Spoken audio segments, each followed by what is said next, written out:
Dear Ingvild, my colleague for almost 50 years, and my friend, congratulations. And dear friends, thank you all for coming here today for this remarkable celebration. In this, the contributions of Ingvild Gillhus to scholarship are remarkable. For a string of books that deal with religion in antiquity, which explore a variety of symbolic structures in ancient religions.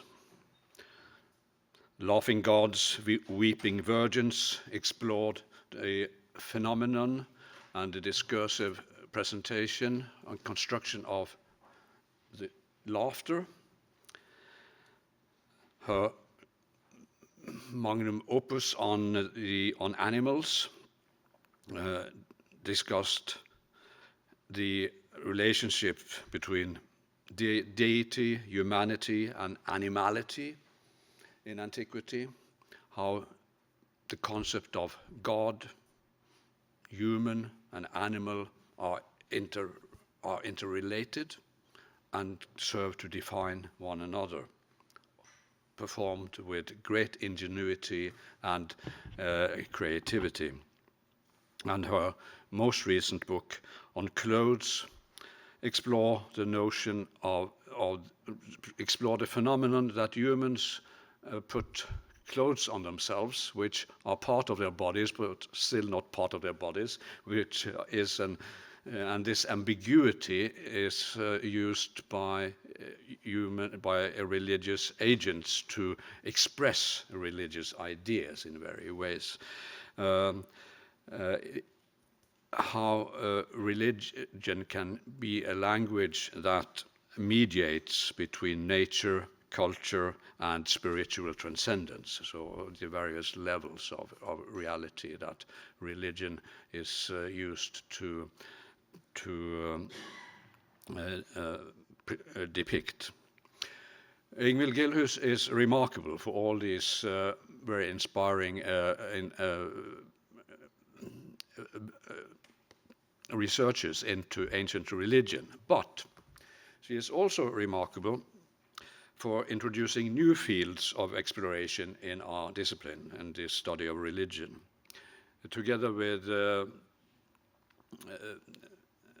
her colleagues in Bergen, she introduced the study of new religious movements and forms of spirituality in modernity. So Ingvild Gillhus's work is spanning the religions of antiquity and religious currents in modernity.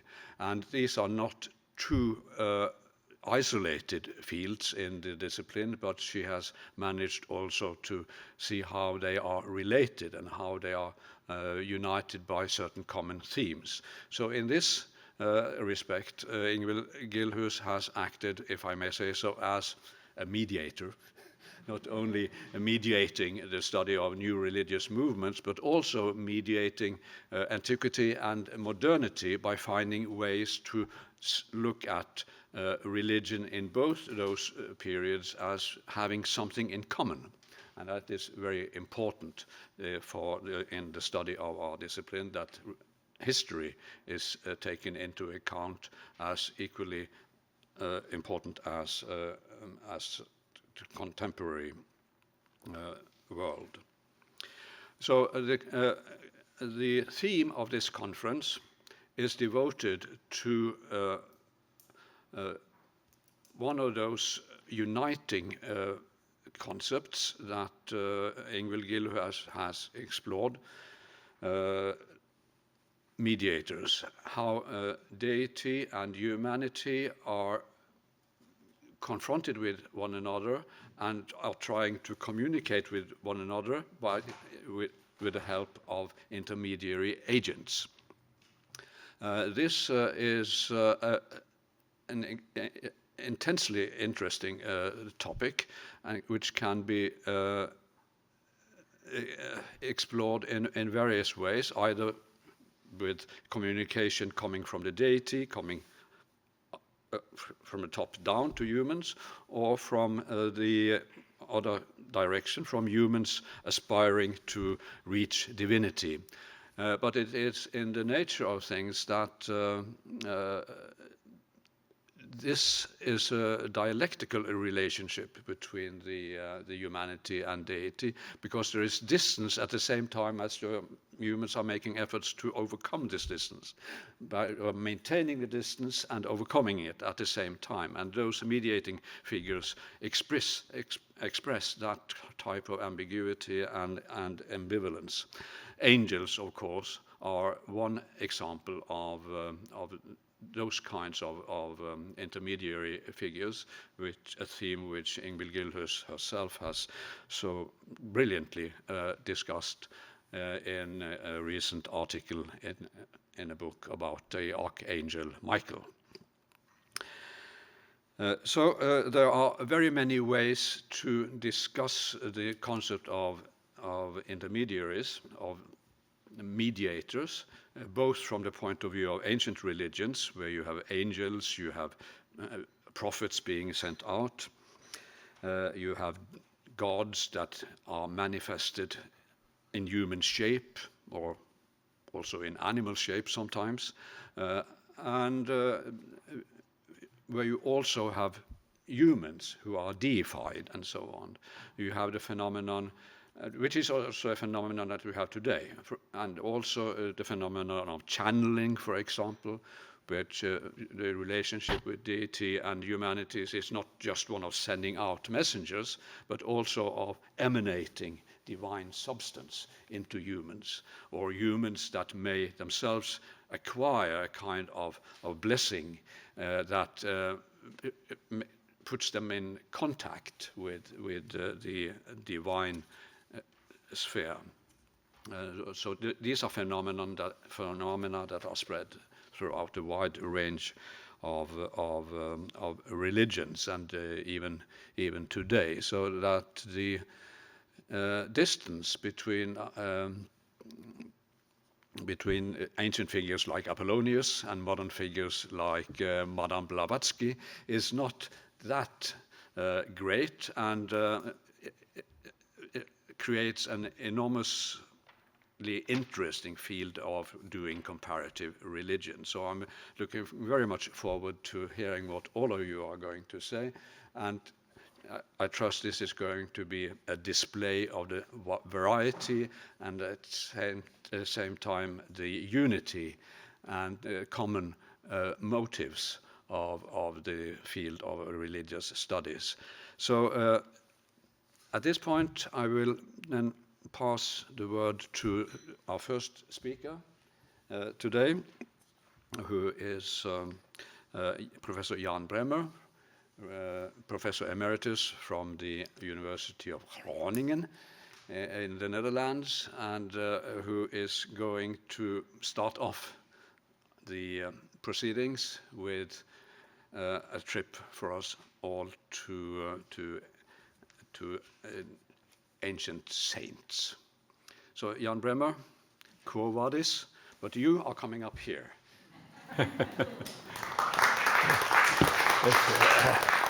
Thank you very much, Einar. And I would like to start with thanking the organizers of this day for inviting me. I feel a bit like an honorary Scandinavian standing here. But it's a special, especially also because we were here 2 years ago in Kas, but we never came beyond the cellar. And now today I can see this building has more to offer than just the lowest part. It's of course especially a pleasure because Ingvild is really an amazing colleague and friend. You know, her praises have been sung. I don't need to sing. My wife wouldn't like me to sing anyway. But Ingvild is really amazing, innovative, spanning such a large amount of time and period and so many different subjects. So let's hope that she will be here to inspire us nog for many times to come. So today I want to speak about Quo Vadis, Domine. For those who don't know Latin, where do you go, Lord? The Apostle Peter as mediator and martyr in the Acts of Peter. In the first half of the 2nd century AD, the followers of Jesus gradually were presented with several biographies of their Lord. In recent years, the traditional early dates of these biographies, the well-known Gospels of the New Testament, have become subject to increasing criticism.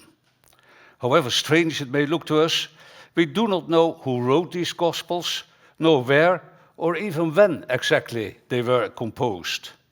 Nevertheless, in the second half of that century, those 4 writings were becoming increasingly authoritative, even though competing Gospels were still written for quite some time, such as the more recently discovered Gospel of Judas, without, however, making it into the canon. Now, in the course of time after Jesus' death, his followers organized congregations, an emerging clergy, specific rituals, a vast network with other followers, and produced quite some Christian literature. The rise of Christianity did not go unnoticed in the pagan world, and in the later half of the 2nd century, we begin to find references to the Christians in pagan literature. But we also start hearing about persecutions. Even if these were sporadic and local, as they probably were in this period, the threat of persecutions must have been something always hanging over the head of the early Christians and forcing them to take a stand regarding the attitudes required in such cases. Given all these developments, it is perhaps not surprising that in those later decades of the 2nd century, we also find a new kind of genre emerging that reflects these contemporary developments. The so-called apocryphal Acts of the Apostles, writings that purport to describe the life, work and death of the apostles. In the period of about 160 to 220, we even have 5 of these, namely the Acts of John, Andrew, Peter, Paul and Thomas. All of them, except the very first one, that of John, end with the death of the apostle as martyr. But how is that death presented? And what does it tell us about the position of the apostle? Given that the New Testament is silent about the fate of the apostles, the early Christians had quite some freedom in imagining their deaths. It is about one of these, the apocryphal Acts of Peter, that I would like to say. So it's about one of these, the apocryphal Acts of Peter, that I would like to say a few things this morning, as it has attracted the most attention outside the guild of specialists of early Christianity. The Acts of Peter were written in Greek around 180 and 190, plausibly even in Nicomedia, you can see it is in red on the screen, in Bithynia, northwest modern Turkey. Today the town is called Izmit. Unfortunately, like most of these apocryphal acts, the original did not survive in its entirety. The mainstream church was opposed to their often ascetic and somewhat heretical ideas, and except for the Acts of Thomas, some of the oldest acts survived, none of the oldest acts survived as a whole. But our critical texts have been cobbled together from different sources. Fortunately, however, a Manichaean translated the Acts of Peter into Latin in North Africa in the later 4th century. The Manichaeans were attracted to the ascetic contents of the apocryphal Acts, although the Acts do not seem to have survived in their literature once they were expelled from the West and moved eastwards, until the last Manichaeans died in China around 1500, the only world religion that has become extinct. Recently, scholars like in Oslo, Hugo Lundhaug and Liv Ingeborg Lied have stressed the importance of the material side of the transmission of Christian texts. This is also notable in our case, as the martyrdom of Peter soon became separated from the rest of the Acts and started to circulate separately. As such, it was translated into several Oriental languages, from Armenian to Arabic. So what does this martyrdom tell us about Peter as mediator? Let us take a closer look at the text of the Acts and Peter in particular. The surviving part of the Acts starts with the presence of the Apostle Paul in Rome, where he receives the command to go to Spain. But when the congregation entreated him not to go, they heard a voice from heaven. Paul, the slave of God, has been chosen for a lifetime service. He will die as a martyr before your eyes under the hands of Nero, an impious and evil man. Given the role of Peter as protagonist in our Acts, it seems reasonable to expect that Peter will not perform less than Paul.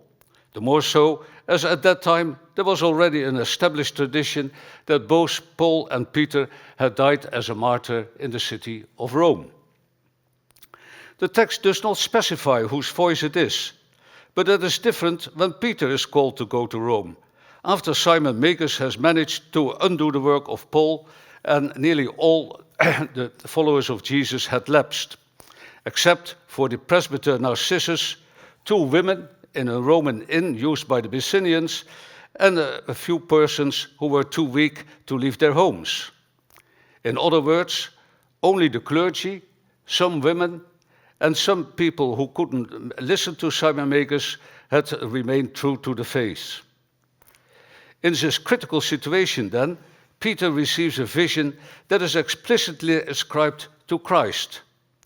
Peter, the one you cast out of Judea, Simon, whom you proved to be a magician, has again gained a foothold ahead of you at Rome. In brief, you should know that Satan, whose power Simon proves himself to be, has destroyed all those who had faith in me by means of his cunning and activities. Don't delay, set out tomorrow. And that is what Peter immediately does by taking a ship to Rome. The subsequent text shows the superiority of Peter by performing better miracles, always in the name of Christ, than Simon Magus, and in the end, by defeating Simon conclusively through letting him fall from the air when he flies over Rome. All along the confrontation, it is Peter who appeals to Christ and is inspired by Christ. The resurrected son of a senator even sees Peter talking to Christ, whereas Simon Magus never mentions Christ, and in our text clearly represents the Satan. It is clear from our text that Peter is a close representative of Christ, and as such mediates between him and the followers of Jesus, who in the text are often represented as being wavering and unstable in their faith. They need Peter to show them the way, and that is what he does by defeating Simon Magus, but also by demonstrating to them that they cannot trust earthly patrons like the senator Marcellus, who is often shown not to be firm in his faith. Peter is the slave of Christ in optima forma, and the other followers are still learning to become such a proper slave of Christ, with the concomitant total devotion to our Lord. But just following Peter in his faith is not enough. The apostle also dies for his faith. But how does he do that? And what does his example mean? After the death of Simon Magus in Aricia, the text shifts back to Rome, where Peter is rejoicing in the Lord with a great crowd of brothers and sisters. Amongst these are also the 4 concubines of the prefect Agrippa, who were persuaded by Peter's preaching of chastity to stop having sex with him. But not only the concubines, and the text stresses that these were only his favorite ones, we are clearly in the pre-Me Too period, followed the apostle. Also the beautiful Xantippe, perhaps not by chance the name of Socrates' wife, and the wife of a friend of the emperor, stopped having sex with her husband. The references to these upper-class Roman women plausibly reflect the success of Christianity among the better situated women in the author's time. Xantippe realizes that her husband and Agrippa plan to murder Peter in order to have sex again with their women, and she warns Peter, urging him to leave Rome, an advice that is shared by the brothers and sisters and even by the senator Marcellus. Peter first objects that it would be like the fleeing of a real slave, but when the faithful insist that he should stay alive and so serve the Lord, he agrees, although stipulating that he will go alone after he has changed his appearance. Rather surprisingly, this disguise, which is a not uncommon motif in hagiography, is not further detailed, but the text proceeds with relating the following famous scene. When he went out through the city gate, he saw the Lord entering Rome, and when Peter saw him, he said, "Where are you going, Lord?" And the Lord said to him, "I enter Rome to be crucified." And Peter said to him, "My Lord, are you crucified again?" And the Lord said to him, "Yes, Peter, I am crucified again." When Peter came to himself and saw the Lord ascending to heaven, he turned back to Rome, rejoicing and praising the Lord, because he said that he himself would be crucified again, wherein he announced what would happen to Peter. It is probably no exaggeration to say that this is the most famous scene of early Christian literature, which was especially popularized by the famous novel Quo Vadis from the Polish author Henryk Sienkiewicz, and later by the highly successful 1951 movie Quo Vadis, a real bestseller in its time, which saved MGM from bankruptcy. Published in 1896, the novel became so popular that it gave the author the Nobel Prize for Literature in 1905, although that is hard to understand today when you read the book. Still, its international popularity is illustrated by the fact that in 2016, a bibliographical survey could list 2,000 editions in about 75 languages. Given the tragic fate of the Polish nation, which had become a plaything between Prussia, Russia, and the Austrian-Hungarian Empire, the Poles like to compare their own suffering under occupation to the fortitude of the Christians in the face of the Roman persecutions. Interestingly, Sienkiewicz describes the scene as a kind of vision in which Peter only hears the voice of Christ, who reproaches him, saying, "If you desert my people, I am going to Rome to be crucified a second time." The idea of a vision has been followed by several scholars in recent times, but the text stresses that Peter saw Christ, and there seems to be no reason not to think of a real meeting, the less so as visions are clearly marked as such in our text. However, do the words of Christ imply a reproach? Had Peter done something wrong by fleeing?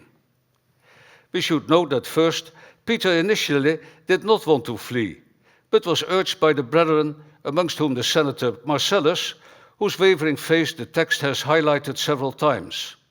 And secondly, all his activities so far have been in close accordance with Christ. It is therefore not the case that Christ intended to be really crucified instead of Peter. That is also excluded by his ascension to heaven. It is rather that he told Peter that by letting himself crucified, he would achieve the closest imitation of Christ possible for a human worshipper. That is why the text does not emphasize a reproach, but that Peter rejoiced and praised the Lord. In other words, his example shows that to die for Christ, to die like Christ, is the ultimate following of Christ. When Peter returned to the brothers and sisters and told them what he had seen, I quote, "They started to grieve in their soul and to cry." And Ingvild will write about weeping in the future, so one more passage. Once more, they tried to persuade Peter by reminding him of their lesser experience in the faith. But Peter told them that the Lord would strengthen them and that he will rejoice and be glad when the Lord wants to take him. It is evident that Peter does not only instruct the faithful regarding accepting martyrdom when it comes, but with his own behavior also provides the prime example as how to handle that moment. Indeed, the text immediately proceeds to the arrest of Peter by 4 frumentarii, the police of the Roman rulers, and the condemnation to crucifixion because of his atheism and his condemnation by Agrippa to crucifixion because of his atheism. Whereas accounts of early Christian martyrdom always report the interrogation, here we are transported straight to the place of execution, where the whole congregation, from rich to poor, male and female, throngs together and protest the execution. But Peter asks them not to rebel against Agrippa, who is depicted as a son of Satan, which is not unusual in the martyr accounts, and goes to the cross. He pronounces a long, somewhat mystic discourse about the cross, which is so different from the rest of the text that it has been plausibly argued that part of it has been inserted later. Peter concludes his address with the request to be crucified with the head down, a not wholly unknown procedure in ancient crucifixion. In a famous article, Jonathan Smith has interpreted Peter's upside-down position as an act of rebellion against his manhood and the cosmos, an act that he locates in the world of Hellenistic man, a world, according to him, characterized by a failure of nerve. But it must be said that his interpretation works with a characterization of Hellenistic man that is not only much too sweeping, as if there is the Hellenistic man instead of all kinds of different Hellenistic men, and of course we note also the gender in this expression, and has been refuted in recent decades, but also completely overlooks the Christocentric nature of our acts, which has Christ as the driving force of the plot. In the context of our acts, it seems to be an act of following Christ, but not imitating Christ. Peter wants to be crucified like Christ, but he still knows that there is a distance between him and his Lord. In the upside-down position, he rather ununderstandably, he continues with the address, and he talks endlessly, in which he stresses the importance of the cross and the fact that salvation is only in Christ. Although crucifixion was a terrible punishment, and the ancients often dreamt about it in their nightmares, we have quite a few passages which shows how terrible a punishment this must have been, the suffering is not drawn attention to. The message seems clear. Dying for Christ means salvation, but suffering is not part of the deal. When Peter has concluded his address, he dies and is buried by the senator Marcellus in a sarcophagus, like other Roman grandees. However, this once again shows that the senator had not understood the gospel well, as Jesus had stated that the dead should bury their own dead. The Emperor Nero didn't like the crucifixion to be so easy and tried to destroy the brothers and sisters. But in a vision, he saw himself whipped by a figure who ordered him not to persecute the slaves of Christ.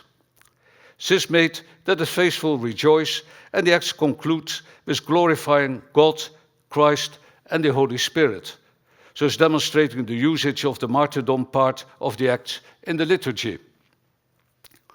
What does this story say about the theme of our day?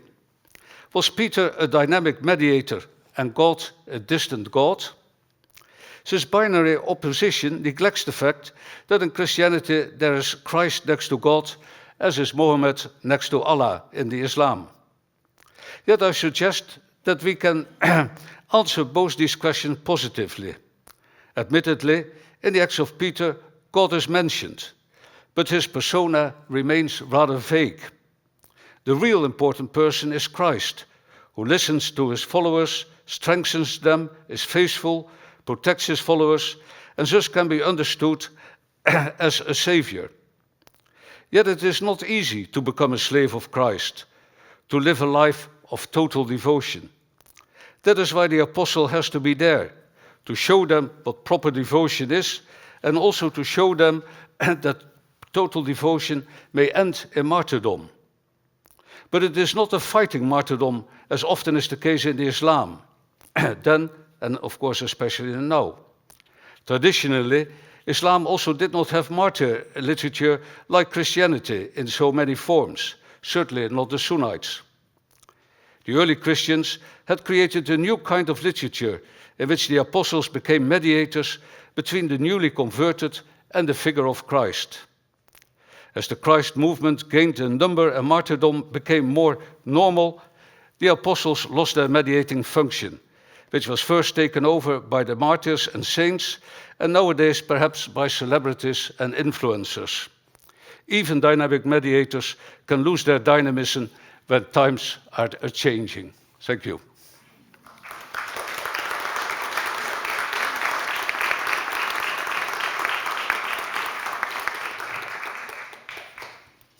Thank you very much, Jan Bremmer. I think we have time for 1 or 2 questions. Because after all, this is a seminar and not a performance. Could you say a little more about the type of rewriting that's taking place in the Acts of Peter with respect to the scriptural predecessor? You mean how Peter is depicted in the Acts as against in the Gospels? I would say in the Quo Vadis scene, he is not perhaps that far from the Gospels. There is in the Acts also a reference to his walking on the water, which of course is also one of these moments when he's wavering. But what I think is the main difference in as compared to the Gospels, maybe 2 main differences. First, of course, the attention to his death, and secondly, especially his healing activities.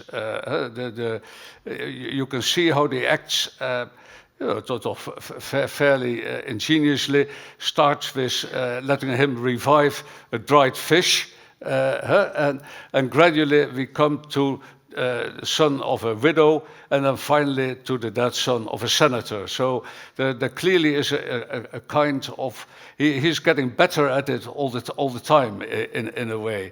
And then in the final shootout on the forum, he lets, as you have seen, he lets Simon Magus fall from the sky. So he becomes more of a miracle man, I would say. But at the same time, I think it's very important that he continuously shows the faithful how they should believe, and especially the ones like Marcellus, the senator, who gets a lot of attention, although in the 2nd century, even in the 3rd century, we don't have the name of a single Roman senator who converted to Christianity. But it's quite surprising, I find, if you read the Acts carefully, how much attention there is to apostasy, to instability in the faith. It's clearly, we speak about a time in which there are many converts to Christianity, but they're fresh in their belief, and it's not really settled. So with the slightest adversity, they can leave again. So the apostle really has to be a kind of prime example of how to behave and how to stay firm to the belief in the faith in Christ. Thank you. Any other? Laura Felt? Thank you very much. I enjoyed it a lot. I was wondering, I found the distinction between following Christ and imitating Christ really interesting. Yeah. Could you say a little bit more about the differences in terms of the converts and the sort of the audience of the text? Yeah, an interesting question. Maybe not so easy. I think that the followers of Christ, they look to Christ for protection, whereas Peter, imitating Christ, can also do things that Christ did when as described in the Gospels. So he goes around, he is more clever than his opponents, and he performs miracles. But the followers of Christ, although it says that they can perform anything they want, the text does not depict that. So there clearly is a difference between the following and the imitating. But I think the being crucified head down shows that the imitation is not 100%, but is clearly in a way taken from the crucifixion of Christ. And I think that is one of my main objections to the study of Jonathan Smith, which is a very well-known article, is that he gives no attention at all to the Christocentric nature of the Acts of Peter. In fact, he only takes the one detail of the upside-down crucifixion, and we don't hear anything else about the Acts.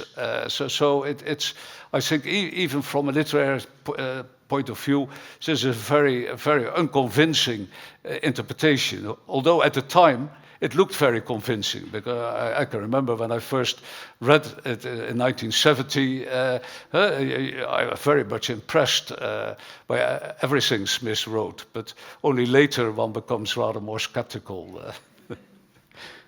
And now we will make a jump from antiquity to the modern age. And I invite Sissel Undheim to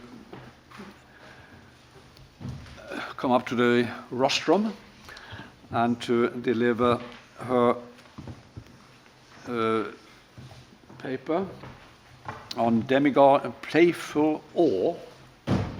I'm looking forward to learning what that means. Demigods, Demons, and Metamodern Mythologies in Contemporary Popular Culture. So this is both antiquity and modernity, I assume. Thank you. Oh. And I should say that Sissel Undheim is our colleague at the University of Bergen. She is also a professor of the study of religion and is doubling her time between ancient Roman religion, where her doctorate was on ancient conceptions of virginity, as well as modern didactic applications of the study of religion. Thank you. So I hope the source of my knowledge and learning will be evident in my talk, even though I will not focus on antiquity.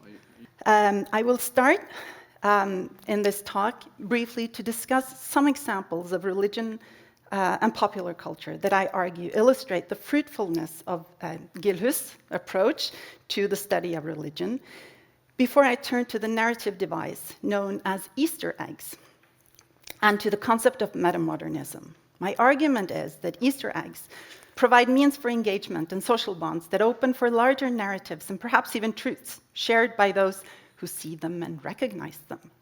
Metamodernism as a description of a cultural trend pertaining to a generation to whom digital, social, and pop cultural media are but a natural extension of their sensory system, at least it seems like that sometimes.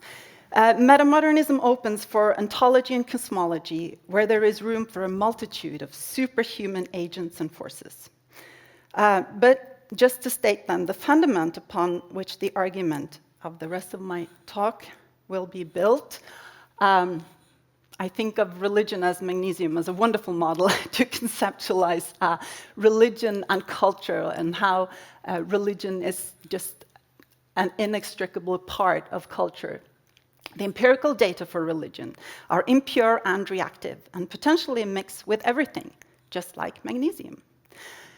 And then further on, in the same publication, Professor Gilhus writes, not least because of mediatization and the market, these new age phenomena are now all over the place.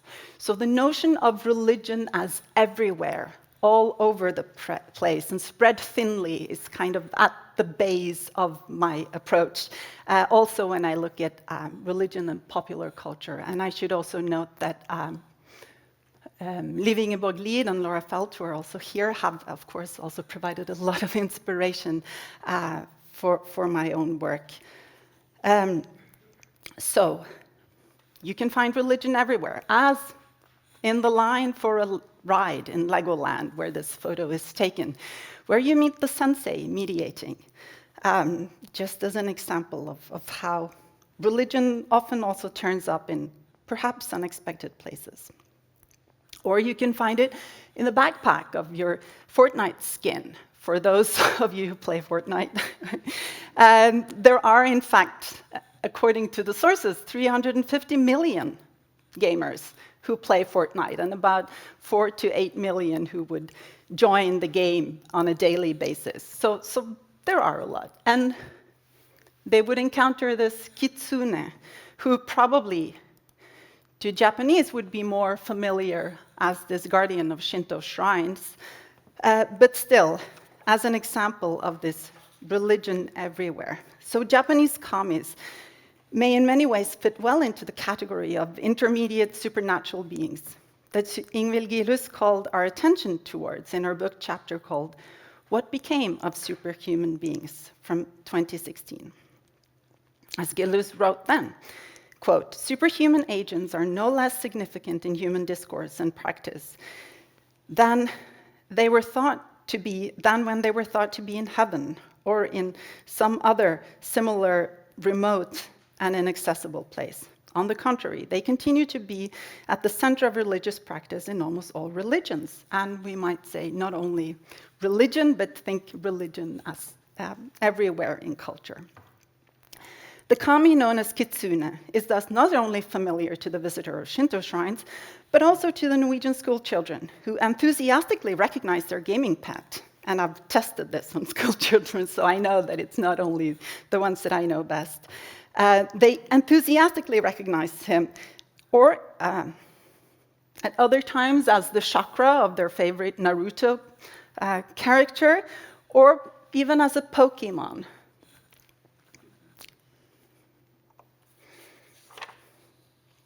Another example I just want briefly to note is Disney Pixar's Coco from 2017, a film that seems to have sped up the spread of Dia de los Muertos aesthetics for Halloween globally. And if you look closely at Halloween, you might see some of this Coco aesthetics.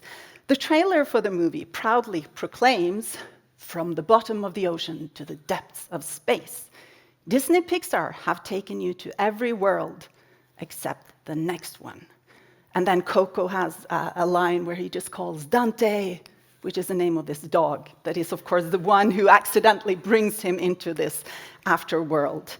The notion of worlds is the one I want you to hold on to as we move further on in my presentation, because despite the fascinating world of Japanese religion and its ubiquitous impact on popular media, as well as a growing interest for Latin American religion in recent years, I have chosen 3 other examples that I will just briefly discuss. First, the American author Rick Riordan's books and spin-off media about half-god youths from Greek, Roman, Norse, and, I should also say, eventually through the series Rick Riordan Presents, an array of mythological worlds, all kinds of world mythologies. Then, secondly, Marvel's cinematic universe, and by implication, its ties with Disney. And then at last, the case study also exemplifying this ever-expanding worlds of transmedia, Lego, here also exemplified with the cinematic universe of Marvel and Lego teaming up together. Percy Jackson is the hero of the book The Lightning Thief, and then a lot of following books afterwards. He is a kind but troubled youth with dyslexia and ADHD. Only when he learns that his father is the Greek god Poseidon does he struggle with reading, because ancient Greek comes naturally to him when he is exposed to ancient Greek. His ADHD and also his special contact with water makes sense. We learn that the Greek gods are indeed real, having followed their people across the Atlantic and resettled at their new Olympus on the top of the Empire State Building. invisible, of course, to anyone but those with divine ancestry. Percy encounters other half-gods at the summer camp, Camp Half-Blood, where they time and again are drawn into conflicts and apocalyptic battles between gods and titans. Like Harry Potter and other fantasy worlds, this is one that exists simultaneously with the empirical world, like an extra layer that can only be seen and experienced by those who belong to the right group and with special superhuman abilities. And here's a presentation on the fan page of this demigod, Percy Jackson. So there is just an expansive array of media that you can access if you are interested. So even though the gods belong to the Greek and Roman pantheon, after a while also the Norse pantheon, they are still not unaffected by religious change. And I have just an example, a quote from The Son of Neptune, where they meet the goddess Iris. "Oh, I'm strictly nonviolent," Iris said. "I can act in self-defense, but I won't be drawn into more Olympian aggression, thank you very much. I've been reading about Buddhism and Taoism. I haven't decided between them." But Hazel looked mystified. "Aren't you a Greek goddess?" Iris crossed her arms. "Don't try to put me in a box, demigod. I'm not defined by my past." So these, and of course also this wonderful poster in Demigods We Trust, which is a pun, of course, on the American dollar note, you see how Riordan plays with religion very explicitly. Not necessarily in a mean way, but still, it's very much present. Before we move on to my next example, I just want also to draw your attention to this very line from Rick Riordan's homepage, marketing his ever-expanding universe of books. So this is tying up to one of my main points. The potential of the Riordan verse, as his fans calls it, is seemingly endless. This can also be said about Marvel, who recently teamed up with Disney, as has Rick Riordan. So Disney is everywhere in this world, in a seemingly unparalleled pop cultural power demonstration. While the world was in pandemic lockdown, Disney Plus provided us with perfect distraction and entertainment through their new Marvel format, the TV series. I do not have time here to dwell on plot lines and twists, but, and this is a spoiler alert if you haven't seen these series yet, I will only bring your attention again to the fact that the protagonists of both these series are well suited to be categorized as superhuman agents. The god of mischief himself, Loki, and Wanda Maximoff, also known as the Scarlet Witch. Marvel has for years now built their almost extravagant cinematic universe, which again works in an intertextual yet independent relationship with their comic books.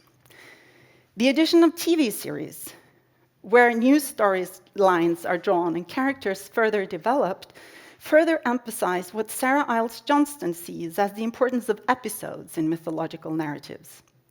And I quote, "Audience members continue to think about the story in between installments," end quote. This allows for the audience to get to know the characters better and also to engage and invest more in their lives. Such episodic narration also, Johnston points out, allow for longer and more complex story arches. This is seen with another favorite feature on Marvel, as well as Star Wars universe and other big pop cultural franchise. What Johnston calls crossovers. That is, when characters who are, or one character who is familiar from one context appears in another. As when Iron Man suddenly appears in a Thor movie, or when Bruce Banner and Captain Marvel enters the scene in Shang-Chi and the Legend of the Ten Rings, which is one of the most recent big movie theater films from Marvel. So we are now into the world of hyper-serials, endless narratives that intersects and interweaves, and that also allow for the introduction of new characters and plots in the true spirit of capitalism. So dictionary.com, which I found was a very fitting source when the topic is popular culture, Dictionary.com defines Easter eggs as a hidden message, a cryptic reference, ironic image or inside joke that fans are intended to discover in a television show or movie. Easter egg presupposes and plays on common knowledge, most often about the characters in previous stories that are leading up to the one in question. Easter eggs originated in video games in the 1980s, but have by now become an almost mandatory feature in any big pop cultural production. They are jokes and messages that are intentionally hidden for the audience to spot or even actively look for. A quite well-known example, and perhaps not so secret anymore, is how insiders can tell those who know, that is in the Marvel Cinematic Universe, from those who don't know by watching who leave their seats in the movie theater when the end credits starts. And I don't know if you've been to Marvel movies recently, but it's very obvious that those who don't know, they will just rise up and leave when this credit starts. But those who know, they will remain in their seats, because the end credit scenes that are inserted into the credits reveal important information about what is to come, what is the next movie. So a number of narratives and characters are thus weaved together, and they're picked up again and elaborated in an endless way of self-referencing, rewarding those who have done the study or those who have invested in this larger mythology. Interviewing spiritual seekers in Sedona, Arizona in her recent book, Susanna Crockford has noted how notions of the multiverse were part of the worldview of so many of her interlocutors. According to them, they had access to portals that allowed them to transcend realms and universes, not unlike Doctor Strange and a number of other Marvel and Lego characters. Crockford notes how the idea of multiple universes, or multiverse, seemed to correspond to current scientific interest in, for instance, quantum physics. And she also points out that this is quite similar to how Big Bang theories correspond to or respond to theological concepts of creation ex nihilo. So these multiverse, again, then allow for the crossovers that I mentioned earlier. And as Sarah Iles Johnson points out, quote, crossovers may also reward audience with a sense of having special knowledge, which makes them feel complicit with the narrator and thus further encourages them to buy into the narrative. Somewhat like the Easter eggs that contemporary viewers spot in movies and television shows. And further, she writes, crossovers in some can do a number of things very efficiently, establish the existential, ethical, and operational rules of a news story, lend it credibility and authority by their mere presence, and they can establish a particular climate or mood by gesturing towards other stories. The audience become actively engaged in the story as they are invited to interpret the clues and to fill the holes of the narrative. My last example may seem less religious at first sight, but also in the Lego movie and its sequel, do we encounter superhuman agents and forces. It all starts with a very dramatic proclamation of a prophecy uttered in a dark cave by the master builder. Oh, sorry, this was just to illustrate. I forgot I put this in there. To illustrate how this also expands through Twitter and YouTube, and how this, again, multiplies and magnifies this Easter egg hunt. But then, the prophecy. The master builder, Vitruvius, says with a very dramatic voice, I don't think I'm going to try even to render it, but one day a talented lasser fellow, a special one with face of yellow, will make the piece of resistance found from its hiding refuge underground. And with a noble army at the helm, this master builder will thwart the Craigle and save the realm, and be the greatest, most interesting, most important person in all times. All this is true because it rhymes. And then Lord Business, who is of course the incarnation of his very name, says, oh, that was a great legend that you just made up. What a bunch of hippy-dippy baloney. So that kind of sets the scene for it all. No, I'll stay with the prophecy just a little longer for you.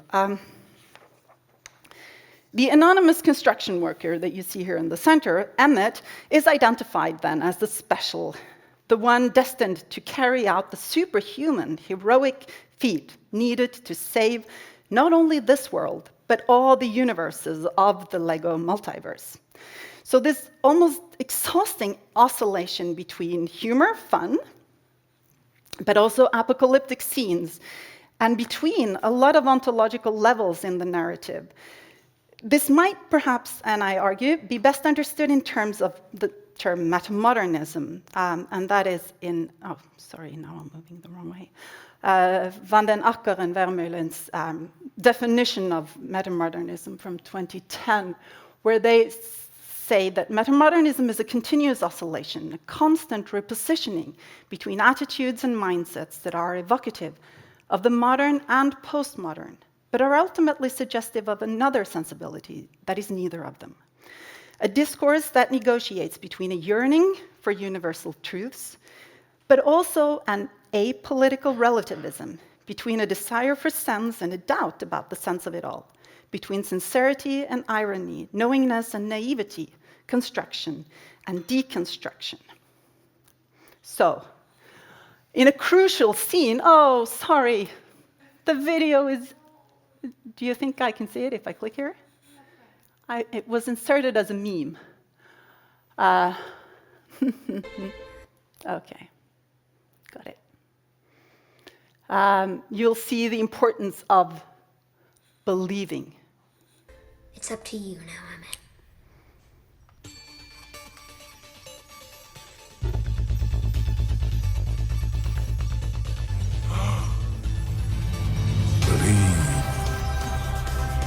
I know that sounds like a cat poster, but it's true.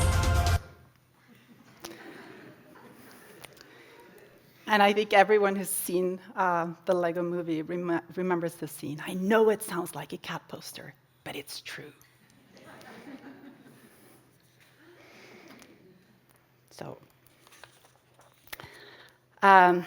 So the prophecy is indeed made up, like Lord Business cruelly points out, but can it still become true? If you Google the internet, it will happily let you know that Emmett also means the truth. If you want to believe it, it's all up to you. As Crockford describes one of her interlocutors, quote, media provided him with clues through which he constructed his own narrative of individual messianism. So it's all about finding and deciphering the Easter eggs. And this is my closing slide. Because is this where we're ending up? The paradoxes, the oscillation. Where can we end this ever-expanding narrative of demigods, witches, Easter eggs, and multiverses? It is tempting to turn to the Lego movie hit, Everything is Awesome, because, according to the blog, Notes on Metamodernism online, awesome is the new metamodern sublime. A kind of playful awe. Carol Cusack has pointed out, and rightly so, that playfulness was also a large part of fiction-based religion in the 60s and 70s, and also the 80s, like the neo-pagan Church of All Worlds. Yet, it seems that playfulness, as well as perhaps the lack of sense of it all, has speeded up considerably in our new digital media age. And metamodern oscillation can allow you to be secular, yet spiritual, and perhaps even sincere about it. Thank you.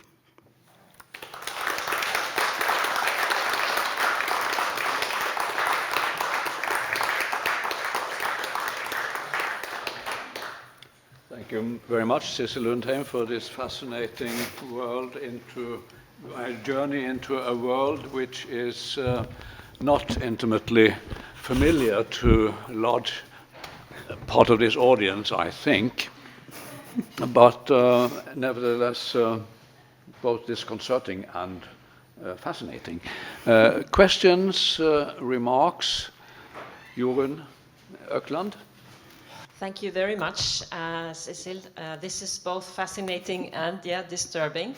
And I was especially interested in the different names that are used, and that must be used in a very conscious way. And I wonder then, as someone who's also like to kind of go back and forth between the modern and the ancient.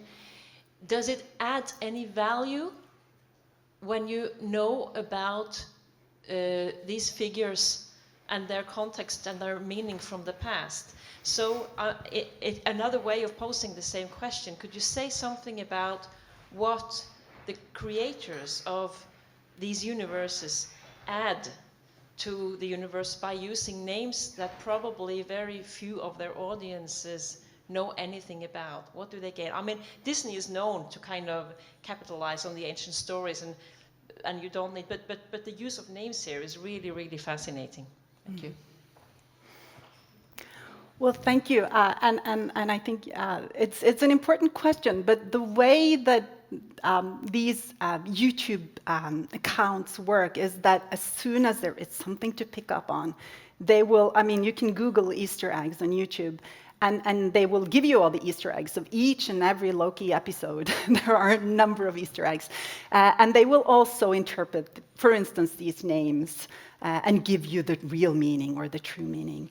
So I think perhaps, and I've been wondering for myself, but I think this is perhaps just an example of how religious studies, particularly the Eliade and Joseph Campbell strands of religious studies, have probably been a very important part of American culture, humanities culture. And so I think that everyone working in Hollywood have at one point encountered, for instance, the hero with 1,000 faces or these narratives. And even so, because of George Lucas's very explicit use of Joseph Campbell's work, this kind of just has become part of this Hollywood narrative storytelling. But it's developing also, certainly. Anders Klostergaard. Thank you very much. This is very amusing, and it's certainly terra incognita for me. But I'm wondering sometimes, and that's where I guess I'm a little disturbed about the ontological underpinnings pertaining to this world. And I would ask a counter question pertaining to oscillation or balkanization in the ancient world. If you take the story, the narrative that Jan was referring to earlier, with a herring hanging on a wall for 30 days, it's not only a herring, but it's been hanging there for 30 days. I'm not so sure about playfulness being a thing of the 60s or the 70s. I definitely think it was already part and parcel of religiosity in the ancient world. Pendulation between different ontological realms, I would say, hasn't it always been there?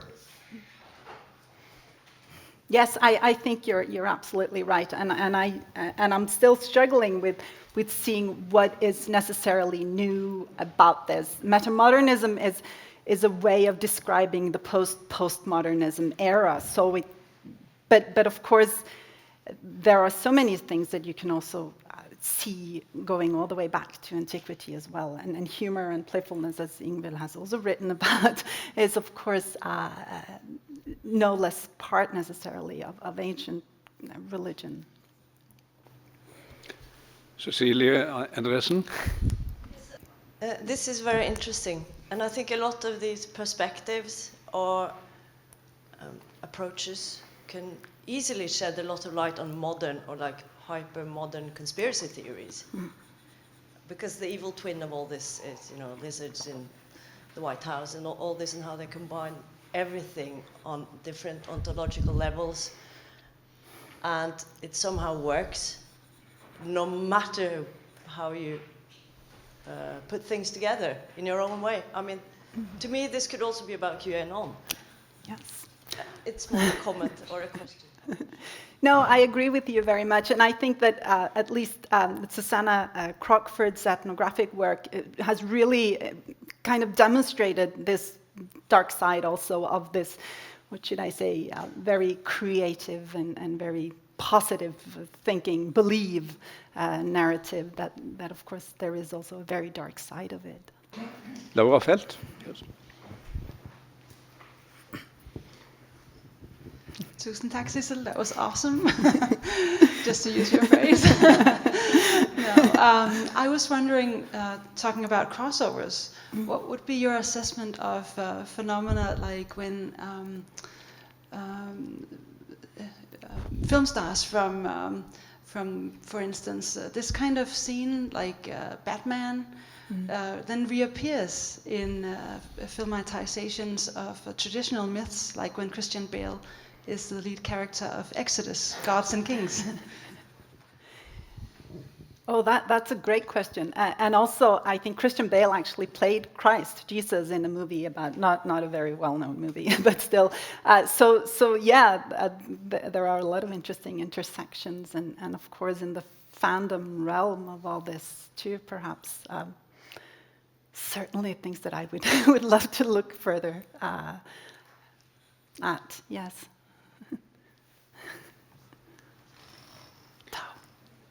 Thank you. One last question.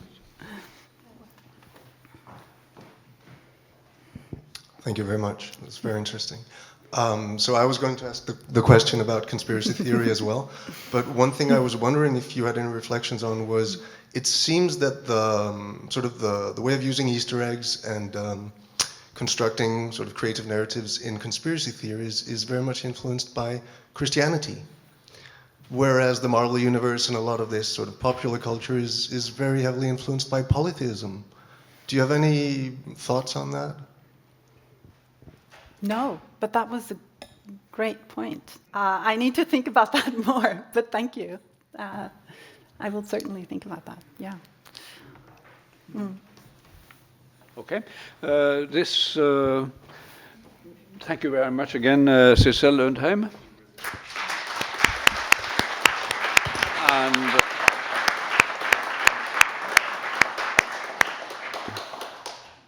our last speaker before the coffee break is another of Ingvild Gilhus's doctoral students who has made a career as a professor of the study of religion in Tromsø, Siv Ellen Kraft, who started out with studying Theosophy and Madame Blavatsky, and has moved on to more contemporary forms of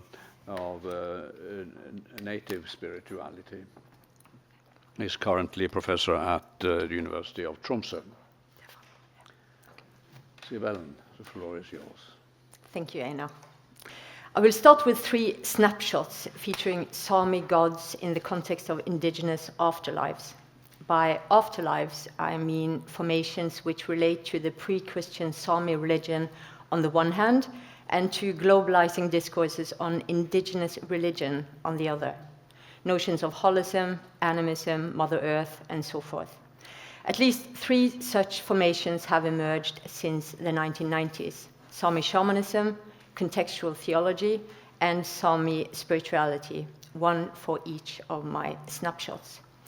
They exemplify processes that are currently widespread in Sápmi and around the world, as people are becoming indigenous in a global manner, and as ancestral religions are reclaimed in these new contexts through these new formats for new and old reasons. Next is an attempt to theorize afterlives as an approach to religion making in a decolonial mode, as a concept to think with and through in Sápmi and possibly beyond. I will stick to gods as afterlives examples, thereby to speak to the topic of this event, and hopefully to some of the questions that the invitation raises. So first snapshot. In August 2020, a small group of people gathered at the foot of Terringtind in Hattfjelldal. Plans for a water plant has triggered attempts to document that this is a sacred Sámi mountain and therefore entitled to protection. The event was organized by Arctic Shaman Circle, a recently founded group with a political and activist profile and centered on Sámi and indigenous traditions. Most of the 17 participants were locals, including some Sámi and a few members of Friends of the Earth Norway. Starting out, we asked the land for permission to enter through a ceremony led by a local shaman. Next, we walked to Kjerringvatnet, halting for preparatory ceremonies along the way. On arriving, a local woman, originally from Greenland, performed a prayer to Mother Earth to the beat of a drum from the lands of her origin. For 300 years, my people have been praying to God the Father, she said. It's now time to pray to Mother Earth. The main ceremony was performed by another local, the shaman Batu Soro, in the picture, originally from Mongolia, settled in Mosjøen with his wife Hadda and their son over the past decade. A small altar was set up for offering some milk, rice, and seeds to the mountain spirits. Next, we greeted the mountain again, and Hadda balanced our energies and delegated tasks. Meanwhile, Batu put on his shaman regalia, including a face mask. We watched in silence as he performed the ceremony, listening to Hadda's translations along the way. Mountain spirits from Mongolia had been summoned, Hadda said, and were now here, ready to join forces with mountain spirits in Hattfjelldal. I later received the full version of the spirit talk recorded by Hadda on her mobile and transcribed and translated from Mongolian to Norwegian. The ritual ended by Batu falling to the ground and gradually returning to ordinary consciousness. The mountains are now connected and thus empowered and activated, one of the organizers told me. A Facebook update asked us to stay in the power and thus support the case, the cause, and the spirits. On January 19, 2021, I was contacted by a journalist from the Sámi newspaper Avir. She wanted my comment on what she called a new, old Sámi faith system founded in December 2020. How common is it to found a faith community in order to change politics, she added. The organization is called Samisk Tro og Livssyn. Its founders had themselves connected it to political concerns, namely to protect sacred Sámi sites from industrial development. I have later talked to the founders, visited some of the sites, and read reports, hearings, and maps produced through efforts to save them, much of it related to Rastagaisa in the eastern part of Finnmark, in Levajok. A large windmill plant is planned in the vicinity of this mountain, 267 turbines, 200 meter tall, along with extensive roads and infrastructures in the midst of what is currently a reindeer herding area. A professor of law had suggested religious rights as a possible approach to prevent the project. Being registered as a religion might add weight, the founders of STL had reasoned. This, then, is a new religion in the sense of form and organization, but based on a much older religion which never fully disappeared, whose sacred sites and mountains are still there and currently threatened. In describing Rastagaisa, the founders have used terms like animism, forces, and sacred. Much of the old world have disappeared, they say, but some still know and some still follow protocol from the past, of greeting sacred places, asking for permission to enter, leaving sacrifices.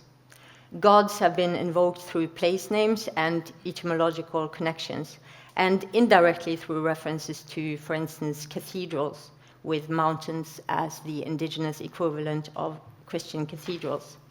Yet, STL is not a belief system, the founders insist. Beliefs are personal and not a part of this religion. STL is about protecting the sacred and treating it properly. It's not about telling people what to believe. In February 1998, an assembly of Christian indigenous representatives from around the world gathered in Karasjok. A declaration was issued as a result of their exchanges in the name of what was presented as an indigenous we. It talks about finding strength in the encounter, about their shared relationship to Mother Earth and responsibility for her well-being. Contextual theology is a theological field devoted to adjusting the gospel to specific conditions, An indigenous version emerged from the 1970s, in Sápmi from the early 1990s, and centered on decolonization and reconciliation. It today constitutes a transnational field of theological reform and collaboration through institutions like the World Council of Churches and events like the mentioned meeting in Karasjok. For Sápmi, 3 goals have been central. One is to develop a language that resonates with Sámi culture and makes sense on these terms. Second is to heal wounds from the colonial encounter. And third is to take seriously incarnational reality, namely that God has been present everywhere at all times, also prior to the arrival of missionaries in Sápmi. The ancestral religion is neither heathen nor useless from this perspective. It's an Old Testament of value and importance to Sámi, to Christianity, and to the world, particularly concerning the relevance and needs of nature. Translation is basic to these conversations across time and space, with the Sámi past and global indigeneity.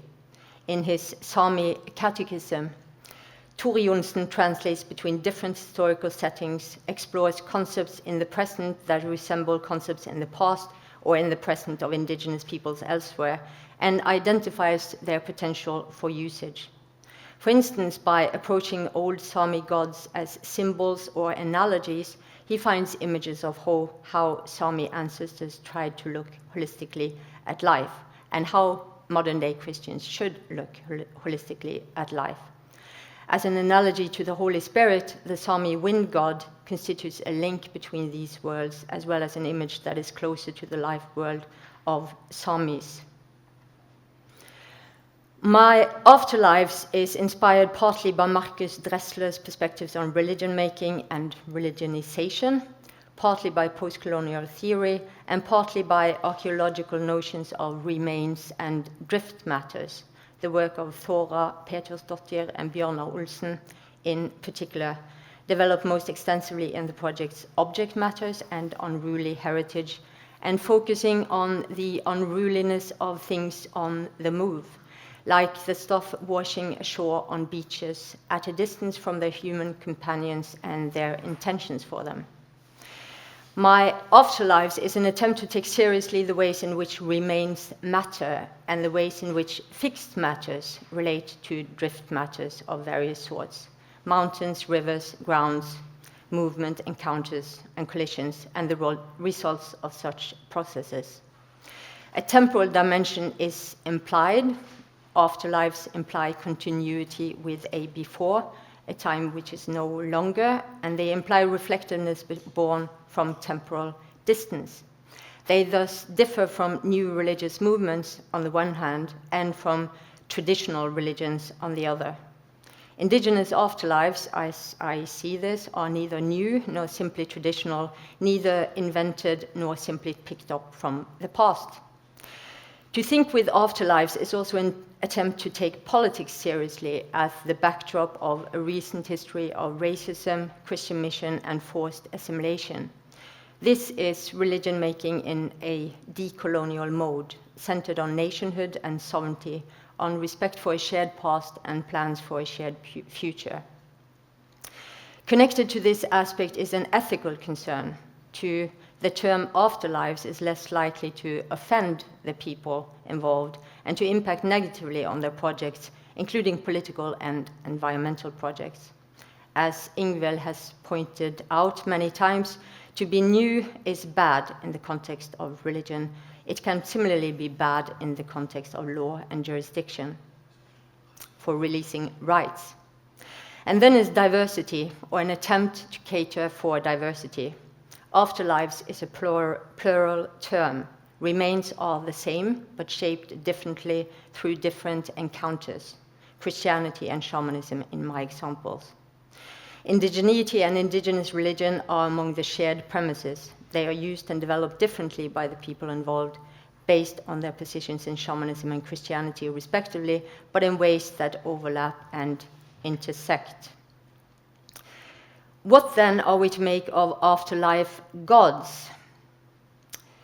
Gods are many things in my examples, but they tend to be green and they tend to be grounded. Green in the sense of in and of nature, and in the sense of environmentally friendly.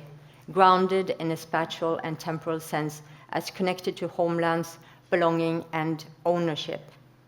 As nature gods, or contemporary nature gods, they are powerful and vulnerable.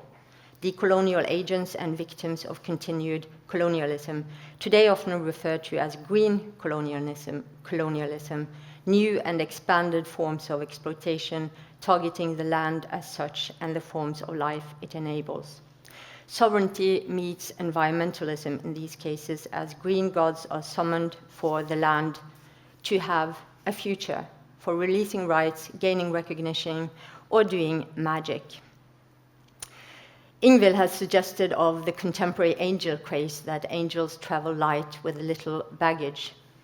These gods similarly travel light, and they travel here, there, everywhere, and anywhere, according to Ingvild's modification of J.C. Smith's locative model of religion, even high and low, and between different categories of being. Second is the ethnic dimension, and with a scalar range. These gods as Sámi and indigenous, based on registers from the Sámi past and global indigeneity. I have elsewhere argued for a view of indigenous religion as a translational device, enabling translations between locally specific traditions and a globalizing register, indigenous religion, and with potential for scalar shifts in size, scope, and magnitude. Take Mataraka and Mother Earth. Mataraka was and is a Sámi goddess associated with pregnancy and birth. Mother Earth is life as such and all that threatens it. Climate change, nature crisis, environmental doom. Mataraka has over the past decade become Mother Earth, not only in the milieus I have referred to, but in museums, exhibits, song texts, textbooks for children, etc. The translation has expanded her world, scope, powers, authority, value, topicality, and recognizability. We have here an example of afterlife magnification, to use a term suggested by Marilyn Strathern. A shift in magnitude, allowing people to move from the local to the global, to make claims on behalf of an upscaled we, for similarly upscaled cases, concerns, and causes. Protests, of which there are many at the moment, offer similar examples, and then often from specific instances to more generic forms. Many of you will know the Alta case from the late 1970s. Alta was many things, but it was not about saving Mother Earth. It was about this specific land and these specific people who lived there. 50 years later, with protests like the Standing Rock movement in North Dakota, this scaling is done. It's no longer just about this river, it's about water in general. And it makes sense because of the birth of these new registers, which were not there 50 years ago, but which are there to the use of these activists today.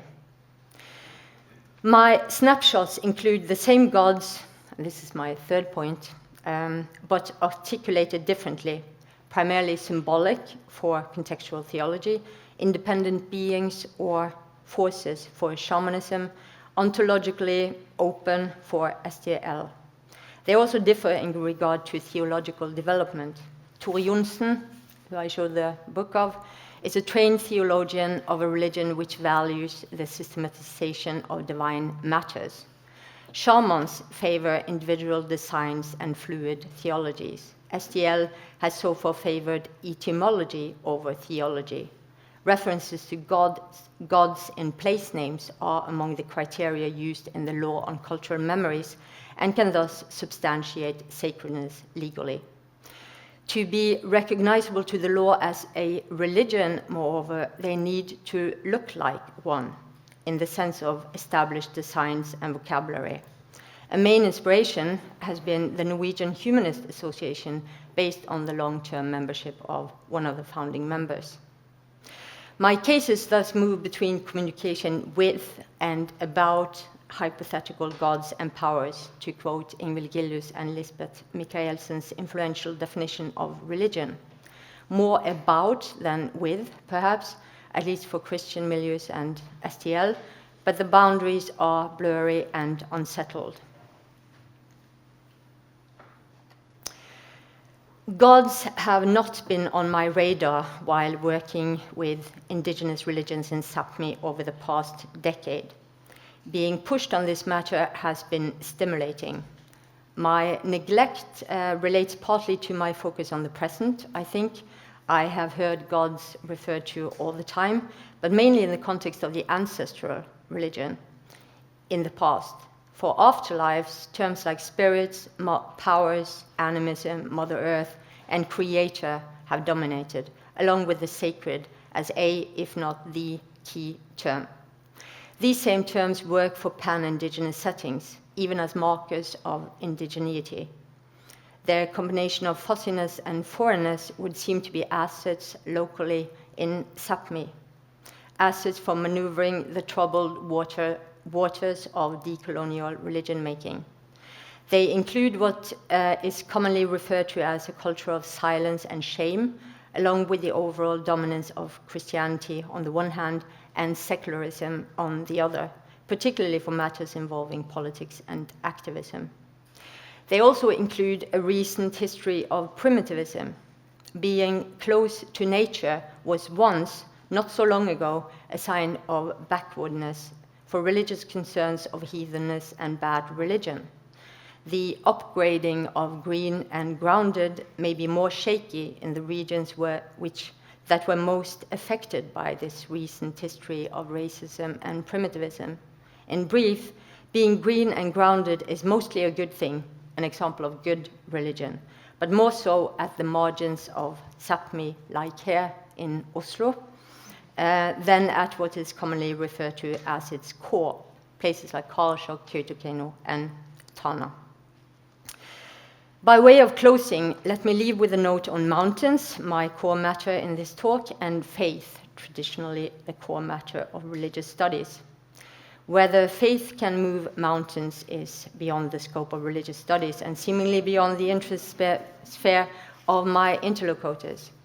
I hope to have convinced you that mountains can move faith, that remains matter, that religion can possibly save mountains, and that gods have roles to play in these processes. Thank you.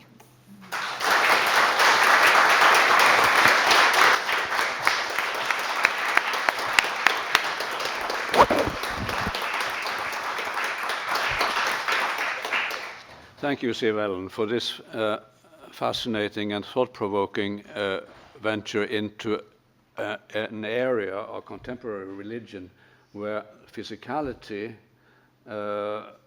nature is in the center, and which forms an interesting contrast to the digital forms of a religion that Sissel Undheim was talking about. But somehow I feel that all those things are related. How can we think of all those forms of virtual and intensely physical forms of a relation or of a religion as being parts of a whole of that which we call contemporary religious sentiments?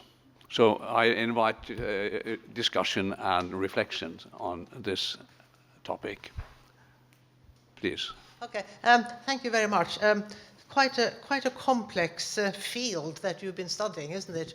And I was trying to sort of think what would I like to ask about, because the discourse is incredibly important here, and it seems to me that this particular religion, you know, it's called Samisk tro og livssyn, is at a sort of intellectual level or an emotional type of level. But what you started off by telling us about the ceremony, and then I was wondering how much is performative aspects of a religion important, do you think?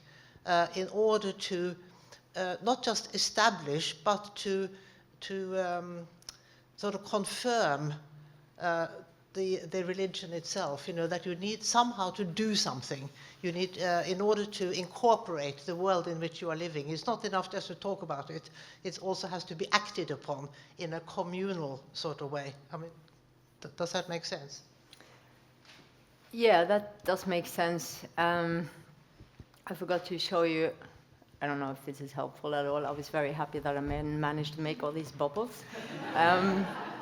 I think it's very different from the different three cases that I showed. I think for the shamans, the performance of it is essential. That's what it's all about. Through performing these rituals, you connect to these spirits.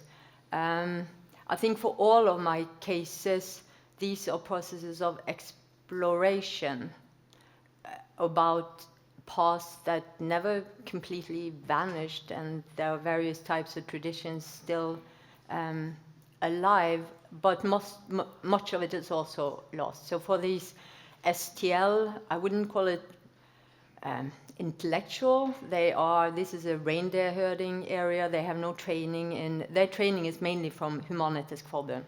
That's where they mainly have their model of religion. But what they do is they work with old maps, for instance, trying to find names of gods, etc. They work very much vis-a-vis the law in order to document sacredness, which can be used in order to protect it. But it's also about learning a new language. It's not that these places don't matter for them. They are existentially important. But this is partly about learning new registers that today are powerful, that can, for instance, stop this windmill park, possibly. Mm-hmm. Yes, you first. Thank you. Very interesting talk, thank you. My comment is actually in response to Einar Thomassen's question about how to unite this physicality and the intangibility of the internet. Online religion is of course, consists of information, but the internet is a very physical thing, I think. It's mediated through machines that run on mineral-based processors, and it's sort of information moves from servers that are in fact located inside mountains in many cases. Some of these mountains are here in Norway. So I think it's a good idea to not think about online religion as non-physical. That was my comment. Adding to that, I think also that for all of my examples, they are constantly, like in Hattfjelldal, that was filmed constantly and uploaded to the Facebook group. And these shamans, they live all over Scandinavia. They don't meet that often. So much of this is also, the spirit talk with the ancestral spirits and mountain spirits from Mongolia was here on this mobile phone on this mountain. These things are important for the whole. Yeah. It's one more network organization. Yeah. So, Margit Warburg. Thank you very much for a fascinating paper. I was thinking of this is a comment from the Danish point of view about religion making, because we have, in Denmark, we have, a committee. I've been into a committee where we recognize religions. And there was an application from the Tro, the Old Nordic religion. And one of our rules were that they should have the same ritual, and these were the things that they believed in. Mm. But, the Esatro, they are more like everything goes. What is good for you is good for me and might be something else for you, and we all sort of have different religions, but we all sort of believe in the Esatro. So we said no, because of the law that said that you should agree upon what is really the religion. So we said, no, we could not recognize the Esatro. And then they gathered again, and then they thought, well, maybe we do agree. And then they all put in a new application, and they said, these are our common rituals, these are our common faith, and we all believe in that, and could we please apply for recognition according to the Danish law? And of course we said yes. And this is a way of religion making which is quite different from other kinds of religion making, because this is the law or the economy that has made the religion, or for a short second perhaps, but still made the religion. So I was thinking about the example when you talked about religion making, when you talked about the law, and when you talked about the economy as well. So this was my comment.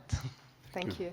We have very much the same processes in Norway, where you need to apply to be registered, and you can have it returned and have to revise it and come up with more rituals or whatever is lacking in your design. So this is also very much what these people are aware of when they, if they want to be a religion, they need to look like one. Which now we can continue our discussions about what religion really is, but it is something in terms of law. And these laws are possibly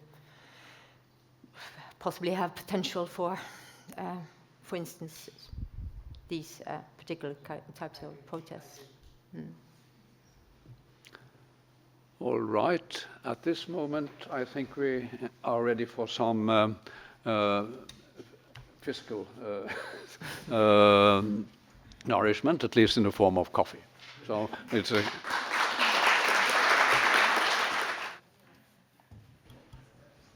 Welcome back. And we are ready to start the second half of our proceedings before lunch. The first one to speak will be Hugo Lundhaug, who is going to take us into the world of the Coptic Apocrypha, where there are divine intermediaries of various sorts. Hugo Lundhaug is also one of Ingvild Gillhus's students, and has ended up as professor of theology at the Faculty of Theology in Oslo, where he is currently heading important projects on Coptic literature and cultural heritage in general. But on this particular occasion, we are talking about intermediaries. Hugo, go ahead. Thank you very much, Einar. And first of all, congratulations, Ingvild, on the highly deserved HumSam prize. Angels travel light and easily slip through the cultural net. They have something in common with Darwin's finches and the North Sea cod, and even more with the virus of the common cold, because small changes in their environment make them change. In this characteristically perceptive, original, and humorous observation, Ingvild Gillhus puts her finger on a key aspect of angels in the history of religions. They are adaptable, flexible, and good to think with, and have survived in the religious imagination for countless generations. The angels who appear in the late antique and medieval literature on which I am currently focusing in my ERC project on Coptic Apocrypha are good examples of this. And it is those angels and the role of the literature in which they are found that I intend to talk about today. Literature that expand upon the events, characters, and narratives of the Bible, or more properly, the biblical story world. And inspired by Ingvild's work, I will make some comparisons between the ancient world and today. First of all, what do I mean by Coptic Apocrypha? The category of Apocrypha has, of course, been defined in several different ways in academic discourse, so I should point out that I am here using a relatively broad definition of Apocrypha as texts and traditions that develop or expand upon characters and events of the biblical story world. This is a definition that emphasizes the processual and interpretive nature of Apocrypha, as well as their world-building functions. As for Coptic Apocrypha, they are simply apocryphal texts that have been preserved in Coptic, regardless of their language of authorship. There was a large number of works corresponding to this definition circulating in Egypt during the approximately 1,000-year period in which Coptic was a living literary language. This was a period that saw profound changes in Egyptian society and in which Coptic Christianity went through a roller coaster ride of ups and downs. Just to mention some of the most obvious highlights, Christianity became the dominant religion in Egypt in the 4th century CE, displacing more traditional forms of religion. It then became separated from the rest of Christianity at the Council of Chalcedon in 451, after disagreements over Christology. And finally, it became a minority religion following the 7th century Arab conquest of Egypt. The same period also saw the emergence of the Coptic language, alongside and eventually displacing Greek, followed by its own displacement by Arabic, the language of Egypt's new rulers. We have thousands of Coptic manuscripts preserved from this period, and a significant portion of the attested literature can be defined as Apocrypha. Indeed, in the Apocrypha project, we have so far identified more than 200 such works, which in fact amount to around 20% of all literary works attested in Coptic. So there is no doubt that such works did not constitute a marginal phenomenon in Egyptian Christianity, quite the opposite. The manuscripts in which these works have been preserved to us were produced and read in monasteries all across Egypt, from the monastery of Macarius at Scetis in the north, up the Nile past the monastery of the Archangel Michael at Fantau in the Fayum, the monastery of Apollo at Balaitsa, the White Monastery outside Atripe, the monastery of John the Baptist at Tinis, the Pacomian monasteries with their heartland in the area around the Dishna Plain, the monastery of Mercurius at Edfu, and all the way up to the monasteries of Lower Nubia in the south at Kasr Ibrim and Kasr Elvis. In addition, there is also a significant number of manuscripts that lack a secure provenance. What kind of apocryphal works are we talking about? Well, we find a whole range of apocryphal Acts of the Apostles, including Andrew, Bartholomew, James, John, Judas Thaddeus, Luke, Mark, Matthew, Matthias, Paul, Peter, Philip, Simon, and Thomas. There are apocalypses of figures such as Adam, Elijah, James, Moses, Paul, Peter, and Zephaniah. Gospels of Mary, Philip, Thomas, and even Judas. Self-styled apocrypha or secret books of James and John. Testaments of Abraham, Adam, Isaac, and Job. And books of Bartholomew, Thomas, and even Christ himself. Also letters of Christ. Moreover, there is also a long list of pseudonymous homilies with embedded apocryphal materials, as well as numerous fragments of unidentified apocrypha, of course. In nearly all these apocryphal works, angels or other intermediary beings appear. There are multitudes of angels, cherubim, seraphim, bodiless creatures, and various forms of demigods, complementing the members of the Holy Trinity. While a great many texts refer to the existence of myriads upon myriads of angels, the ones that get the most attention are the archangels, especially Michael and Gabriel, but also Raphael, Uriel, and several others make appearances.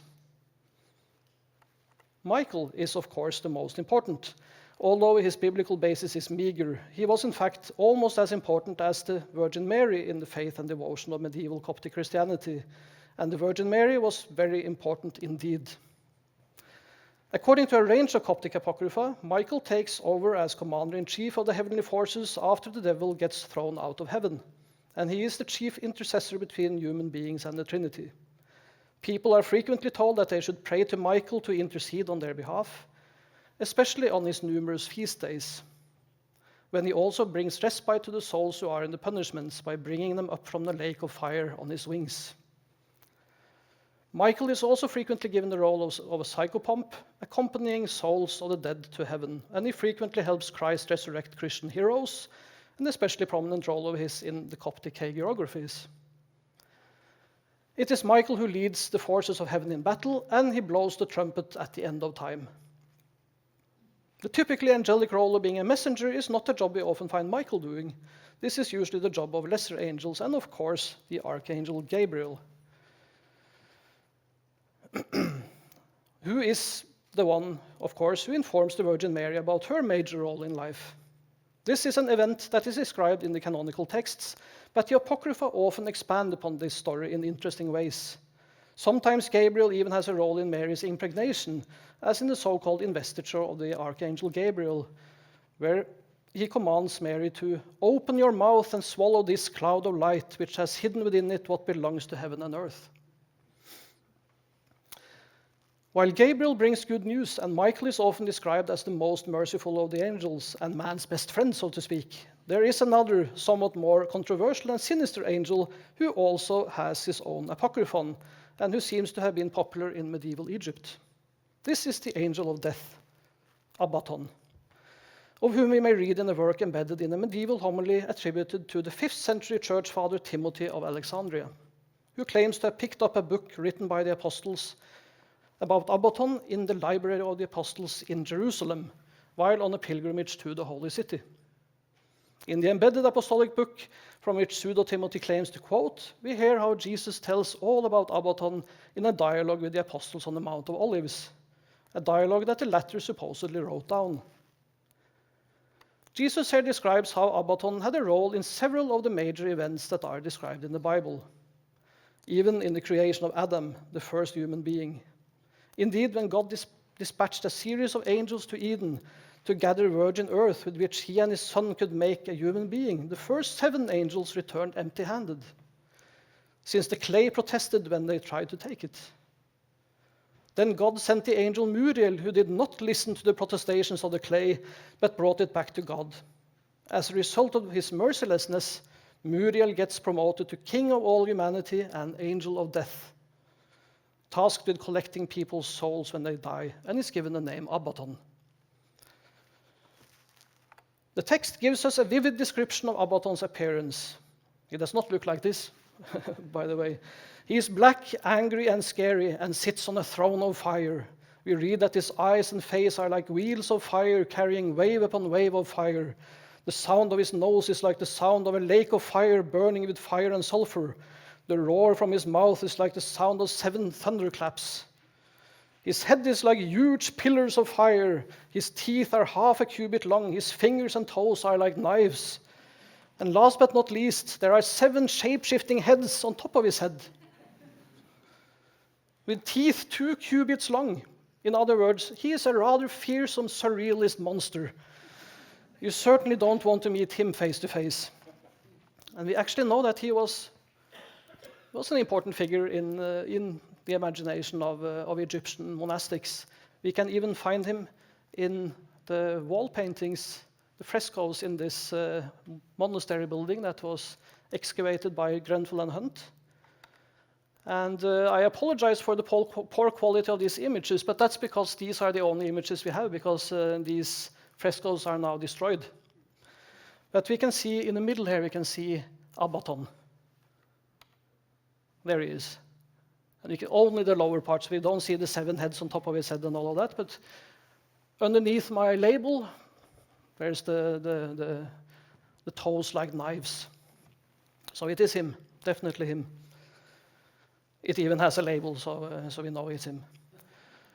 Luckily, there is a way out for us poor humans, for we are told that those who will give alms and charity in the name of Abaddon, and those who will copy the book about his investiture and do penance on his feast day, they will be spared any kind of torture when they die, and they will not meet Abaddon in the fearsome form just described, but they will rather see him as a mild and gentle figure when he comes to take their souls. So it's quite a carrot and stick approach, you might say, to inspire people to behave.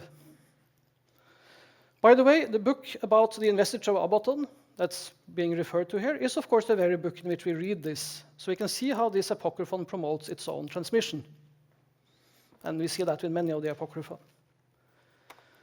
Anyway, as already mentioned, Abaddon is not the only angel who is given the role of psychopomp. In the work entitled The Death of Joseph the Carpenter, for instance, Joseph prays to God to send him the archangel Michael to take his soul painlessly. And at the hour of his death, Jesus indeed makes sure that Michael and Gabriel accompany Joseph's soul to heaven. In several other texts, this job is delegated to unnamed angels of a lower rank, and we often hear how good and bad people are treated differently, with the souls of the former being nicely wrapped in cloth, while those of the latter are taken with a fish hook inserted through the mouth, after their bodies have been shaken violently by two merciless angels, as we are told about in the life of Pachomius. Which also adds that the bad souls are tied to the tail of a spiritual horse and dragged down to the punishments in the underworld. An important function of the angels in a number of Apocrypha is their prototypical nature, as they provide heavenly templates for various roles of the Christian church. We are frequently told that the liturgy and festivals down on earth are mirror images of heavenly rituals, where angels and archangels represent heavenly counterparts of the priests, deacons, and congregations on earth. We often hear about the heavenly angelic choirs, which clearly parallel church choirs on earth, but the counterpart relation between the humans and angels is perhaps even more clearly explained in a pseudepigraphical sermon on the four bodiless living creatures. In this text, priests and deacons are addressed specifically and told that they have received the model of the cherubim and the seraphim, and that the liturgical actions that they are performing down on earth, and especially the Eucharistic service, are modeled on the heavenly liturgy being performed by the four bodiless living creatures in heaven. Who are these bodiless creatures, you ask? Well, they are the winged creatures who are carrying and standing by the throne of God, according to Ezekiel chapters 1 and 10, Isaiah chapter 6, and Revelation chapter 4. These creatures, who are described as cherubim in Ezekiel and as seraphim in Isaiah, are simply described as living creatures in Revelation. But in the Coptic pseudo-Chrysostom text, this discrepancy is solved by having two of the creatures be cherubim and two be seraphim. Thus, all the biblical intertexts are variously drawn upon, blended, and expanded, and used as arguments for a correct liturgical practice. The seraph taking the burning coal and touching Isaiah's mouth with it thus becomes an image of the Eucharist. For like our deacons who do not dare to touch the body of the Lord with their hands, except through loaves of bread, the coal is the body of the Lord. The cherubim and the seraphim are the deacons serving their Lord, according to pseudo-Chrysostom. The angels not only provide models to be imitated, but also models into which one should aspire to be transformed or assimilated. As Ingvild has put it, angels offer an ontological transformation category, and Coptic literature, especially hagiographical literature, abounds with stories about monks leading or trying to lead an angelic life. At the same time, we see also how several texts are adamant that there are also certain key differences between angels and humans. While monks may have been striving for the angelic life, like Anthony, and some texts may advocate the desirability of becoming like angels or even like Christ, some texts are adamant that there are real boundaries between these levels, having to do with the nature of one's body. One biblically based idea that proved to be productive of speculations in this regard was that of Enoch and Elijah's bodily assumption into heaven. How could this be? How could they have been taken up into heaven without dying? And why? And why only them? Apocrypha could provide answers to such questions. Both Elijah and Enoch were believed to have been taken up to heaven in the body without dying. And so several Coptic Apocrypha argue that it was logical that they would someday have to die properly, like every other human being.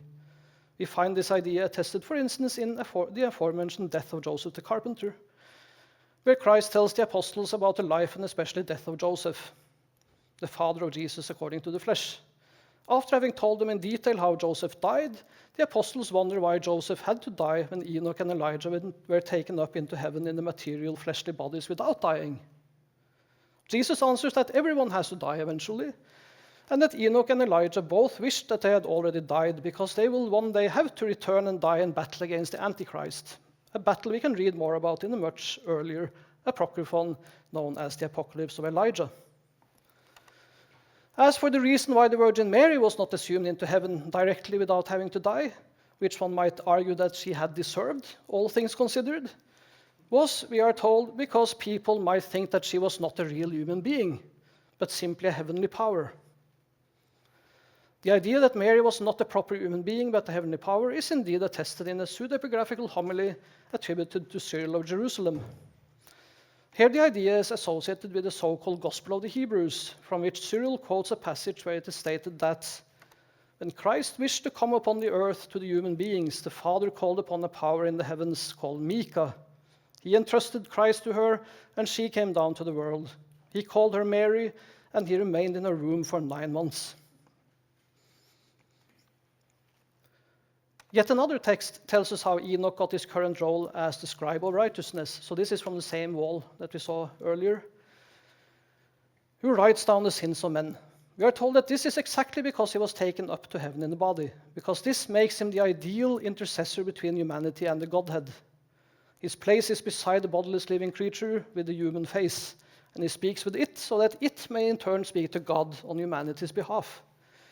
We are in fact told that he takes the place of the previous scribe, Mephriel the angel, because the latter was bodiless. In any case, we can see here that we have a whole chain of intercessors from the people in the churches down on earth, to Enoch, who is bodily in heaven, to the bodiless living creature with a human face, who can speak to God face to face. Mephriel the angel could not do the job, because he was bodiless.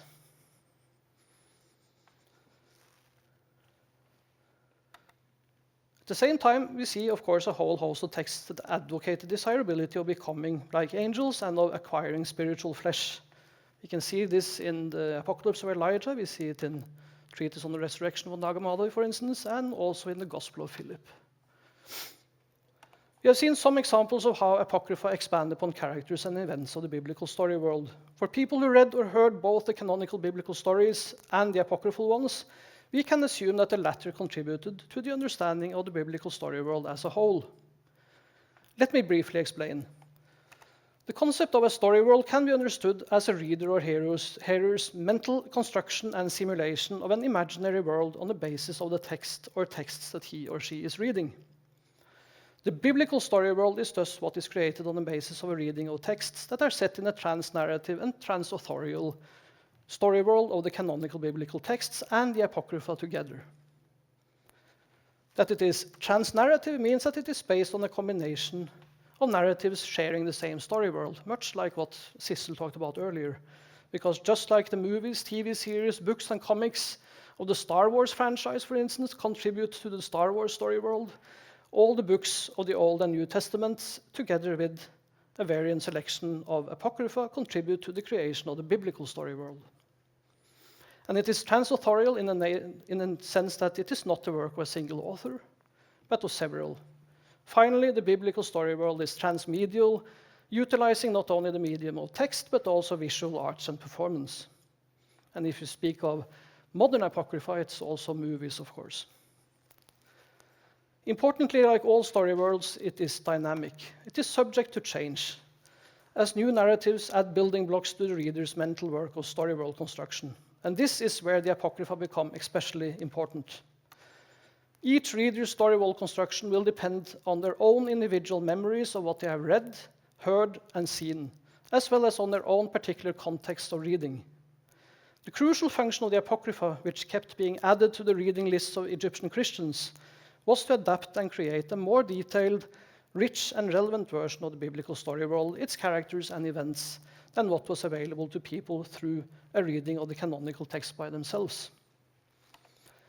As we have seen, in contrast to the real world, the biblical story world was populated not only by human agents and animals, but also by a whole spectrum of supernatural entities, and the Apocrypha contributed in no small measure to the population of the latter.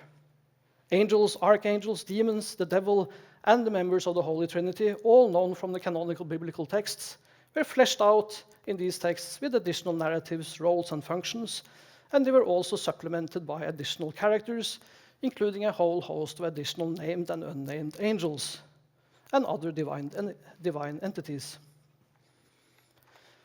Ingvild Gildhus has astutely observed that the religious imagination tends to blur the border between natural and supernatural categories. Indeed, as Mark Turner and Gilles Fauconnier have argued, the blending of categories and concepts is a key feature of human cognition, which we engage in all the time. It is how we think. It is how we make sense of things. The blending of the natural and the supernatural in the religious imagination of Christians in late antique and medieval Egypt was facilitated by texts, and among such texts, apocryphal gospels, acts, letters, and sermons provided plentiful fuel for the blending machine. Like modern media, such literature influenced people's thinking, and research on the impact of fiction on people's beliefs and emotions today can indeed provide us with transferable insights into the impact of Apocrypha in Egypt. Geoffrey Strange, for instance, has shown how stories about invented characters in imaginary situations influence readers' judgments about people, problems, and institutions in the everyday world. His prime example is the impact of Harriet Beecher Stowe's novel Uncle Tom's Cabin on people's attitudes towards slavery. As Strange argues, Stowe used the vehicle of a fictional world to seriously refer to the historical world. And its effects were arguably greater on people's attitudes towards slavery than work on non-fiction covering the same topic could have been. This effect is related to a powerful way in which fiction influences people, namely through its emotional impact. The example of Uncle Tom's Cabin is here an especially good one, but we can also see it in the Apocrypha, for instance, when they do their best to instill in the readers a profound fear of post-mortem punishments. Another important aspect has to do with the ways in which fictional and factual information is associated in our minds and how it is blended, to use Mark Turner's terminology. Strange describes experiments that demonstrate the difficulty readers have of separating links between fictive facts and their prior knowledge, once the fictive facts have been actively considered and represented in memory, even when they actively try to do so. Similarly, one would expect that it would be hard for the common Christian in medieval Egypt to separate information derived from authorized canonical religious texts from that derived from Apocrypha. As Strange points out, once in memory, story world assertions may migrate to a reasoner's real-world belief space when they are temporarily dissociated from the non-factive context in which they are embedded. In other words, they become blended, and once they are blended, they are very hard to unblend. I believe these insights also shed light on the effects of apocryphal literature on people's construction of the biblical story world and their associated beliefs and attitudes. Moreover, from a reading of the canonical biblical texts by themselves, the role of figures such as the Archangel Michael in late antique and medieval Egyptian Christianity would be incomprehensible. Once we realize the full breadth of the literary production and consumption in this culture, however, and the role of the Apocrypha in shaping and adapting the biblical story world, it suddenly becomes clear why this could be the case and how much impact this literature could have on people's beliefs. Finally, in conclusion, I would like to highlight the fact that not only can we draw a number of parallels between the function of modern media franchises and the construction and development of the biblical story world in late antique and medieval Egypt, but we may also gain insights into the very way human imagination works across very different time periods. Study of late antiquity is thus, if anyone should be in doubt, not only important for the understanding of this particular period, but also relevant for the understanding of human beings, human nature, and human culture in general. Ingvild has shown this clearly in her many comparative studies of antiquity and modern times. I can only conclude that there is every reason to follow Ingvild's example and strive to make historical and contemporary studies shed mutual light on each other. Indeed, as she has perceptively pointed out, one could even argue that in some respects we live in the latest antiquity. Thank you.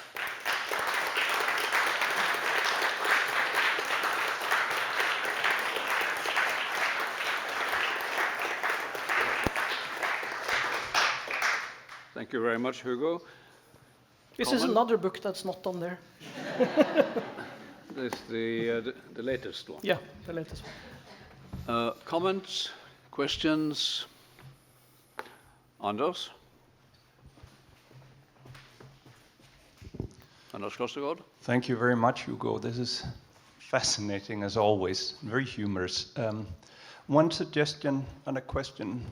If you look at Danish churches from the transition from Norse religion to early Christendom in Denmark, you see Michael as the most portrayed one on the frescoes, not as the psychopompous, but in his role as the one standing with the weights at Judgment Day, helping Christ and God in order to find out who's going to be among the saved and who's not.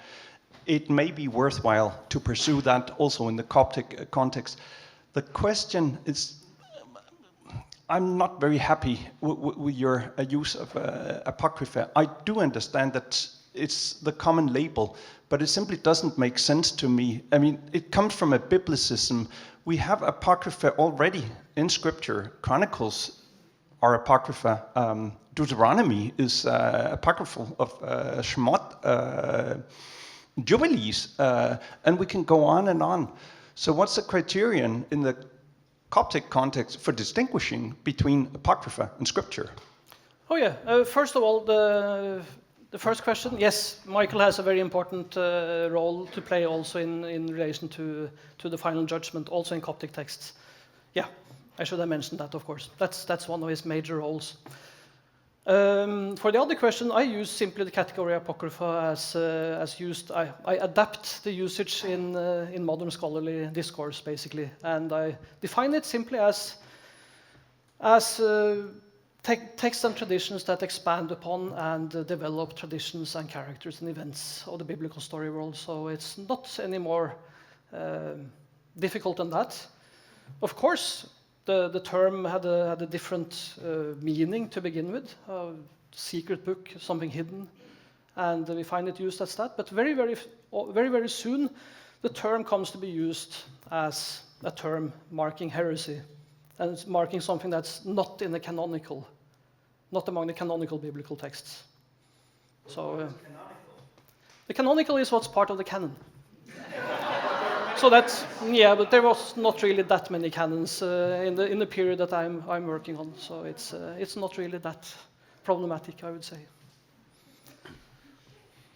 Yes, canonicity and apocrypha, they are sort of relative concepts, all dependent on whoever has the authority to define them. So. Next question, Liv Ingeborg. Thank you so much for the paper, Hugo.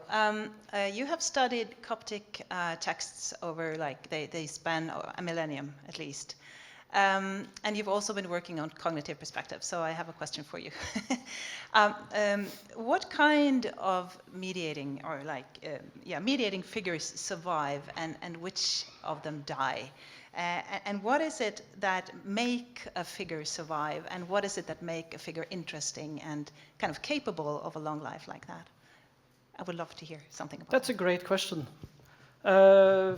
We certainly see that a lot of the archangels survive, especially Michael and Gabriel, extremely popular all across the entire time period. But yes, we hope to be able to approach that question in more detail once we have added information on all the texts in our corpus to see what may be the similarities between those characters that survive and also those topics that survive in the discourse, those topics that are continually being discussed in ever new texts. And we do that by basically gathering a lot of information on all these works in all the different versions. But you certainly see that, I mean, a character that, like Michael, who has so many different roles, being so powerful, is very, very good to think with, and an easy person to use in the religious practices. Jan Bremmer. Thanks very much for a very nice lecture. I basically had an overlapping question, say, because you presented this biblical story world in a way like a synchronic, but over the diachronic. Oh, yeah. Say, well, what themes? Can we see that certain themes become more important and other themes pass away, so to speak? Or is it a very dynamic biblical story world, or is it a fairly static biblical story world? It's very dynamic, and of course it depends on the places too. I mean, but we certainly see that across the time period, these 1,000 years, that there are certain topics that stay on and are discussed for the whole period, like for instance the creation of Adam and Eve, very, very popular, in different ways, of course. Other things are do not have the same staying power. For instance, ideas about the creation of the world by a lower deity is not as popular in the later Apocrypha, for instance. You also see that the Antichrist, he's very popular in some of the very early texts, but then he disappears for a long time, and then he shows up a little bit at the end. So you have various different topics that basically fall out of favor, out of fashion, and other topics that come into fashion again. The topics and the characters that are in fashion is very much, it seems, connected to the services of the Coptic churches and the Coptic monasteries in the medieval period. But that's definitely one of the key themes that we're looking at, how these things develop. Thank you. Okay, so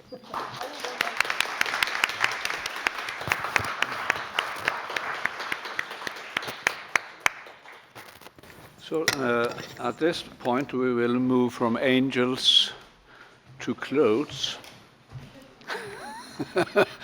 And as we mentioned before, clothes and what religious people wear is the topic of Ingvild Gillhus's latest book that was published only this year. And Christian Bull, who seems already to have read it, is also a Bergen graduate and is presently employed by the Faculty at the Lutheran School of Theology, and where he teaches a variety of history of religious subjects. But he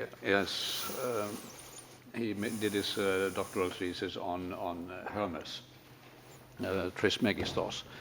But I don't think you will be dealing with him today. No, for once I will steer clear of Hermes. Go ahead. Thank you. So, this sounds very loud, but Ingvild, congratulations, and I'm very pleased and honored to be here and celebrate you today. So, one of the many wonderful qualities of Ingvild is her ability to think of novel topics and approaches that open up new ways of understanding religious thought and behavior. I, for one, would not have been able to imagine that topics such as animals, laughing gods, and weeping virgins could tell us something about ancient religions in general, but Ingvild did, and she even wrote wonderful books on these topics. In her latest book, Ingvild wrote about monastic clothing. And again, I was impressed with how these, to me, apparently insignificant pieces of fabric could tell us so much about Egyptian monasticism. As Ingvild states, in this study of ascetic and monastic clothes in Egypt in late antiquity, clothes are seen as mediators between their wearers and the world, and sometimes as actors because of their potential to restrain as well as enable those who wear them. The book deals with mythological paradigms for the clothes, such as the sheepskin cloaks of Elisha and Elijah, but also shows how the monks' production of their own uniforms could function as a kind of spiritual exercise, including inducing contemplative and trance-like states. Wearing the monastic garb also molds the memories of monks, gives them a communal identity, and the clothes are mediators of ascetic, pragmatic, and spiritual authority. In this tribute, I will focus on the use of clothing in another religious phenomenon from antiquity that Ingvild has also written about before, namely the ritual practices prescribed in the Greek and Demotic magical papyri. Here too we shall see that the clothes can be seen as material mediators, making the distant gods real to the mind of the human mediator who wears them, namely the ritualist who stands between the human and divine realms.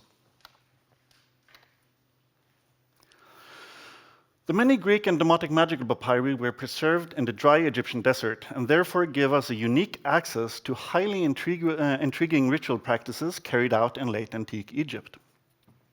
Our literary sources are replete with references to magic and magicians in antiquity, highlighting the fantastic power of magicians, as well as their dubious morals and marginal social positions. For example, in the famous novel The Golden Ass by Apuleius, our protagonist witnesses a notorious witch smearing her body with an unguent while muttering secret words, which turns her into an owl. When he himself tries on the unguent, he is more unfortunate, turning into an ass. But magicians were not only figments of the imagination.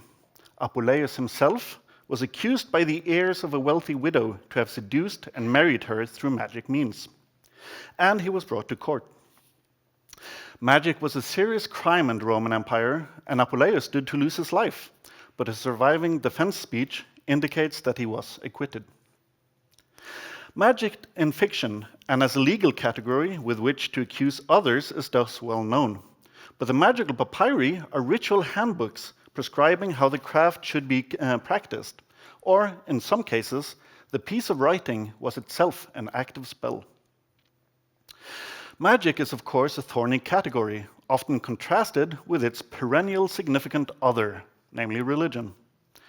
The discipline of religious studies has still not resolved how we should conceptualize magic and religion, or if indeed the terms have any validity at all, and I shall not attempt to solve the matter presently. Suffice it to say that if we, for our present purposes, agree with Melford Spiro that religion is an institution consisting of culturally patterned interaction with culturally postulated superhuman beings, then we might say that magic also consists of such interaction, but with a lower degree of institutionalization. An institution is a social entity, yet our rituals are most often solitary affairs, or at most includes a few people. Magic is often portrayed as being at odds with dominant religious institutions.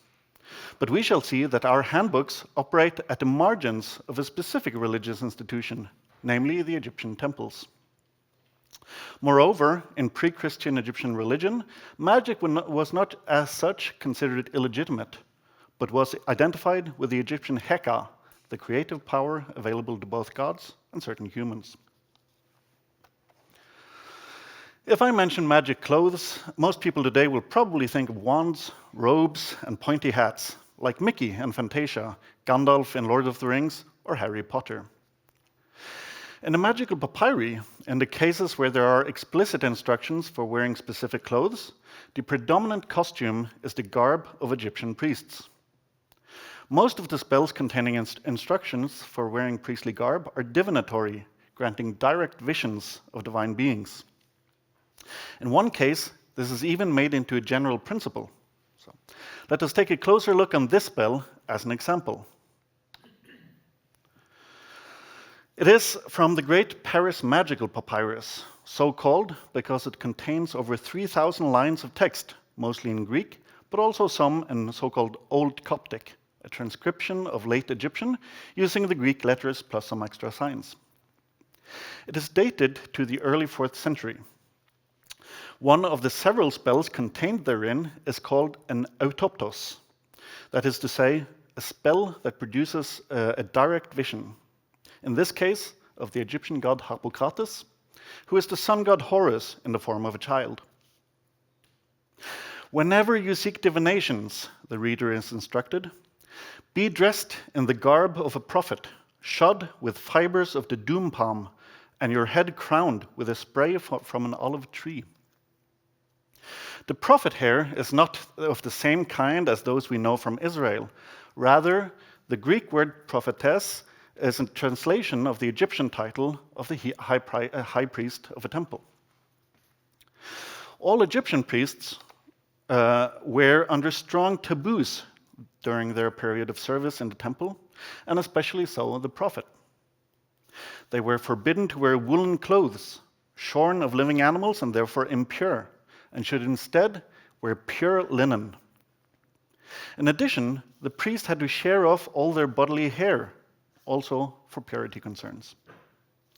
The general Egyptian title for priest was Wab, which means pure, because the temples in which they served were off limits to the ritually impure. The taboos were taken seriously also under the Roman administration of Egypt, and a priest who was caught in woolen clothing was fined 200 drachmas, 1,000 drachmas if he also had hair on his head in addition. Egyptian priests thus cut a striking figure with their clean-shaven heads and white linen robes, especially so if they traveled outside of Egypt to serve in the international cult of the goddess Isis. Sometimes you can associate these with the Hare Krishna movement, right? It is unclear in the magical papyri if wearing the garb of a priest would include the priestly tonsure, but the constant emphasis on purity as a ritual prerequisite make this a distinct possibility. Was the author or intended user of the autoptos themselves prophets then? If so, it would be somewhat redundant to give instructions for wearing a garb that was obligatory anyway. The 4th century, when the manuscript was likely written, was a time of steep decline for Egyptian temples, already much weakened by disastrous 3rd century. They also had to contend with the explosive growth of Christianity once it became clear that this was the preferred religion of the emperor. It is therefore possible that the instructions to wear the garb of a prophet is meant to appropriate for the ritualist a status that was not properly his, and increasingly becoming a thing of the past. On the other hand, the Great Paris Magical Papyrus is part of a group of papyri, all derived from Thebes and Upper Egypt, which include 3rd century manuscripts in Demotic, a form of ancient Egyptian writing, which at that time was known only to priests. It has been suggested that the Thebes papyri belonged to a priestly family whose 4th century members no longer knew their native scripts and perhaps had lost their priestly position. In fact, the spells of direct vision have many ritual parallels to the daily temple ritual, when the prophet each morning entered the innermost sanctum and opened the naos, a small shrine in which the god's statue was placed, to purify, clothe, and feed it, thus maintaining the divine presence.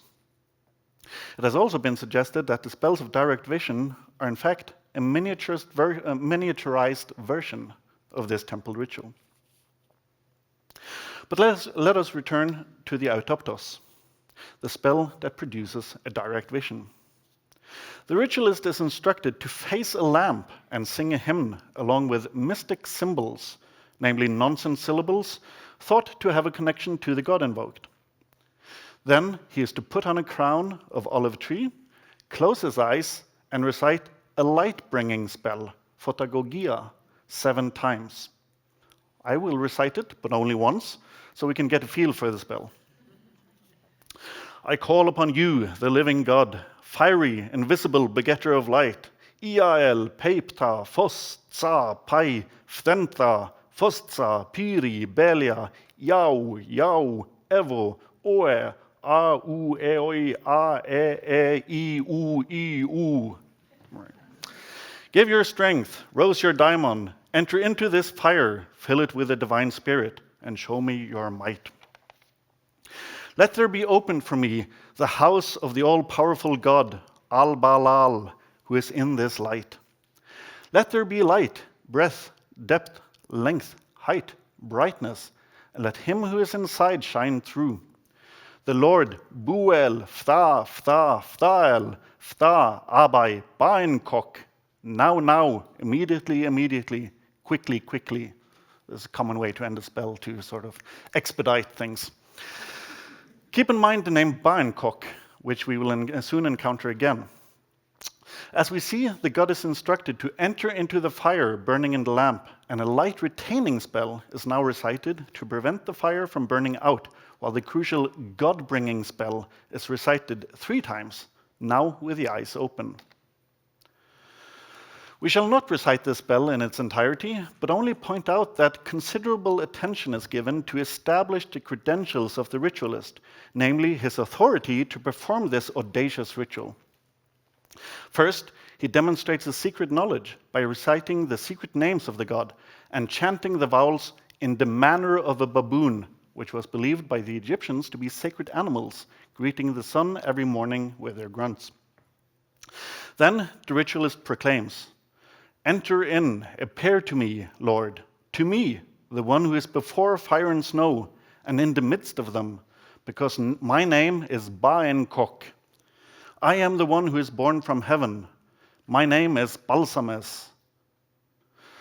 Bainkok, and you see it there, is an Egyptian expression meaning the spirit of darkness, a name associated with Hippocrates on certain magical gems.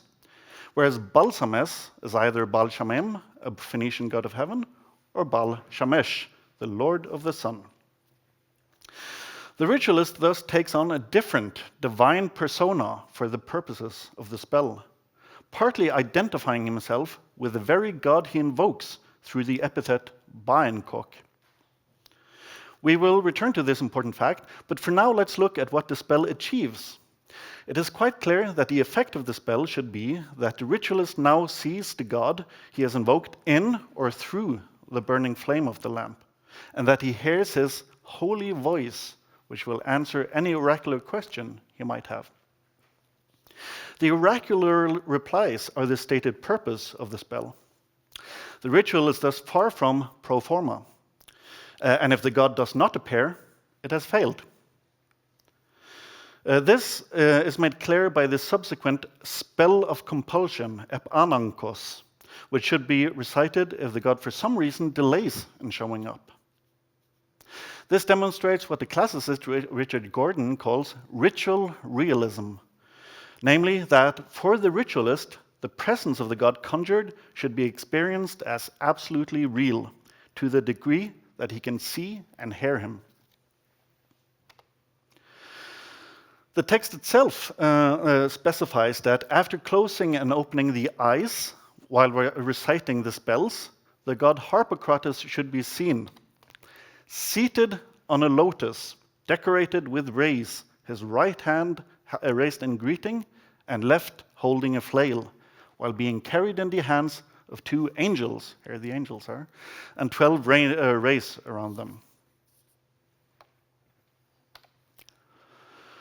Now, let us take a step back and consider how the clothes to be worn during the ritual can serve as a portal to consider today's topic, namely human and supernatural mediators in the past and present. Ingvild has emphasized that it is the monastic clothes that make the Egyptian monks through practices and ideas connected to the clothes.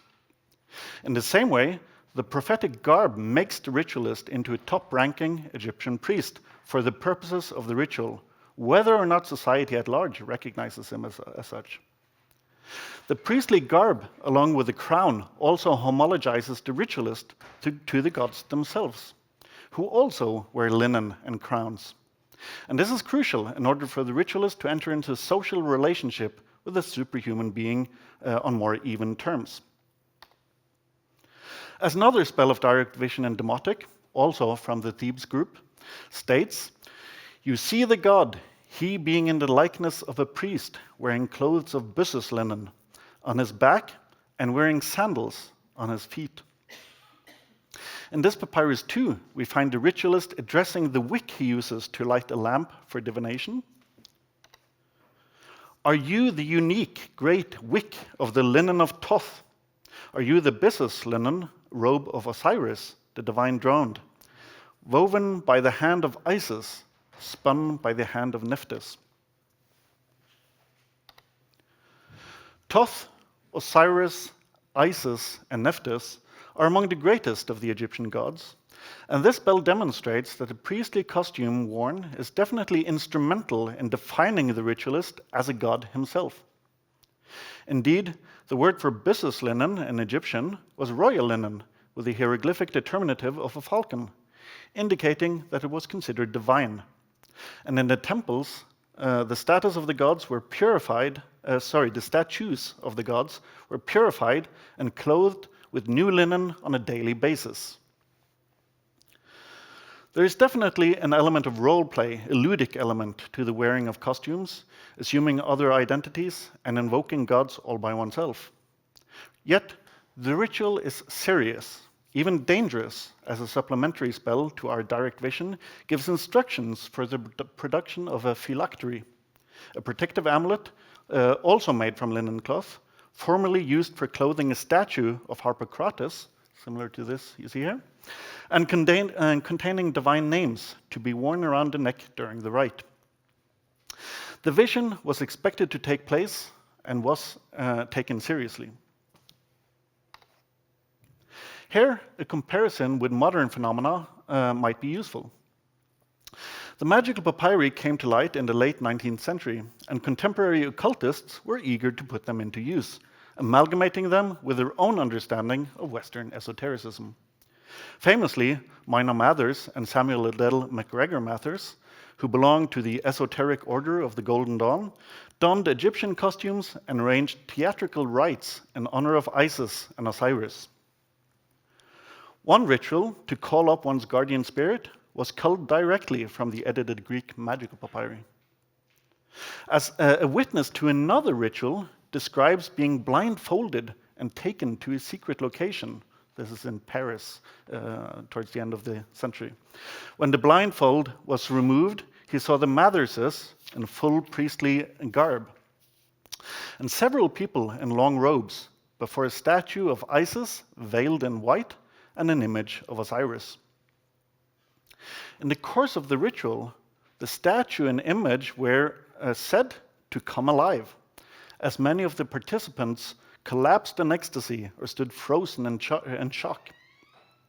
Our witness allegedly fainted and did not see the end of the ritual.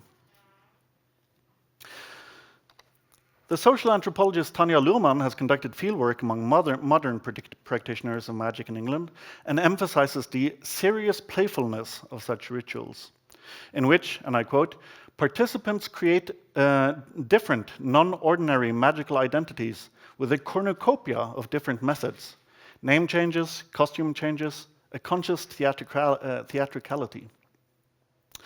The point is to wear something non-mundane, she continues, and then quotes a modern handbook of magic. You will find that the very act of putting on a magical robe will make you feel different, and it is in this way that it does help with magical work. In her newest book from last year, How God Becomes Real, she shows how such methods can be used to kindle the experienced presence of invisible others, that is to say, gods, the Holy Spirit, angels, demons, etc. Such experiences, including visions and hearing voices, are far more usual than is often supposed by secular moderns. It seems some people are more predisposed for this kind of experiences than others, although receptiveness can also be trained. Preparatory techniques such as asceticism and purification, and importantly, a clearly formulated set of anticipations, will increase the likelihood of intense experiences and altered states of consciousness. As Luhrmann points out, expectation, practice, and bodily processes interact, and together they kindle extraordinary experiences. And I quote, the kinds of events people deem spiritual are kindled. The body learns to experience these events, and the experience changes the events so that they become more fluent and habituated over time. These events are important because they provide first-hand evidence to the believer, that is, that the claims of the faith frame are valid. The person of faith not only works to make a God real, but comes to be a body in which that evidence is felt in a certain way, and likely more easily. I suggest that the symbolic properties of the priestly clothes prescribed in our spells are a component of a heightened and contained semiotic system, along with other symbols, such as the lamp, crown, phylactery, etc., that focuses the ritualist's attention towards invisible others. The tactility of wearing the clothes, possibly combined with a full priestly tonsure, will further shape the bodily experience of the ritual and make the ritualist receptive for the event without which the ritual can be said to have failed, namely an auditory and visual experience, or hallucination if you will, of the god Harpocrates being present in the flame. As such, they can be said to be material mediators of a distant god. So, thank you.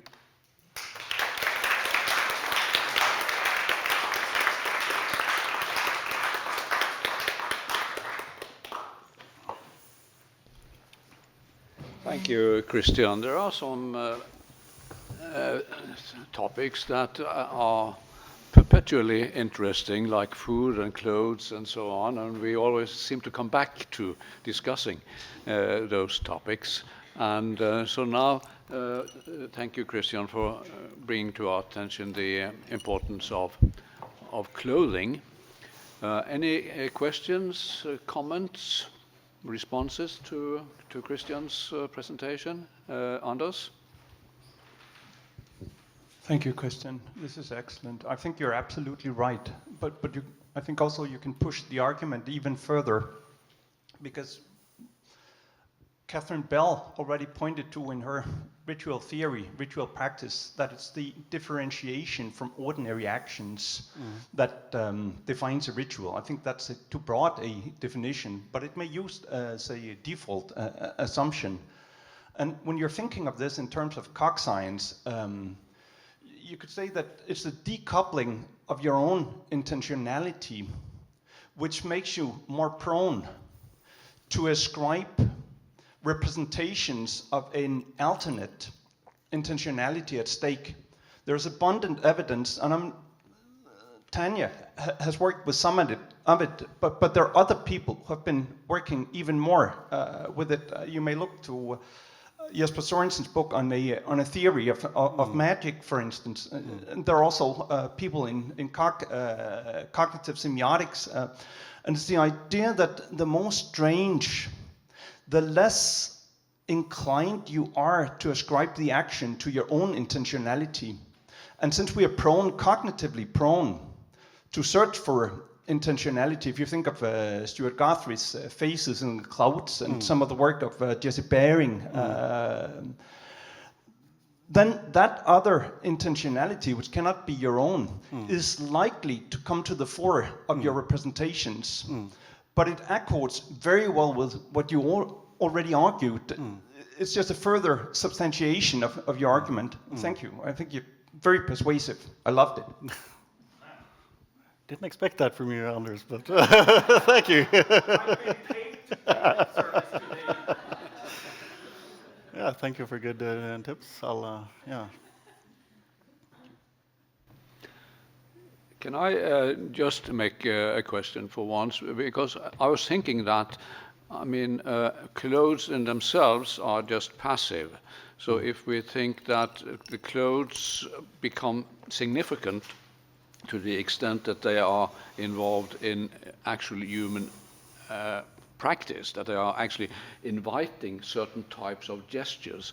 So have you been thinking about how these clothes, these robes, used by magicians, for instance, are the way they are, robes and so on, because you perform certain types of gestures when you wear those clothes? Well, according to Ingvild, they're not passive, they're active, which I struggle a bit with myself, because Latour is not my forte.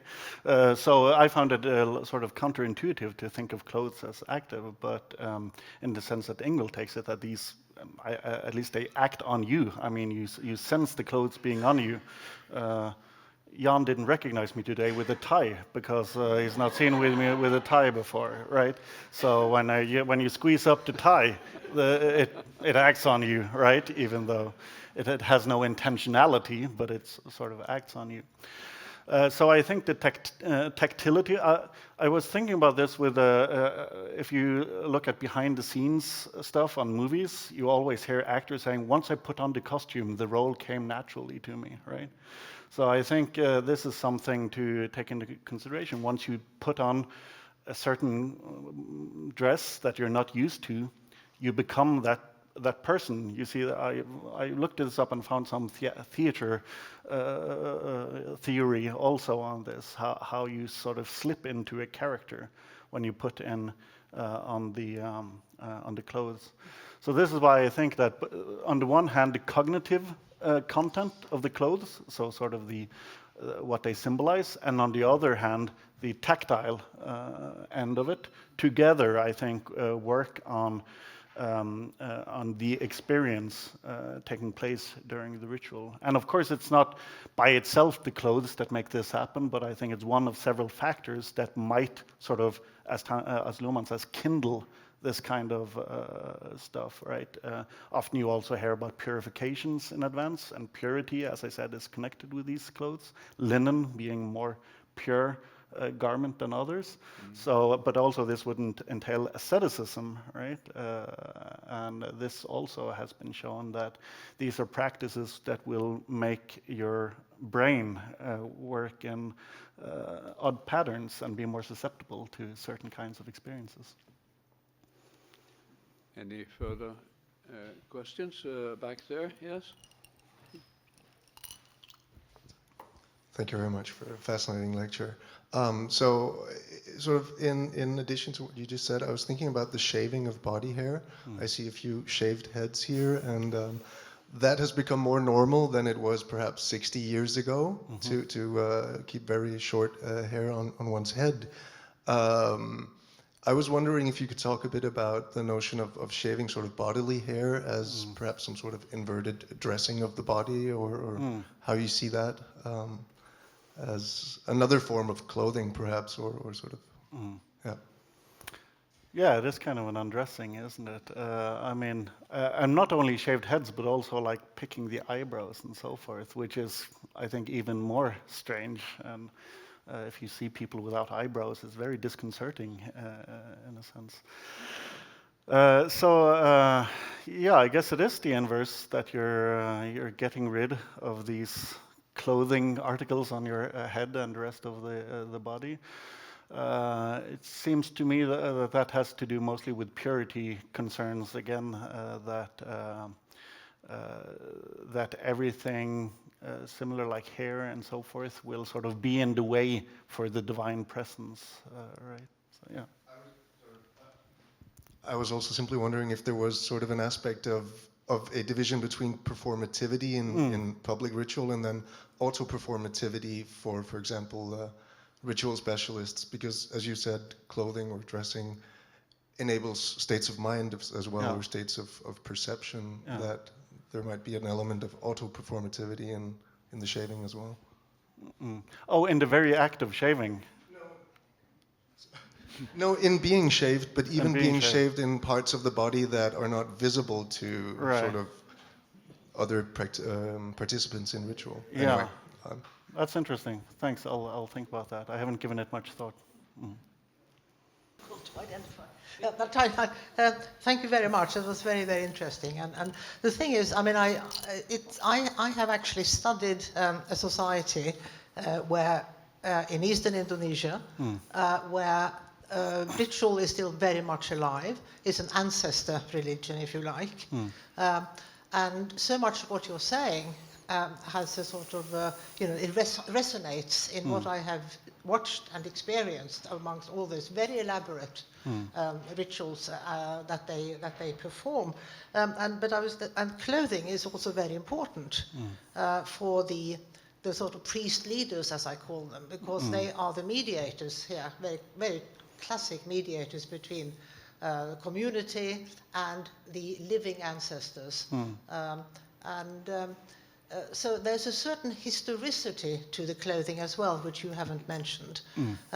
It's not because, at least in these cases, quite a lot of the clothing is very old, and it's said to be original clothing from the original ancestors. It won't be, it'll just maybe a small bit or something, but and there's also certain kinds of jewelry, which is certainly claimed to be ancient, which is absolutely necessary for the priest to wear at the different kinds of rituals, different jewelry for different rituals and so on. And so part of the purpose in this sort of mediation of making contact with the ancestors, the priest in a sense also becomes an ancestor. I mean, he transforms his identity through the wearing of these various kinds of paraphernalia, which has imbued in them, the historicity of their relationships. And I was wondering if something like that might also be the case here. Thank you. That's very interesting. I mean, Ingvild writes about this, about monastic clothes, how these will be inherited, right? That a famous ascetic's garment will be a powerful, authoritative tool. I've not come across anything like this with our priestly clothes. The closest would be, as I mentioned, the phylactery, which formerly it's supposed to have clothed the statue of Harpocrates. So in that sense, it's sort of second-hand clothes from the god himself, right? but otherwise, the closest, so this is something I wanted to look closer at, but didn't find time for in this lecture, is also a funeral, because, of course, linen would also be used for mummification, so then you would be wrapped completely in linen. So, and again, of course, this has to do with purity concerns and so forth, but this wrapping then makes the body ready for the afterlife, right? And so this is also something I want to look closer at. Two of these divinatory rites also include actions where you swathe the whole body in linen. So not just that you wear a robe, but from head to toe you are covered in linen. And this, of course, again homologizes you to the god, because several gods are depicted in this mummy pose, like standing, instead of this pose, they stand like this, right? Wrapped in linen, and with mummies. So, so there I think maybe the ancestor aspect could come in a little bit. Well, there is, in a sense, a collapse of past and present, isn't there? Collapse of? Past and present. Yeah, I think so. Mm. All right. Thank you very much. Thank you.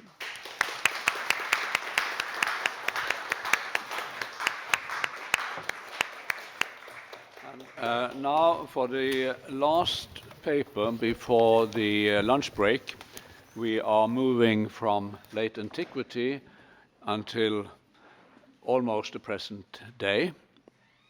Well, because Margit Warburg will be talking to us about some modern phenomena. Margit Warburg is a professor of the sociology of religion at Copenhagen University, and she will now be speaking about figures on the fringes of Islam and Judaism.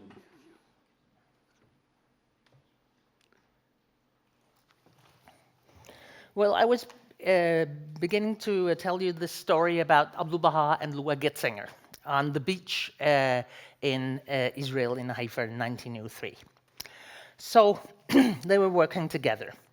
Lua dropped behind slightly and began fitting her small feet into his much larger footprints.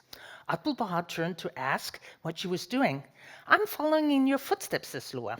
A few moments later, he turned again. "Do you wish to follow in my footsteps?" he asked. "Oh, yes," said Lua. They walked on, and this exchange of words between them were repeated twice. The third time, Abdu'l-Baha almost shouted, "Lua, do you wish to follow in my footsteps?" "Oh, yes," said Lua for the third time, and with that, a great tarantula jumped out from a hillock of sand and bit her ankle. Abdu'l-Baha saw this but paid no attention and continued walking. Lua followed, still fitting her footsteps into his. However, she soon gave up because of the pain in the ankle. Abdu'l-Baha carried her back to the quarters. The fever set in, and she was cared for by Abdu'l-Baha's sister, who was very worried about her patient's condition. She asked Abdu'l-Baha to do something about it, and he then laid his hand on Lua's forehead. The temperature drained away, and her head cleared, and she was healed. And it was only later that it was explained to her that she had been suffering from a strange and virulent condition of her blood, which the bite of the tarantula had cured. So this account shows the miracle maker's superior insight and quality. It is difficult to follow the master in detail, and to insist on doing it may mean suffering and perhaps death. However, if you have faith in the powers of the master, you will be miraculously and highly rewarded. So, Abdu'l-Baha and Menachem Schneerson were extraordinary leaders. Both of them succeeded in consolidating their religious communities, while at the same time embarking on an ambitious global expansion. They had international outlook, and they were interested in contemporary social and political matters, and they saw the opportunities of the modern world. Abdu'l-Baha and also Baha'u'llah before him were strong supporters of the liberal and democratic winds that swept the entire Middle East in the late 1800s. And they advocated in speech and writing for a constitutional government in Iran. They both insisted on gender equality and general education, and Abdu'l-Baha also publicly addressed issues of international law and disarmament. Such modern views helped promoting the Baha'i religion among a Western audience. As part of the mission in the West, Abdu'l-Baha visited Europe 3 times in 1911, 1913, and 1914. In 1912, when he was 68 years old, he made an 8-month tour to North America to assist the mission and to consolidate the religion there. Menachem Schneerson developed a strong support for Zionism and the State of Israel, unlike some of the other Hasidic groups. A few of them refused to recognize the State of Israel at all, while others reluctantly accept its temporary existence.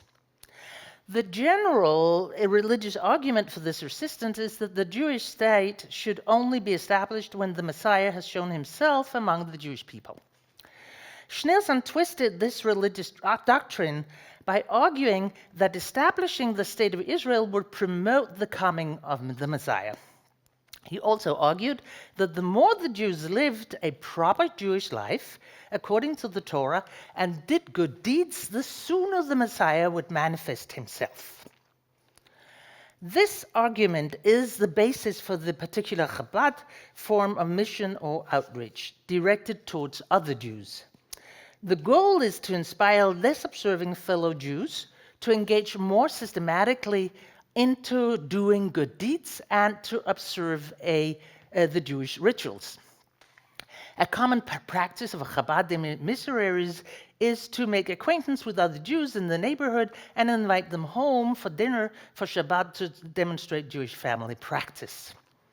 The systematic outreach towards non-Orthodox Jews distinguishes Chabad from other movements within Hasidism. It has gained Chabad's acceptance among many Jews, but also much opposition. In particular, the Chabad outreach among young Israelis in the army has worried many non-Orthodox parents who fear that their sons and daughters may convert to what they see as a sect. Many Hasidic groups are critical of electronic information technology, such as television and the internet.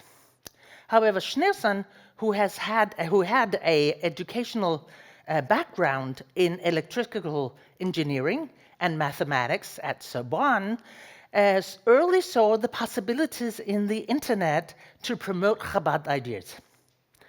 Chabad.org is indeed a very active site for Chabad outreach activities.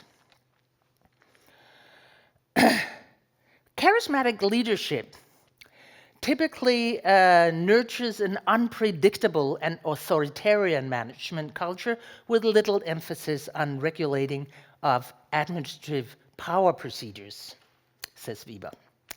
Religious movements with charismatic leadership will often experience a crisis at the leader's death, in particular if there's no obvious successor to take control.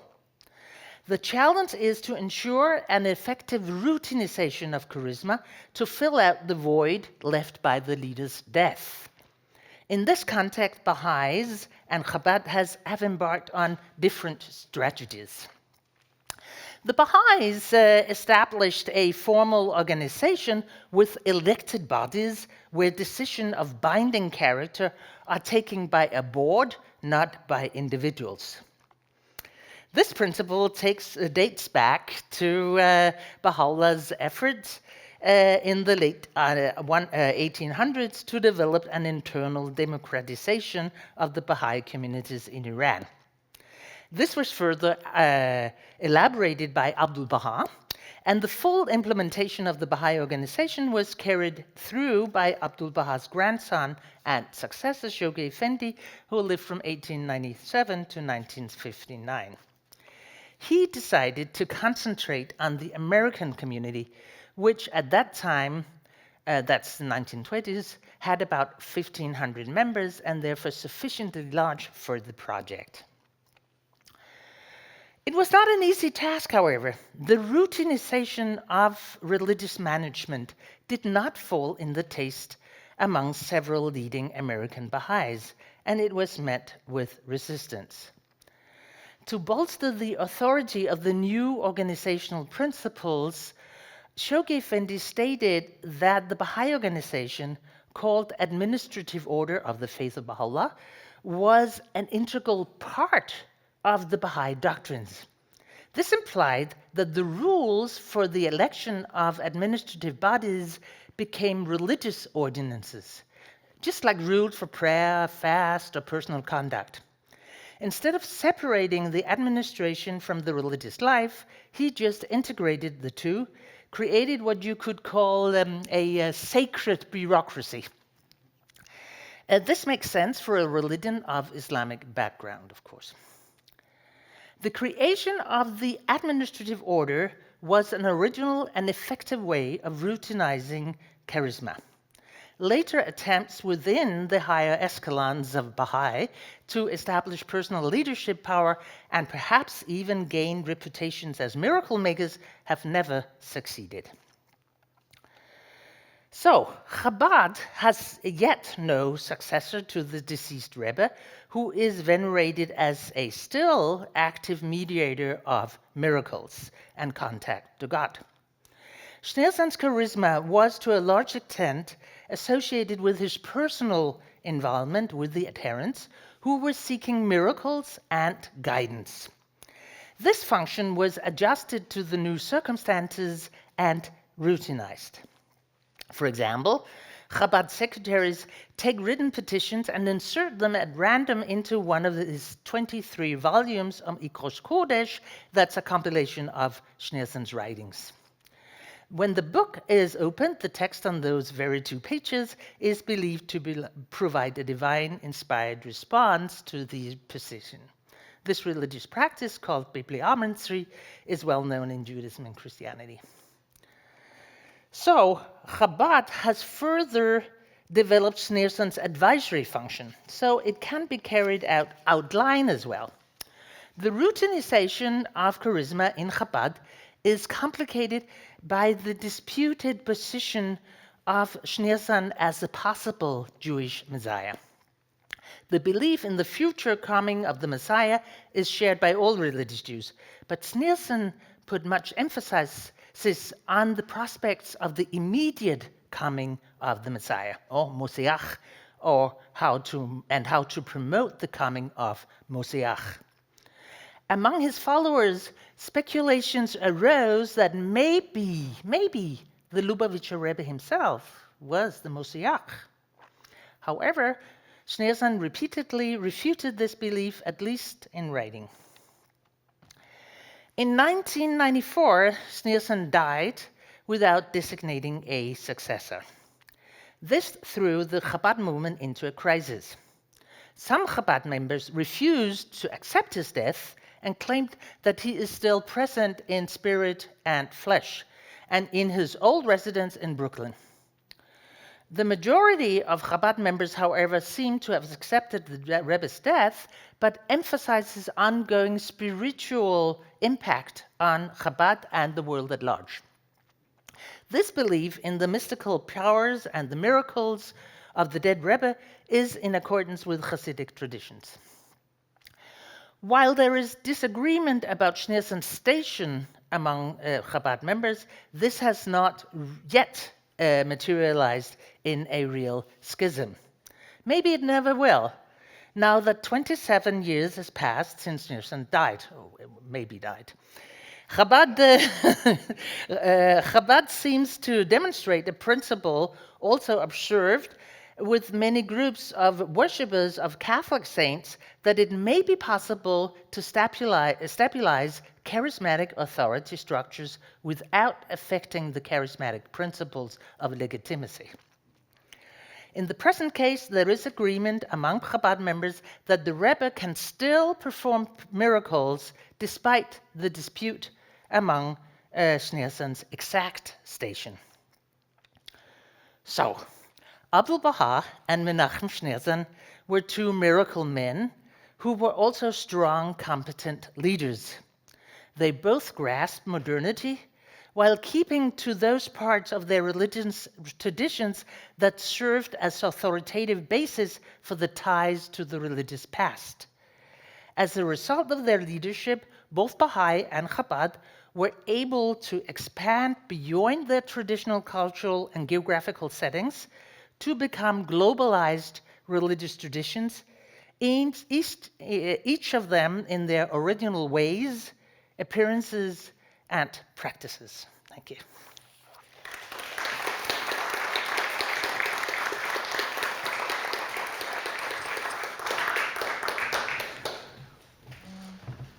Thank you very much, Margit, for taking us back into the present world, although hardly less mysterious than, than ancient texts about magic and so on. Are there any questions or comments? Aslak?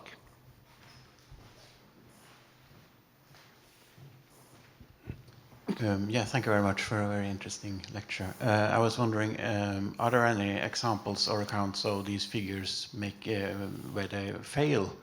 For instance, making wrong predictions or failed healings?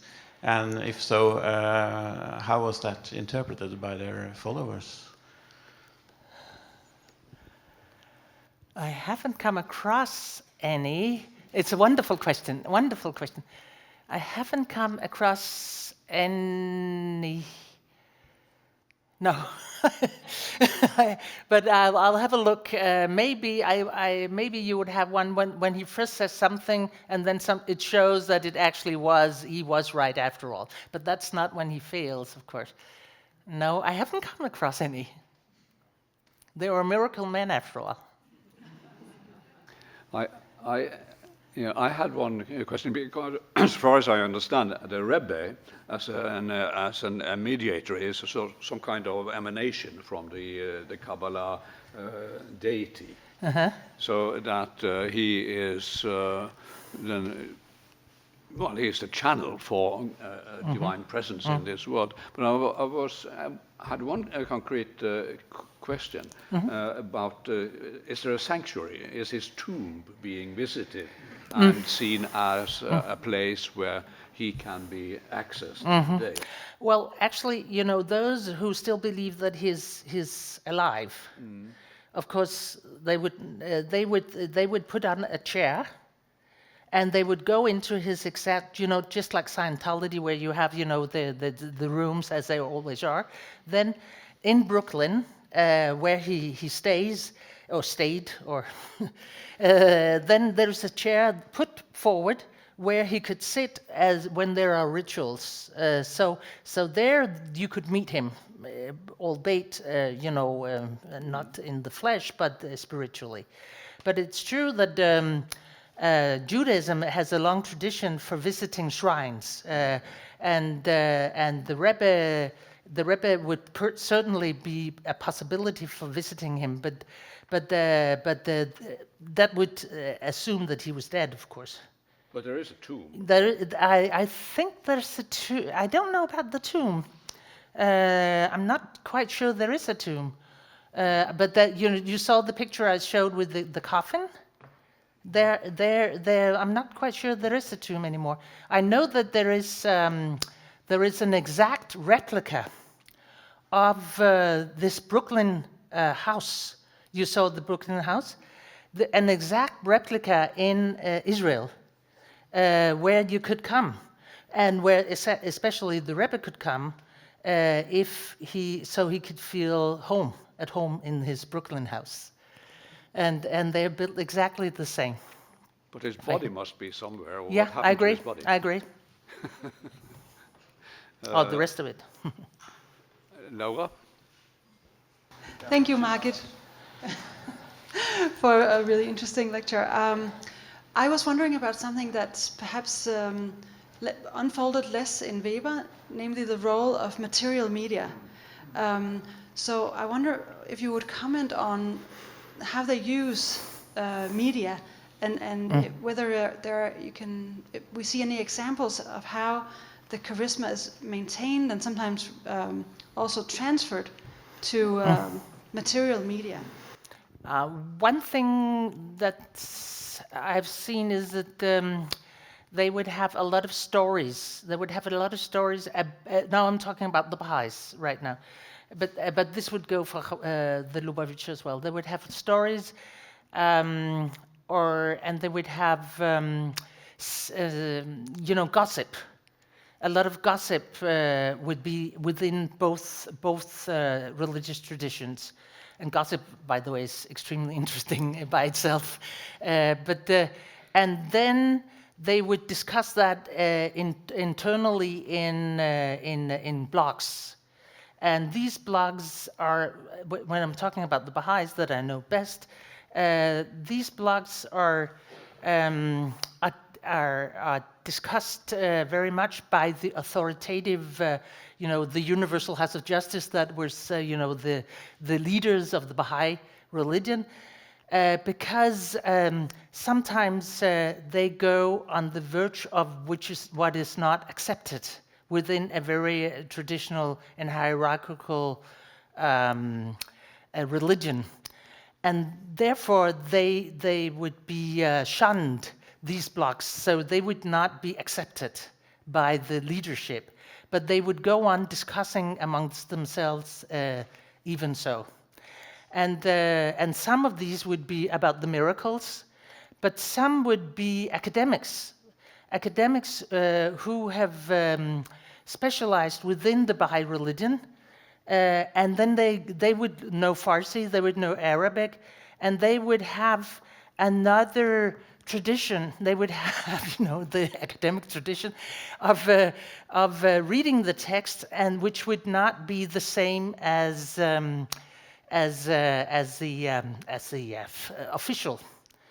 And they would discuss also within in another blog or in another text, just like you have seen in Catholicism, where you've seen the same about the miracles as well. And they would discuss, especially the history. The history is what is mostly discussed, and these would be within the blogs. As for the more official, they would use internet, just like you've seen it with other groups. Wonderful stories about what has happened, and please go on pilgrimage now in Haifa, and this is what's happened, so wonderful. Things like that. And now new temples are built all over the world. Advertisements, more or less. Quite traditional, I would say. Yeah. I think we'll we are all ready for lunch now, but I'll allow one last question from Nora Stene back there. Thank you for a very instructive comparative study. I was intrigued by this chair that was used for Schneerson when this particular group, when they meet. Is there a parallel to the chair of Elijah, which is also used in certain Jewish rituals, where you have an empty chair for the prophet Elijah? Or would they then have two chairs? Well, I don't know. I don't know. He was always sitting at the same chair before the audience. So I wouldn't say so. No, it is, the chair that he always has, and that's his chair, and that's not the same as Elijah, I think. But I'd say that would be, no, I don't think so. But the chair is very potent, of course. It's, in itself a comparative topic. You have the BMR of money and so on. But I think we'll thank you very much, and we'll end it there.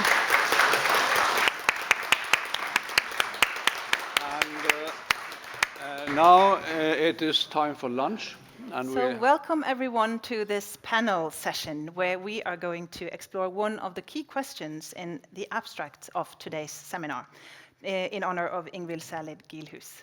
And the question we're going to explore is, in what ways can the present throw light on the past, and in what ways does the past live on in the present? My name is Liv Ingeborg-Lid. I think I know many of you, but not everyone.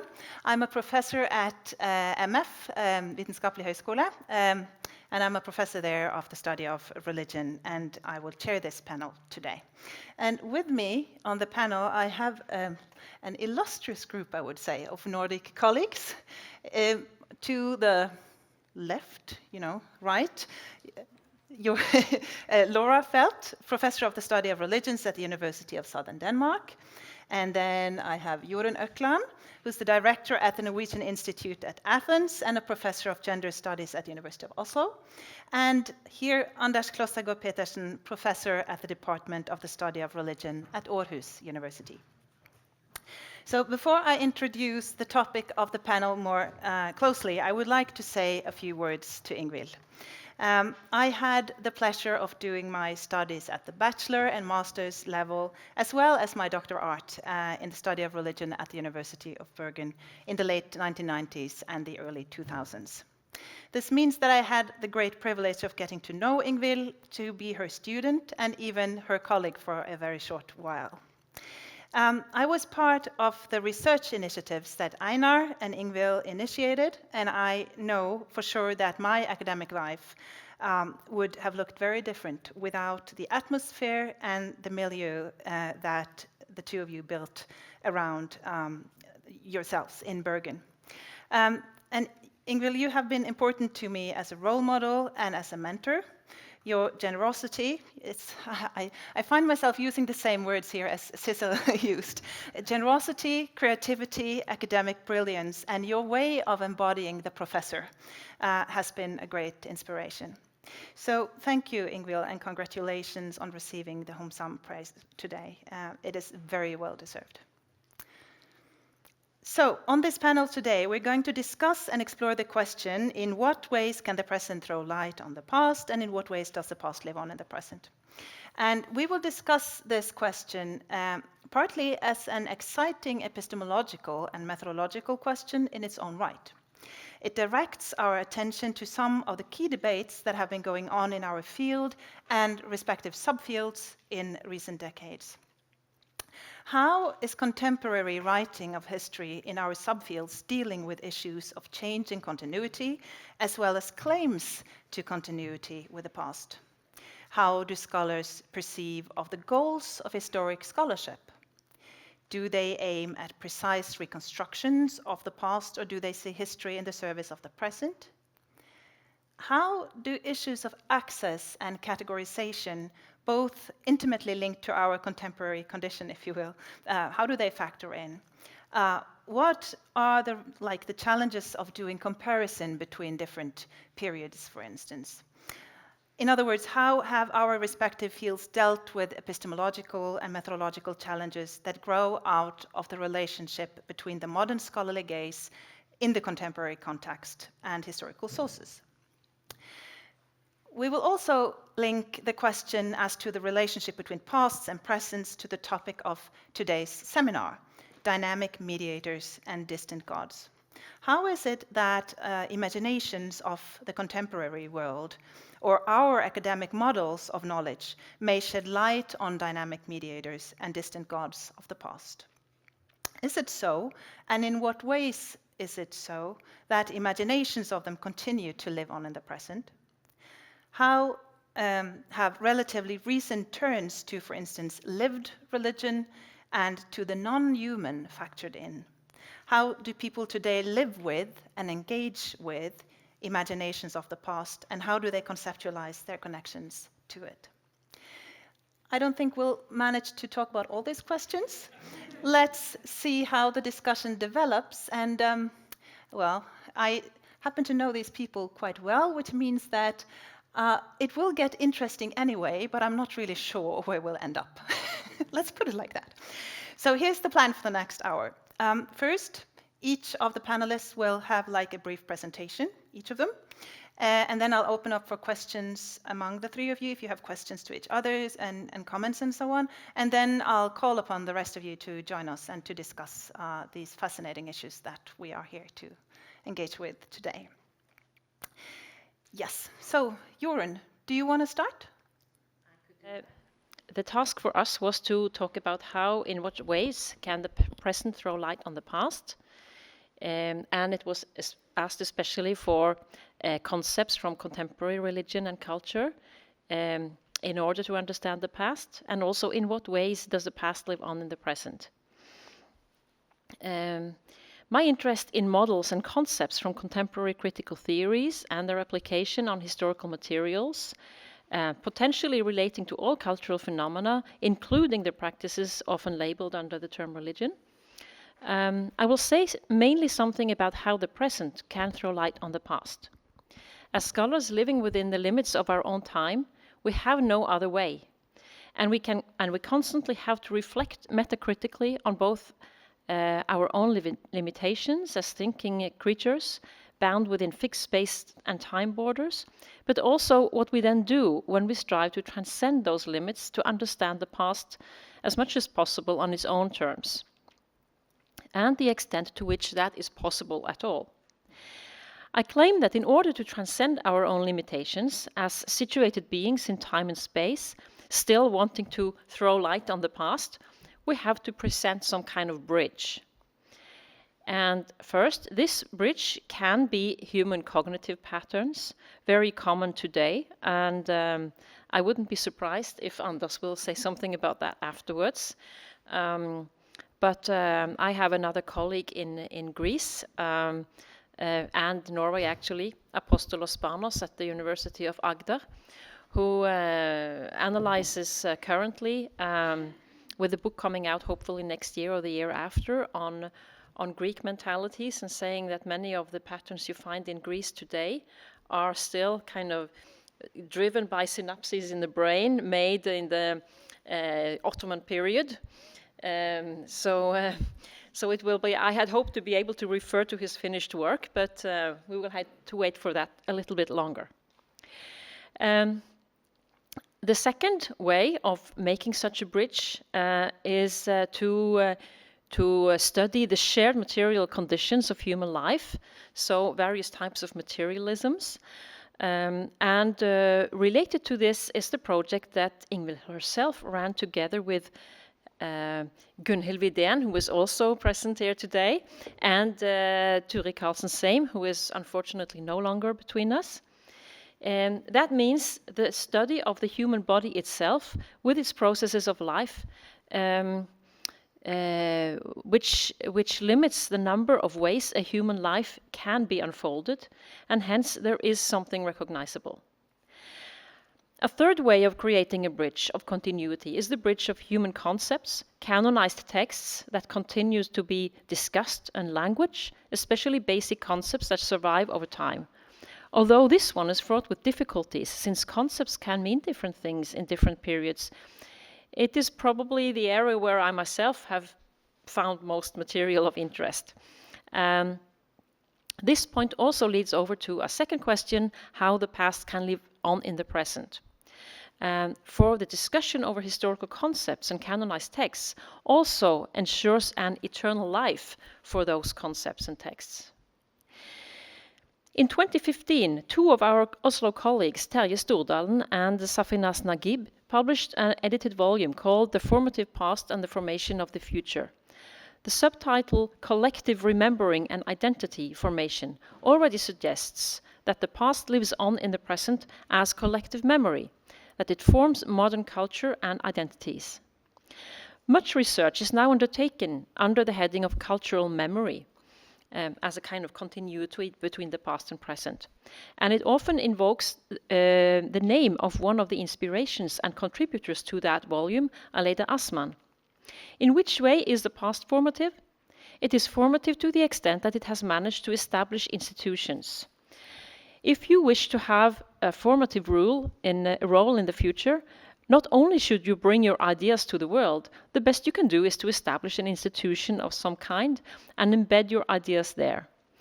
Or perhaps establish a kind of running seminar where you ensure that your work will continue to be discussed among your friends, and after that, friends and disciples of friends. Ideas from the past are not formative out of thin air. One of the insights from the canonicity project that I was myself in charge of some years back at the Center for Gender Research in Oslo was exactly this, that there are far more women writers and thinkers from the most thinkers than most people know of, who have been active throughout history. The books known only by title project run by Liv Ingeborg and Marianne Katzov, who was here earlier, is another project in the same spirit, but going further back in time than the canonicity project. For when you start looking, you find women writers everywhere. Most of what they wrote was about religion in some way, first because that was the most important institution for containment and transmission of knowledge, and second, because when the universities came along, women were mostly excluded. The women authors were formed by the past heritage, but they reinterpreted to make it alive in the present for their own purposes. And here I would have loved to kind of mention many examples, but we do not have time for that. So why does knowledge of these women writers not live on in the present? Because they did not found their own institutions, but fed off institutions of cultural memory that construed them as marginal. The exception to this is the female monasteries. Most of the famous women living on up to us from the Middle Ages were nuns. They could either write themselves, like Hildegard of Bingen, or they had other writers, male writers, write down their visions, like Julian of Norwich. For the latter, it is speculated whether Julian had anything to do with what her confessor wrote down. This is both sound critical thinking, but at the same time it becomes a self-reinforcing issue. Women could not write. Men had to write for them. Why would a man write for a woman? He must have made it up all for himself. This is erasure of the past, making sure that the past does not survive into the present. The women we track down in the canonicity project and in the books known only by title are small traces of a past that did not live on to the present because there was no institution, no structure of support for this cultural memory. Or was it a conscious decision to make sure this history did not live on, which would have been the case if Julian's confessor did indeed make it all up? But this example could also be switched around to function as an example of how the present can throw light on the past. The gender-critical methods developed the last 50 years, or more recently, are fine-tuned as a kind of pathological method of the disappeared pasts. All of the stories, fragments of texts and of women's lives that do not live on in the present, but they can be retraced for a trained eye, just like the crime investigator can retrace deleted text messages and phone calls. The past does not necessarily live on in the present, but the traces that have inevitably been left can be retraced with the right methods. Thus, the way and the extent to which the past lives on in the present is both a question of epistemology, what counts as knowledge, critical thinking, thinking of what might be lost but could be interesting, and methodology, how to go about finding the traces. And thus, the first Northern European woman to earn a living from her own writing, Afra Ben, was literally tracked down in the 1960s-70s to become a new feminist rock star in the following decennia. She died in 1689, and then she and her work that had made her a living was dead and forgotten until more recently then. But then she was resurrected by the above-mentioned critical methods and perspectives and now has gained eternal life, at least for the time being. A recent title I saw on her was called Playwright and Punk Poetess of the 17th Century. Gender studies are often very synchronous-oriented, dominated by social sciences, and less interested in the past. This is very much in contrast to religious studies, studying communities that curate ancient traditions and keep them alive. But clearly, even for more synchronic fields of study, everyone is excited by new excavations of ancient dead and forgotten poetesses and writers. Like the archaeologist Schliemann going out to look for Troy and found the so-called mask of Agamemnon, when he removed the mask, he found himself standing face to face with Agamemnon before the latter's face dissolved into a dust a few seconds later, being exposed to air for the first time in about 3,000 years or so. The importance of a continued life of the past, also for women, and thereby for the future, was understood by one of the founding mothers of feminism, Mary Wollstonecraft, who lived 100 years after Aphra Behn. She said things like, "The past has been taken away from us." So in addition to her more famous writings of vindication of the rights of women, already in 1789 she has created a female canon, the female reader, or miscellaneous places in prose and verse, selected from the best writers and disposed under proper heads for the improvement of young women. And this was done, of course, in collaboration with a male name, which was necessary for publication at the time. I think I am coming to the end of this short intervention. I had also planned to speak about the modern cult of saints in Greece, which are the making present the ancient, the cult of the pagan deities, now living on simply under other names of saints, but there's no time for that. So we'll come back to that. Thank you.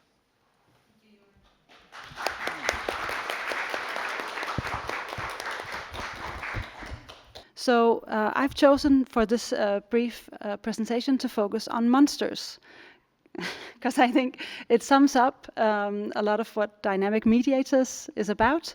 And I've chosen two examples that I hope will reflect the interests of Ingvild and also interest you. So it's one from the contemporary religious landscape and then one from the world of ancient Christian monasticism. So monsters, I think, is an interesting concept to work with because it's a good example of dynamic mediators. Monsters are sort of always on the move. They're not just, what is coming out so much more forcefully today is that monsters are not just negative beings, but also very much positive, benign beings. They're always fascinating and ambiguous, and it's one way I think we can use the present to throw light on the past, but also the other way around. At least what we see today in contemporary popular culture is that there are a lot more positive monsters, and there's also a lot more rewriting of monsters of the past as positive figures of identification. So we have Lucifer cropping up as the protagonist of a TV series and Lilith as figures of identification. But what is also interesting about the monsters, I find, is their capacity to draw the audience in and to become active in both in figuring out what is going on with the monsters, what is it about, what is it, how to react to it, because they are so indeterminate and uncertain and ambiguous. So monsters are interesting to work with because they evoke not only an intellectual fascination, but also a visceral, bodily, affective, and sensory response. And so we were told to reflect on how contemporary theories could maybe throw light on the past, and I thought of Brent Plate's recent book on religion and film as a good example, because he looks at film as media that frame, select, and display content, inviting the audience to become part of the experience with our bodies, senses, and emotions.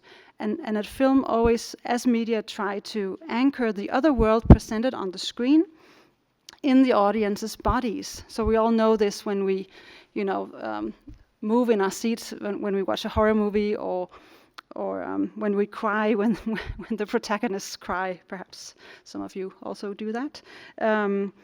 So that's signals of how the audience starts to participate in the other world. So he says that filmmaking is in some ways about creating overlap between worlds.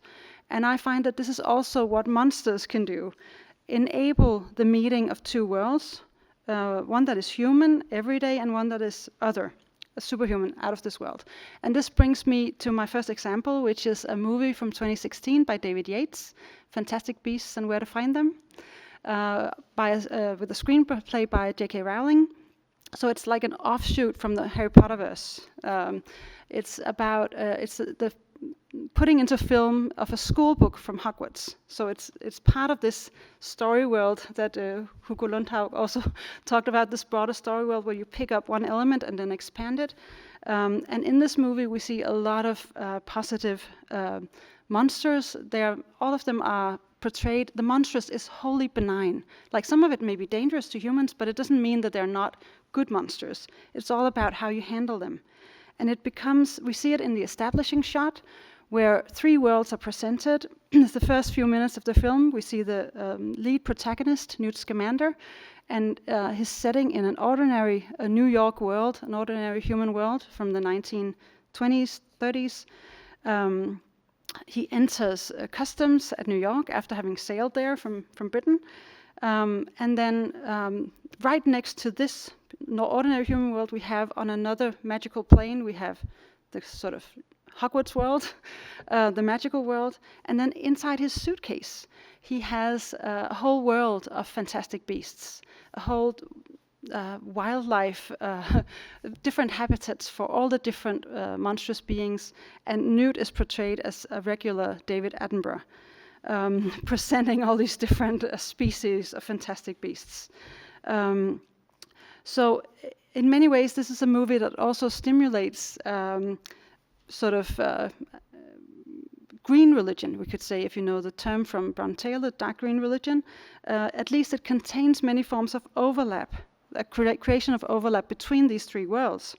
So as viewers, we are invited to see ourselves not only as magicians, but also as protectors of this diversity of fantastic beasts. And it's said about Newt that there are no monsters he cannot love. And also, when a dangerous monster at one point has breached the boundaries between the 3 worlds, Newt tells his human assistant and friend that the monsters need saving because they are, quote, in alien terrain surrounded by millions of the most vicious creatures on the planet, humans. And this brings me to my second example from the ancient world.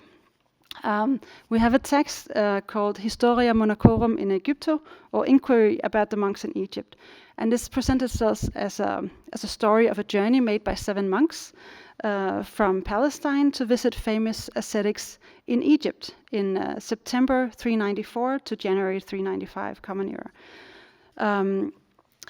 This text does not, like for instance the life of Antony, focus on just one towering figure of fascination, but on the entire Egyptian landscape of ascetics. So the wilderness here is an arena for identity formation, not only for aspiring ascetics, but for a wider Christian imagination, where marginal space is coupled with identity formation. And this desert wilderness is also peopled with positive monsters, the ascetics, one could say. At least we also here have 3 worlds, the normal human world and the fully other world of heaven. And then we have the world of the positive monsters of the desert. It's a fantastic, exotic world far away, where non-human wild beings and the divine and the human intermingle. Miracles can happen here. You can talk with animals, crocodiles, hyenas can help you, etc. So we also have positive monsters here, and we also have attempts to create an overlap between the different worlds of the sorts suggested by Brent Plate, so that the audience will also consider changing their lives according to the ideals of the text. So I also have a quote here. So just one example. The man who was holding his flutes in his hand immediately threw them away, and performing musical harmony into a spiritual melody, followed the Father into the desert. And then immediately he's taken onwards to heaven. And then there's another example. Because I have derived much help from the monks, I have undertaken this work to provide a stimulus to emulation and a reminder for beginners in the ascetic life. So I think these 2 examples show that monsters, both the benign, the malign, and the irrevocably ambiguous, as they always are, get their power from creating overlaps between worlds. They are middles with an affective capacity, and their power to exceed or fall beyond our thinking or beneath it is perhaps the reason they fascinate so much. It's because they're about more than thinking. They invite the recipients to become world makers because they activate not only our minds, but also our bodies and emotions. And this brings me to one of the many points Ingvild has made has influenced me, but this one in particular is from your book with Lisbeth from 2001, where you say that we should study religion not only as communication with superhuman beings and powers, but also about them, as has also been mentioned before, but it's a good point. So I think these aspects of the bodily, the affective, the tactile also suggest that we should look at dynamic mediators and their role in the communication with another world of distant gods, certainly, but we should also look at the shifting human communication about them, not just as communicative content, but also at how it continually recreates religion as via visual, tactile, bodily, affective, and other sensory forms. Thank you.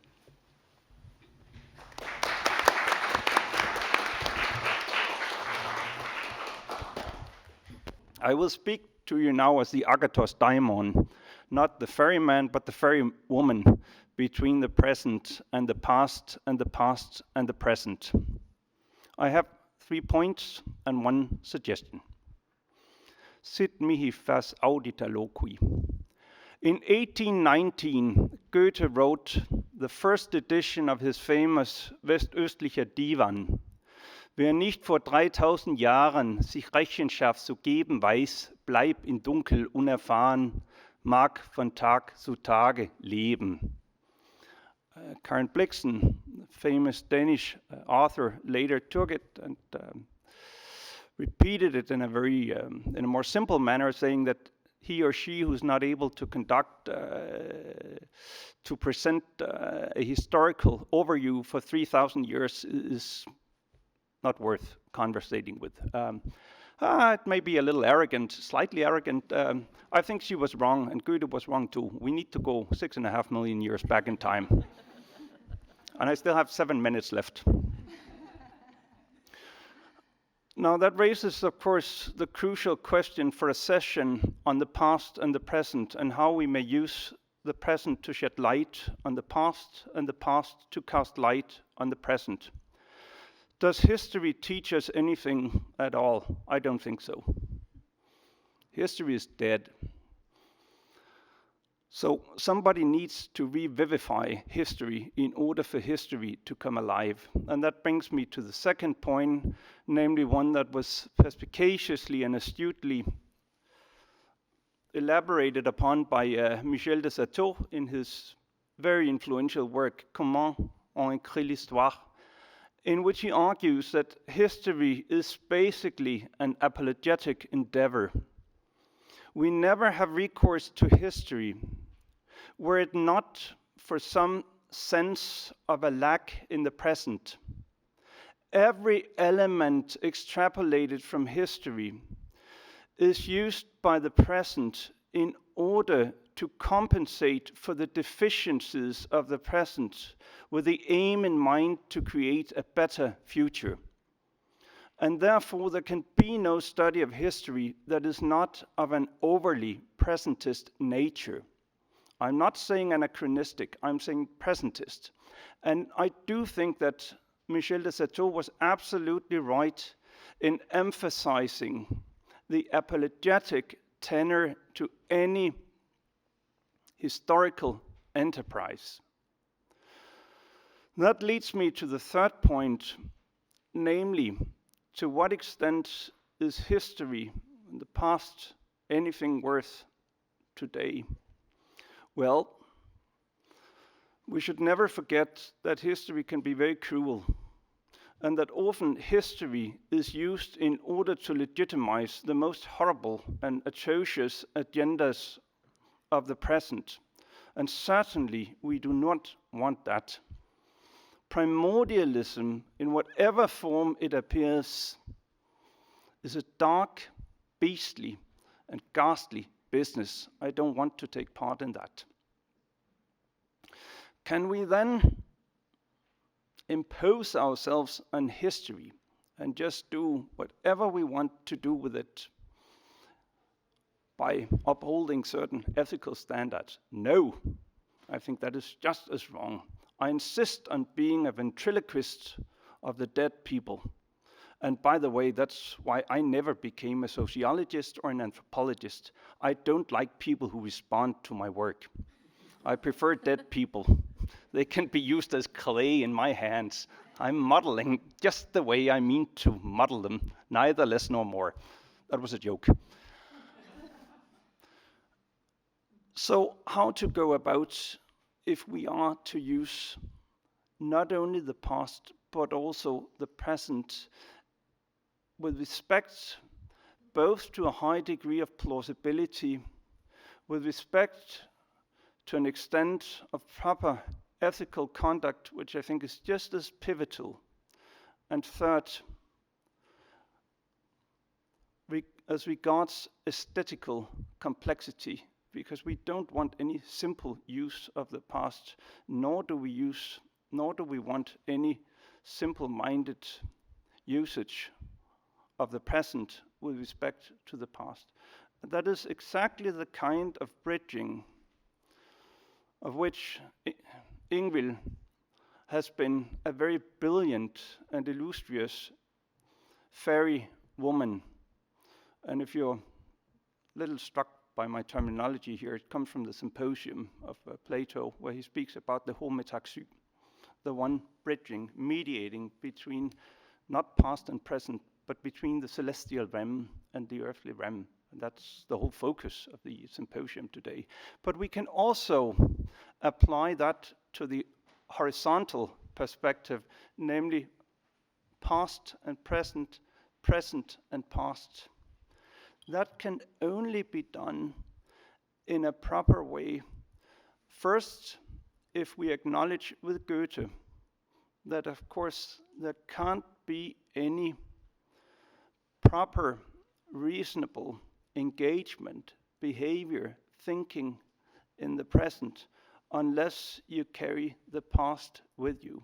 Otherwise, you're just fumbling in blindness. That does not suffice. You also have to take the point of Michel de Certeau into consideration, namely that any endeavor with respect to the past is, of course, a matter of the present. It could not be otherwise. It's a way of compensating for the deficiencies of the present by having recourse to the past with the aim in mind to create a better future. The solution, the third point, I should have asked for a salary. The way to do that is to insist on the alterity of the past, the strangeness of the past, and I think Ingvild has been excellent in doing that. The very gullible, naive, credulous way of just having the past applied to the present will not suffice. So what is actually the epistemology at stake here? I don't think it is any different whether we're working with sociology as Margit presented it, or in the field of anthropology. We're interested in the others, not by turning them into us, but retaining them as others, and thereby having a prophylactic warrant against our own thinking in grooves, and thereby an enhancement of helping us to come to terms with our own prejudicial thinking, contributing to a greater transparency on our own part. Those were the 3 points. Now comes the suggestion. Do we have mediators prior to the appearance of Cosmos religion around the 6th, 5th century BCE? I don't think so. But that takes a lecture to unfold. But that would be my argument to the whole question of intermediaries. the idea of the fairy man mediating between the celestial realm and the earthly realm, the idea of the daimones, the idea of the angeloi, etc. It's only when the gods are transposed or transferred on the vertical scale to such a level of superiority that it becomes necessary to invent angels, demons, saints, or whatever. Thank you very much.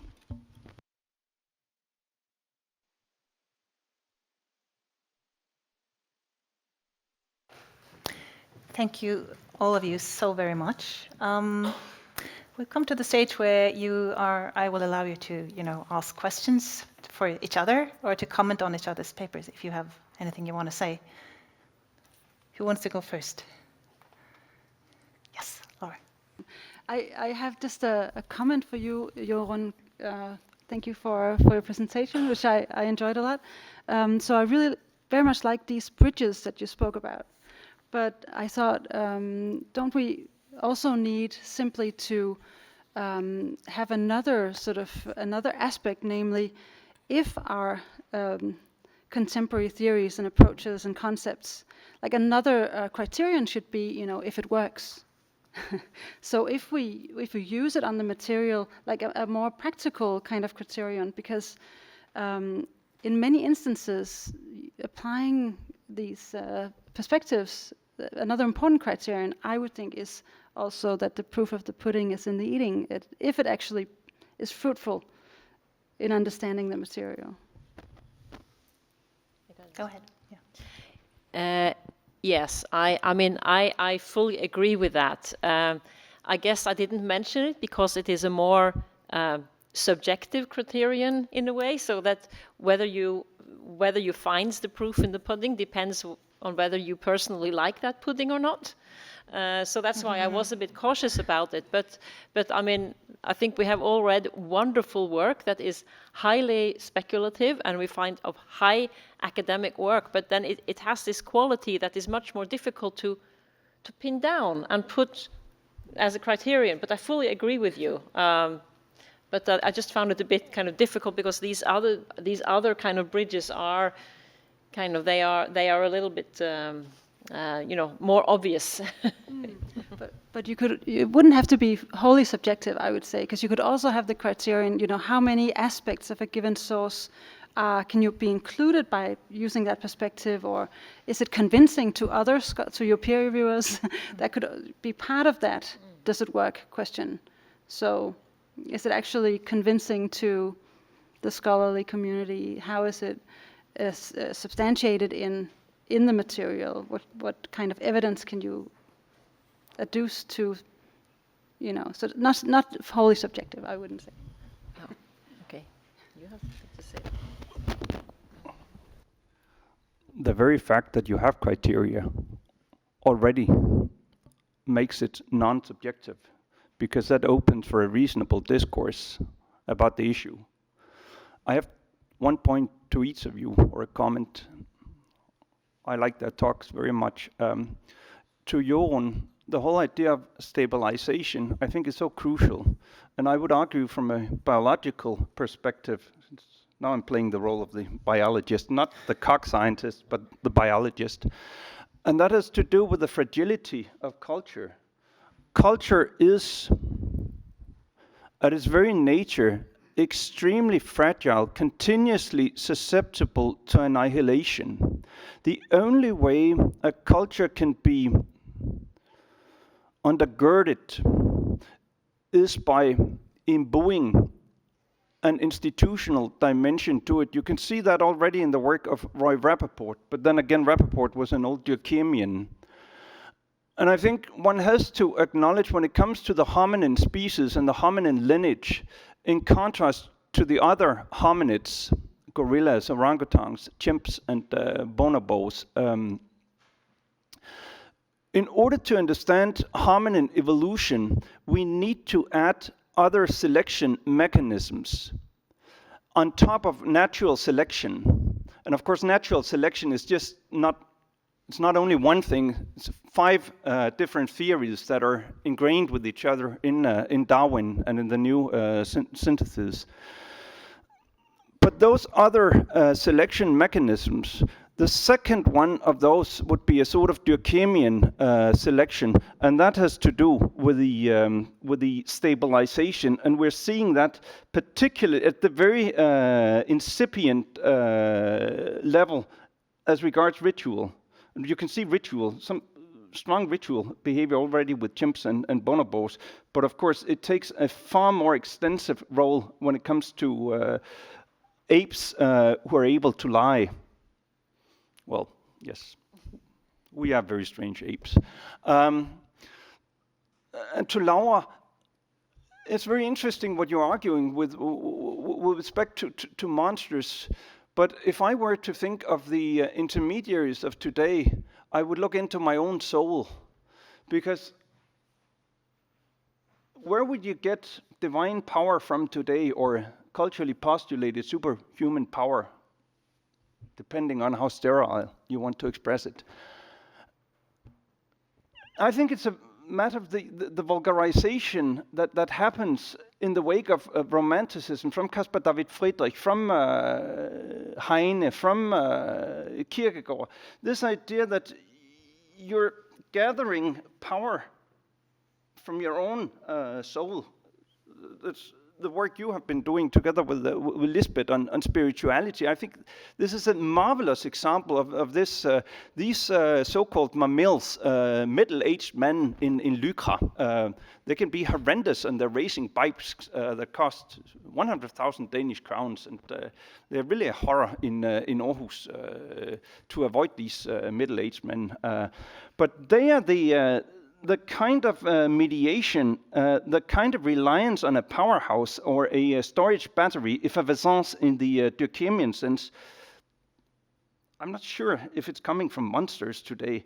I think it's one's own internal powerhouse, which already the lonely wanderer of the paintings of Caspar David Friedrich was looking for, and Kierkegaard's idea of the leap on the 70,000 fathoms. When that becomes internalized to an extent that the idea of the celestial realm is sort of eclipsed, then you have the storage battery of modernity. And that, of course, aligns very well with the idea of the iron cage of Weber. It's a very, very terrible place to be, I think. Jorunn, do you want to go first? That's why I come here. Yeah. Well. First, I would think the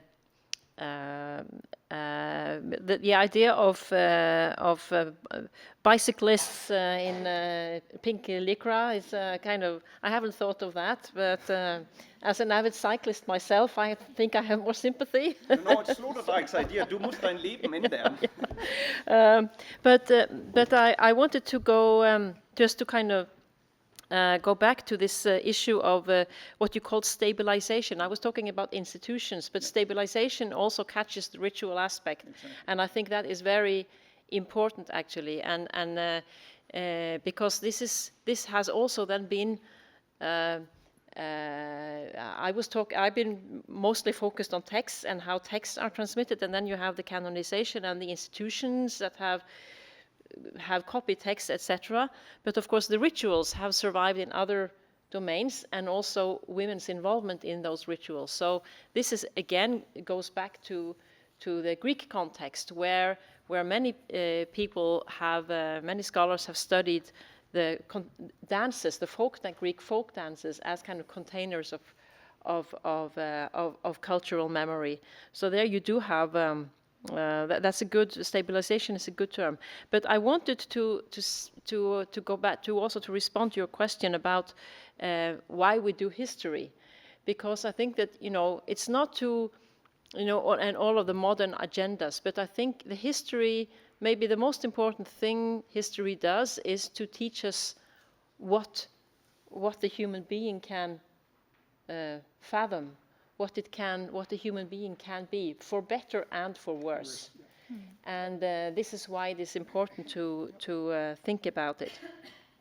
The monsters example, I have not watched so many films, so I wouldn't be able to comment on that aspect. But the only thing that I see that a lot of the work done on monster now, at least in my context, are often done in context with disability studies and how monster theory can throw light on that. So I'm just kind of very interested to hear more. Laura. Thank you very much. Is it still on? It's still on. First I'd like to respond to your question, Anders. I didn't have time to really unfold it here, but what I found interesting about something like Harry Potter is exactly that it reflects contemporary spirituality in interesting ways, because if you look more closely at it, the way it portrays magic has several sort of levels, or there are several kinds of magic portrayed, and the deepest form of magic that is sort of idealized is actually emotional. So via your inner emotions, you connect to the magical plane. So the very deep magic is very much in alignment with how magic is understood in contemporary spirituality.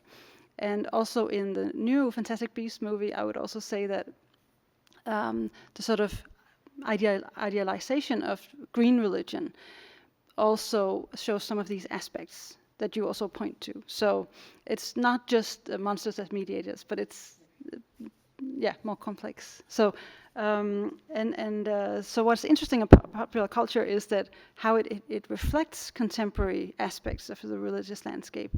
Also in turning upside down, how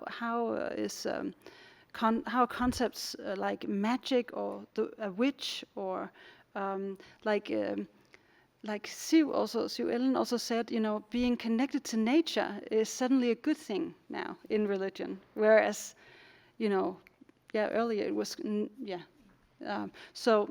but then I would like to ask a question back to you, Anders. In a way, I agree that and it's more or less aligns with what you also said, that when we do history today, it's inevitably embedded in our contemporary concerns.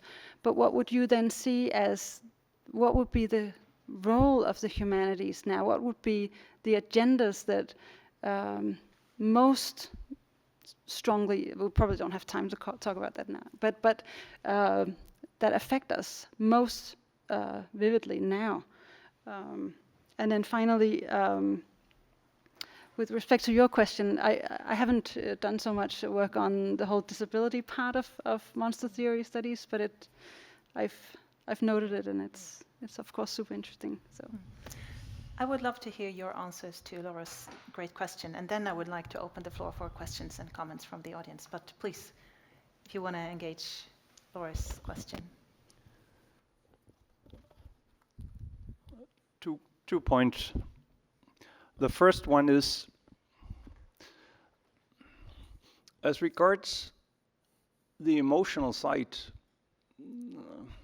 I'm fully in line with you, because contrary to some of the presentations that we have heard earlier, I don't think religion is a matter of belief or faith.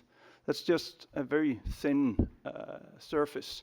I think religion is first and foremost a matter of investing your emotions into a storage battery, a symbolic storage battery, which endows the group with some stability that allows it to endure or persist over time. And that's why it's very difficult for many people to understand, in my own country, how can it be that Denmark is almost as religious in terms of religious homogeneity as are some of the Arabic countries. Well, I don't think it's a problem to understand, because for the 98% of the people, religion does not revolve around faith or belief. It's a matter of evoking and investing your emotions into something with which you align yourself. It's always been like that. As regards the humanities, why do we have the humanities today? Because someone needs to learn Coptic for the future, because someone needs to be able to transmit Syriac, because someone needs to know Hittite, Sanskrit, Pali, Greek, etc. It's very simple as that. If we are not the ventriloquists of the past, we are going to fumble in blindness and be more stupid than we could allow ourselves to be. We're going to repeat the same mistakes over and over and over again. It's a matter of being civilized, and civilization is exactly what the humanities contribute to the university. Jørgen, do you want to add something to that? No. No. I agree. I think that's fine. So I would like to open the floor for you guys. Yes, I have Ragnhild over here. Thank you for a very interesting presentation, the three of you. And I think this is a kind of interconnected comment and also a question, because Anders, you said that the past is a foreign country. We should stick to the past as it is another. But you know, some others are nearer to us than some others. And this takes me to Jorun's remark about feminist history. Of course, you needed women in academia in order to find the women. So to stick to that the past should be about the others, we should never, ever forget questions about power and who has the power in the present to investigate the past. So this is a challenge to you, and I would like especially Anders perhaps to respond to it. I would agree that you need to add a Marxian dimension to the discussion. But the problem with the Marxian dimension, which has been so ubiquitous during the past 60 years in the academy, is that in order to understand and to dissect a power dimension, you need to have culture in the first instance. So that's where the discussion begins. And I can see that many humanists today, they don't reflect on these questions. How does culture emerge? And the even more enigmatic question, how does culture endure? Then comes the Marxian perspective. Whether you're thinking of it, and you can call it post-structuralist, you can call it different things, and it is of course just as crucial. But I'm thinking about this in terms of layers. And I was asked today to speak about past and present. But were I to begin with the most basic layer, I wouldn't be speaking about culture either. I would begin really 6.5 million years ago, and especially that wandering into the open grassland that took place about 3.5 million years ago when our very remote ancestors walked onto the savannah. That's where you have to begin. And then you can add the various selection mechanisms on top of them. So I'm not denying the importance of various forms of theorizing, emphasizing the power perspective. Certainly not, and I think that is just as crucial. But in order to be able to speak about that, you need to go one step further down the scale, and that of course takes us to the basic cultural level. How does culture emerge in the first instance? We have cumulative culture, contrary to the other apes, and we've only had it with us for 1.6 million years ago, since the appearance of Herculean culture, where you have the first incipient traits of culture undergoing moderations and differentiations over time. You had Aldovan culture for 2.5 million years, 2.5 million years ago to around 1.7 million years ago, with no change whatsoever.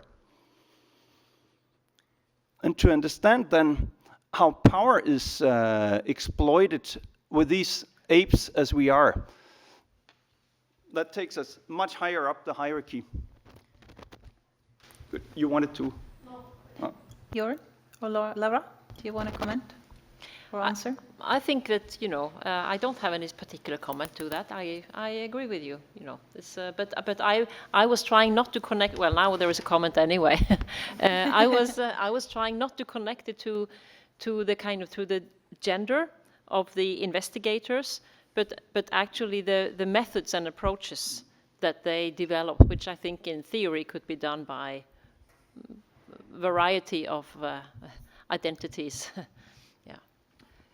Yeah, I would also say just briefly that I agree with your question, but what I meant by the challenge was perhaps also something closer to our time, namely how university politics have changed in just the last 20 years. to make a different landscape now. Then we have a new question here. Thank you very much. So I think this question is probably for all three of you. I'd like to hear your perspectives on it. So, Laura, you talked about Harry Potter as contemporary, and I thought that was interesting because I think we would perhaps see September 11th as historical, and both are about equally old, but the reception is ongoing. So it made me sort of question the difference between the concept of the past and the present. And I wanted to hear if you thought sort of if we should approach the past as sort of the faraway past in a different way than the very recent past.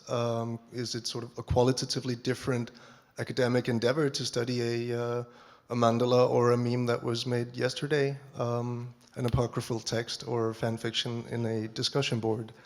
Where does the present end and where does the past begin?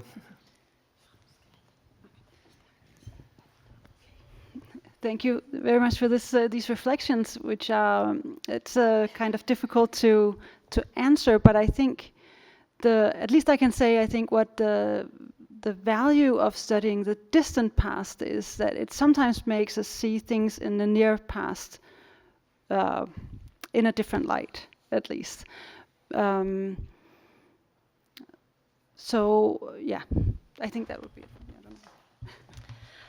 Very interesting question or comment. I remember like maybe now over 20 years ago, there was this kind of epistemological bashing of, I think it was Baudrillard, who had said that the Gulf War never took place, and without any attempt to explore exactly what he meant by that.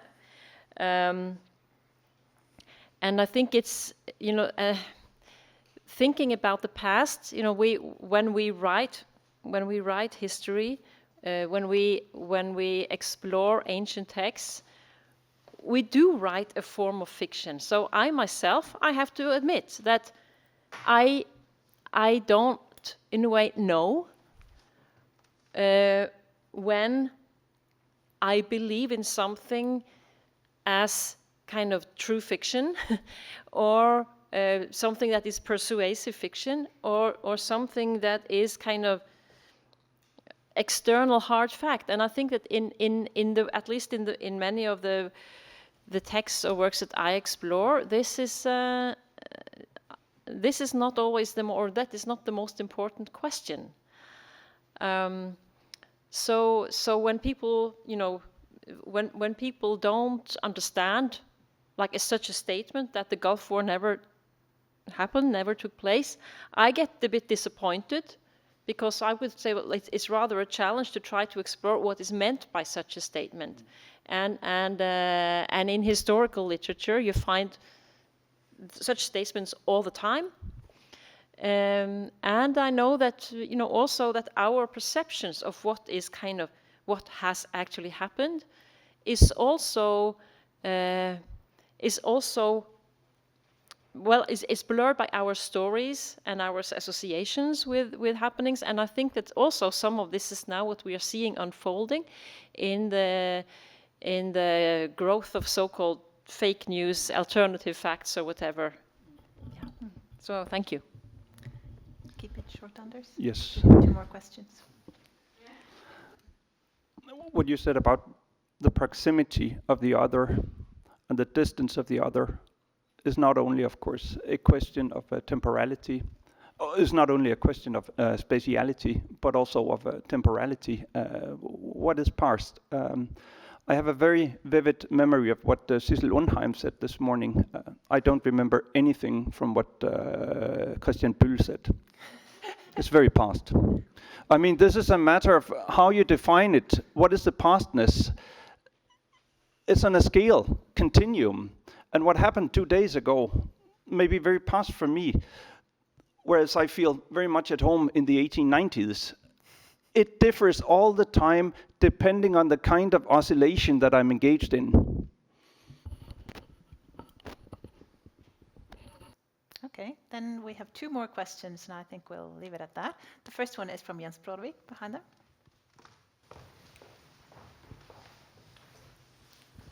So thank you for raising this. Yeah, I can sit down maybe. So thank you for raising this grand question here in the seminar. There should be no debate without disagreement. So I would like to disagree with the fact that history is the other. And that has the following argument. I rather like to see that I should make history into myself. And it should be rather myself than something else. And you could say that much of what we call knowledge is history.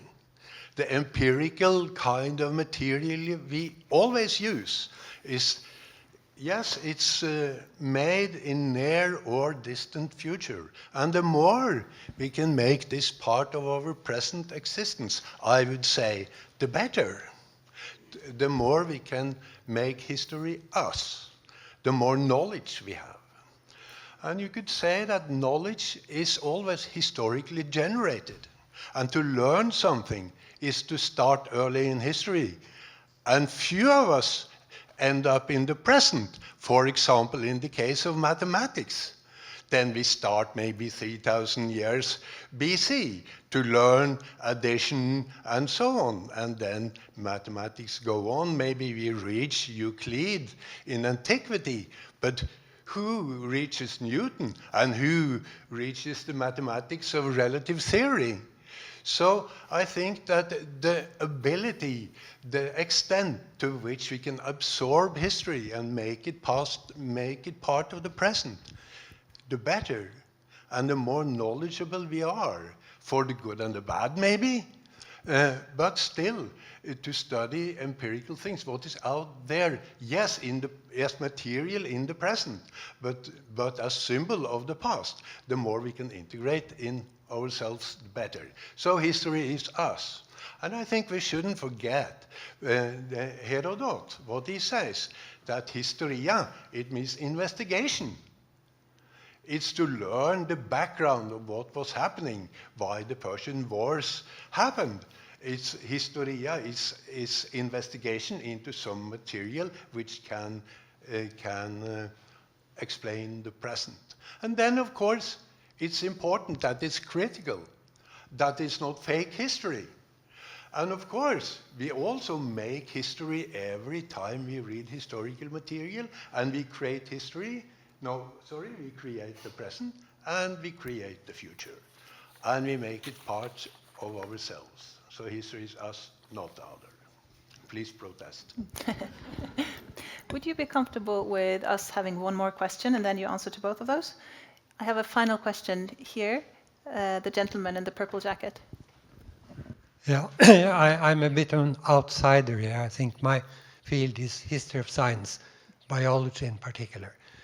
And my question is, I think, how did the scientific rationalism, which has been dominant in Christian societies for a couple of 100 years, it's probably receding now, but how did that affect the life of the angels, the mediators? What was the impact?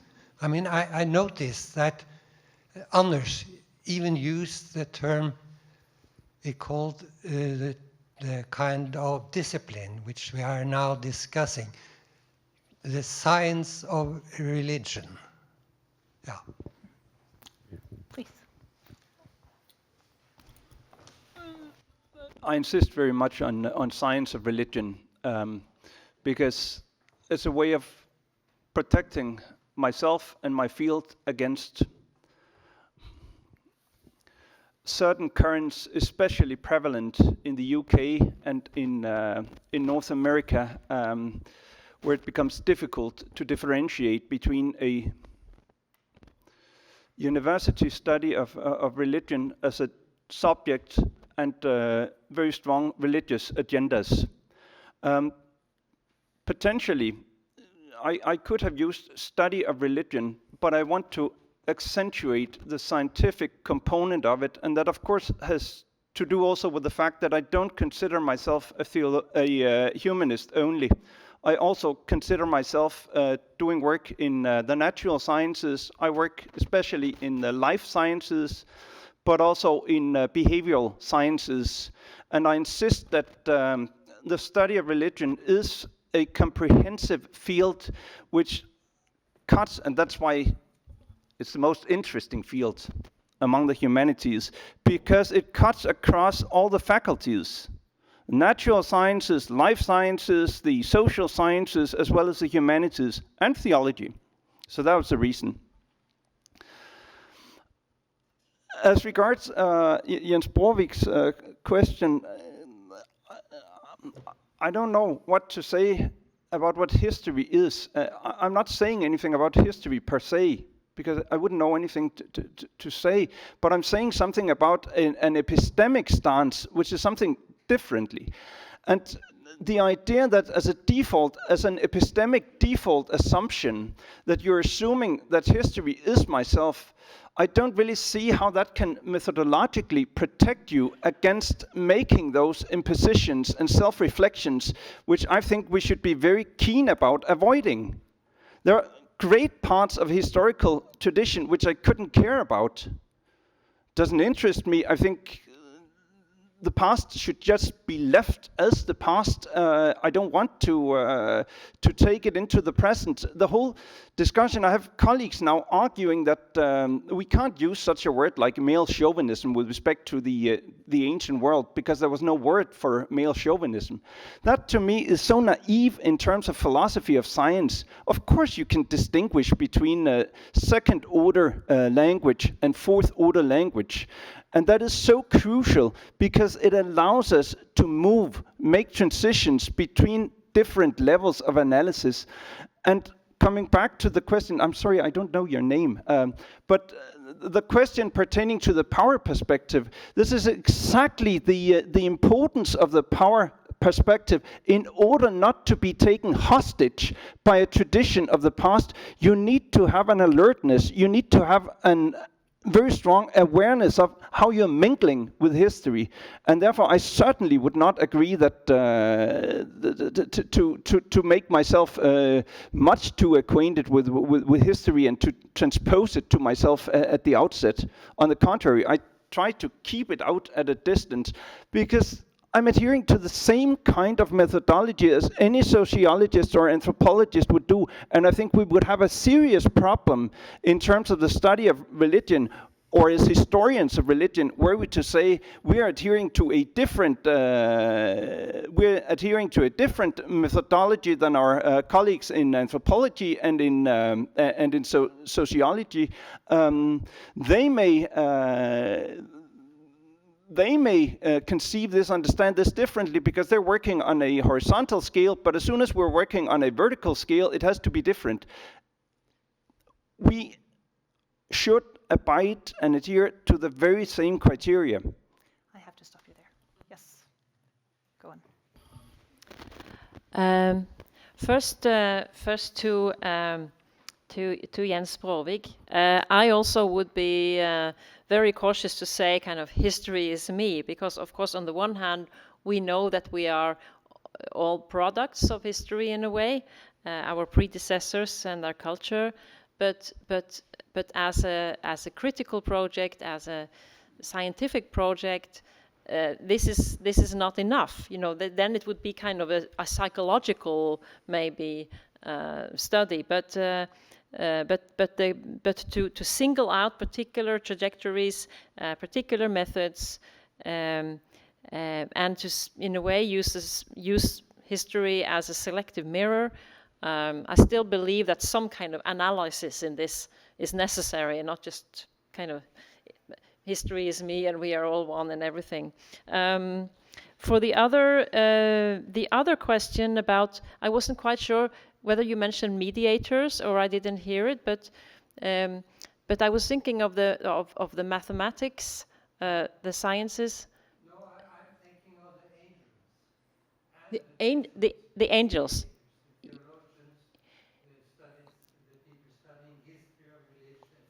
Yeah.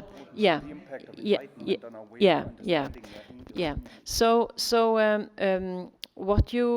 I was thinking that you had a period, I don't remember the names unfortunately, but you had in a period that probably preceded the development of modern mathematics. In the High Middle Ages, you had then the clergy sometimes creating very, very systematic hierarchies of angels, of intermediary beings. This preceded the adoption of the equality sign in mathematics, I think in 1500 something. So I think it came before that. But that there was, it's interesting that there was for a period a very strong interest in the taxonomy of the beings, between human beings and the divine. But it seems to me that I'm not aware of any such classification systems after the development of modern mathematics, at least. Yeah. Laura, the final word. Okay. So I would like to come back to connect these questions to the point I was trying to make before when I was asking a question to Jorunn, namely that I think that we always have to be attentive to the empirical material and how that limits what we can say. So that is one of the most important criteria. So we can, of course, we can use a concept like mansplaining, or like, I can't remember what the term you used, Anders, before, on ancient material, or any concept that we would like to try out. But it's a question of trying it and seeing if it works. But we have to be, we are always committed to, we have to be committed to the empirical material that we study and the limits that it kind of sets, and it takes me actually, which would be perhaps a fitting way to if I have the last word, as you say, Liv, to something that Ingvild has said very nicely. You've written a couple of times about hermeneutics, and in both chapters you stress that we're always committed to religion as our theoretical object, but also to addressing it so that interpretation is not completely without limits, because we always have to address religion in its historical and social contexts. So our time is unfortunately out. Thank you so much for your presentations and for your great responses, and thank you all for your questions. There are lots of things to discuss, so there's a coffee break for that, and that is what we do during coffee break, isn't it? So please, 15 minutes. Thank you.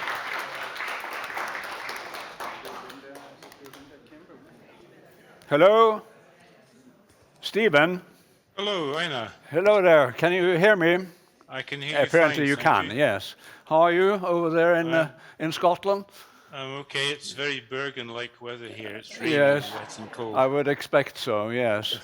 So we're both part of... How are you in Oslo? In Oslo, it's not very encouraging, I would say, but I've seen worse. Okay.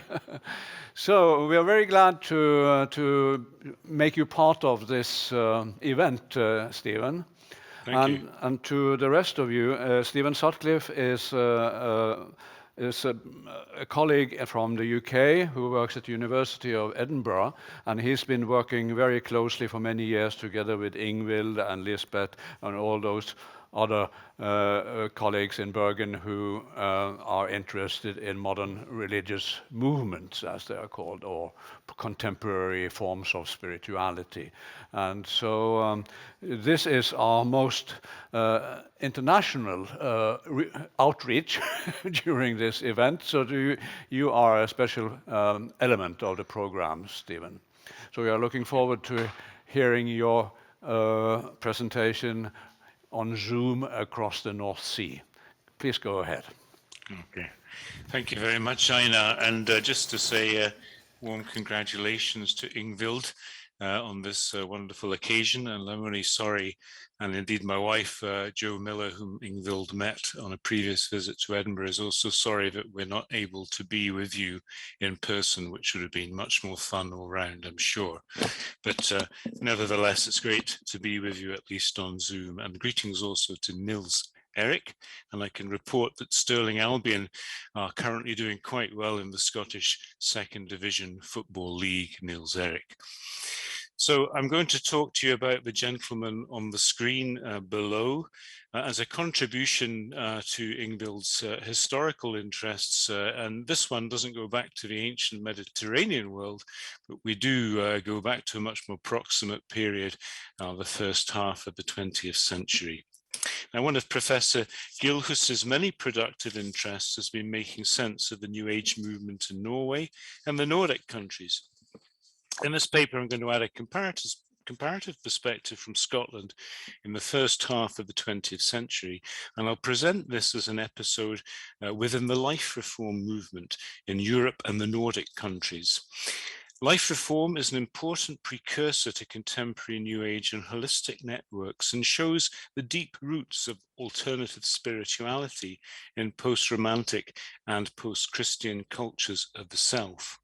So I want to zoom in on the visit to Hurdalsverk near Oslo, I believe about 40 miles north of Oslo, and I believe now operating as a folk high school, by the Scottish journalist and simple life exponent Dougal Semple, who's pictured on the screen that I hope you can see above you.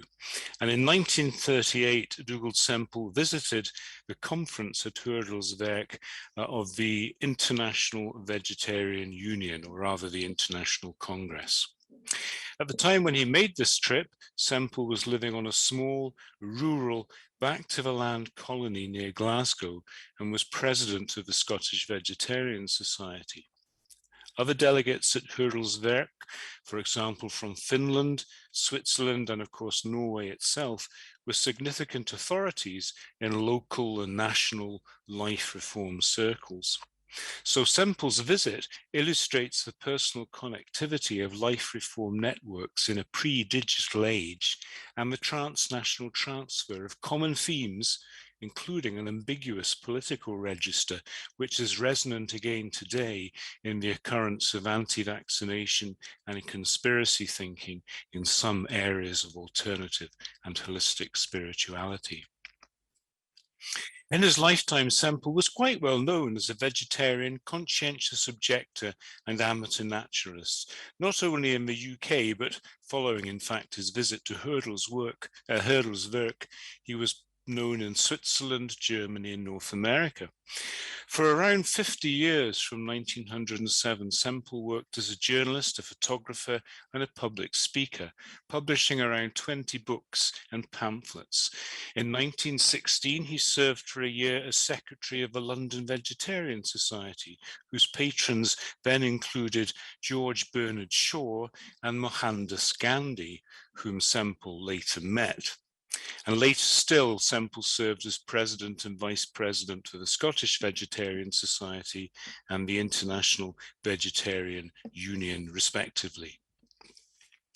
Three primary entanglements may be discerned amongst Semple's interests: dietary reform, primarily vegetarianism, but including fruitarian diets and veganism, conscientious objection to the state, especially to military service in the first instance during the 1914 to 1918 war, but also to biomedicine, including vaccination, to which Semple preferred naturopathy or nature cure, and indeed he died in a naturopathic care home.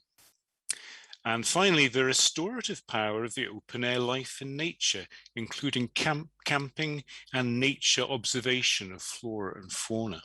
At a more theoretical level, we could redescribe these interests as the purification of the body through dietary reform, resistance to state collectivism, and the body's rightful place in a prelapsarian natural world in which traces of supernatural authority could also be discerned.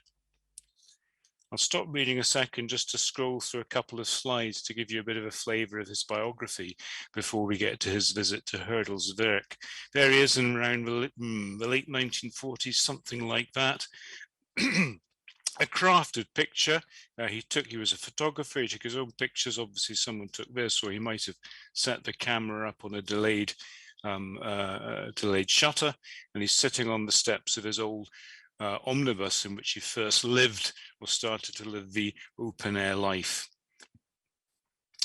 Here we've got some of his mentors, excuse me, nonconformists, pacifists, individualists were the primary folks important in his life. We've got his own glass lantern slides in each case, which was a kind of primitive PowerPoint that would project the image up on the wall with a lantern, the light shining through the glass plate. We've got Lev Tolstoy on the left there, shortly before the end of his life. We've got Mohandas Gandhi, that's Semple's own picture. We've got a picture of Semple with Gandhi's secretary, Madeline Slade, who visited Semple at his back to the land colony on the occasion of Gandhi's visit to the UK in 1931. And we've got Henry David Thoreau up there, the sage of Walden Pond in the American Transcendentalist networks, also in the frame. The sources I'm talking from are a small collection of surviving personal items from Semple's own archive. On the left-hand side there are boxes that contain these glass lantern slides, and then arrayed on the table there in the other picture is a selection of his publications, postcards, and a few more lantern slides with the yellow stickers on them. And you can see some of his interests by the range of titles here. Be Your Own Doctor from the mid-1940s, What to Eat, a book of vegetarian recipes, Home Cures and Common Ailments, another item within the Nature Cure naturopathic stream of his work, The Sun Food Way to Health, and another book of recipes there. So his writing was journalistic, practical, pragmatic, and concerned with remedies, both bodily and natural. We might also just have a look at an early publication which brings into play the romance of nature and the restorative potential of the natural world.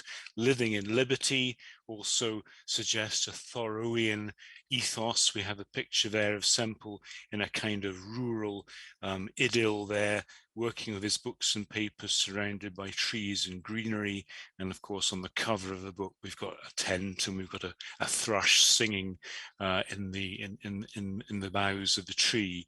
So very much presenting a picture of a kind of pre-lapsarian idyll in the natural world being at the root of health and purification. And he also was a self-publicist. Here are postcards that he created. There was a big boom in the UK in the early part of the 20th century for postcards. People would send each other postcards madly from all parts on their travels, or even just going into town. And you've got a couple of postcards there which show the start of Semple's life in the open, living in tents and omnibuses as a young man of around 25 or so, and in this case, celebrating and advertising the message of his new book, Living in Liberty. And then later on, as I'll describe, he goes on to live in a small colony for about 25 years outside Glasgow. You can see the building there down in the left, a photograph taken in 1933 with various tents and dwelling places, another old omnibus there, somebody sitting outside the tent. Campers, outdoor enthusiasts, but also life reform enthusiasts, people who are into the open air, the sunlight, the Naturmensch, as they were called in German, would come to visit and stay for a while and help on the small holding. And the other picture is a negative glass slide, which shows another view of the small holding, showing a number of small huts and tents erected. That's probably in the mid to late 1930s. So there was a whole kind of small cooperative colony that Semple was living in when he makes the move over the North Sea to come to Hurdleswerk. So the entanglements I mentioned, the opposition to the state, the dietary reform, the prelapsarian power of nature, we might say, placed Semple firmly within life reform networks. Until fairly recently, the historiography of life reform has been dominated by questions of whether Lebensreform, as it's known in German, was inherently anti-modern or even reactionary, given certain elements appropriated by National Socialism. Thus, the historian Dan Stone writes in the UK of a form of, quote, organofascism arising from the confluence of back-to-the-land ruralism with ultra-conservative politics, fed in some cases in this period by personal contacts in 1930s Germany. In contrast to Stone, Thomas Röhrkrämer has argued that Lebensreform was capable of expressing more than one form of modernity, even an alternative modernity, which suggests a more complex picture. And this more complex, or if you like, entangled portrayal is supported by the American scholar John Williams in his book Turning to Nature in Germany, where he identifies a spectrum of politics circling around these themes of food, the body, health, and nature. Lebensraum themes, life reform themes could thus be expressed across the political spectrum and included anarchist, liberal and socialist, as well as more conservative, organicist and right-wing voices. Although Semple's biography is in some ways idiosyncratic and carefully cultivated, he also illustrates a type who could be identified in loose networks and in small groups and societies. Following the argument by Desley Deacon and colleagues in their book Transnational Lives, Biographies of Global Modernity, Semple's biography, like many others in this network, shows that, quote, it is impossible to segregate the public from the intimate, the economic from the cultural, or the political from the personal. To bring this out, an approach is required which, quote, emphasizes connections and attends to regional as well as global scales. Semple's biography is not only intrinsically interesting, therefore, but it offers a means of entering a more extensive milieu of practitioners engaging in the reform of life across the public-private, sacred-secular divides. Semple was born in 1884 to a large petit bourgeois family in Johnston, near the industrial centres of Paisley and Glasgow. His mother was from a farming family and his father was a tailor and a Church of Scotland elder. Now, Semple served his apprenticeship as an engineering draftsman, in the process coming into contact with progressive politics in an area known for its political radicalism. However, following a camping holiday organized by a local Swedenborgian minister and influenced by the writings of Thoreau, whose image we just saw, Semple rejected his industrial training to live in a tent, then in an abandoned omnibus on an area of scrubland. He became a public speaker and journalist, writing for local newspapers, national newspapers, and also for niche publications such as the Vegetarian Messenger and Health Review. An early leaflet advertises his eclectic repertoire of talks that he could give. The simple teaching of Jesus, the return to nature, diet and the simple life, the vaccination delusion, a simple religion, how to be healthy, fruitarianism, anarchist communism, and Buddhism. Makes you dizzy even contemplating the list of topics being covered there.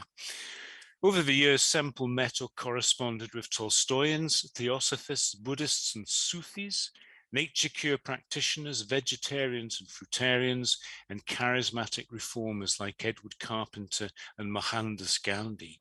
At the same time, he consistently emphasized virtues of conscience, sobriety, and frugality that are widely attributed to Reformed Christian traditions.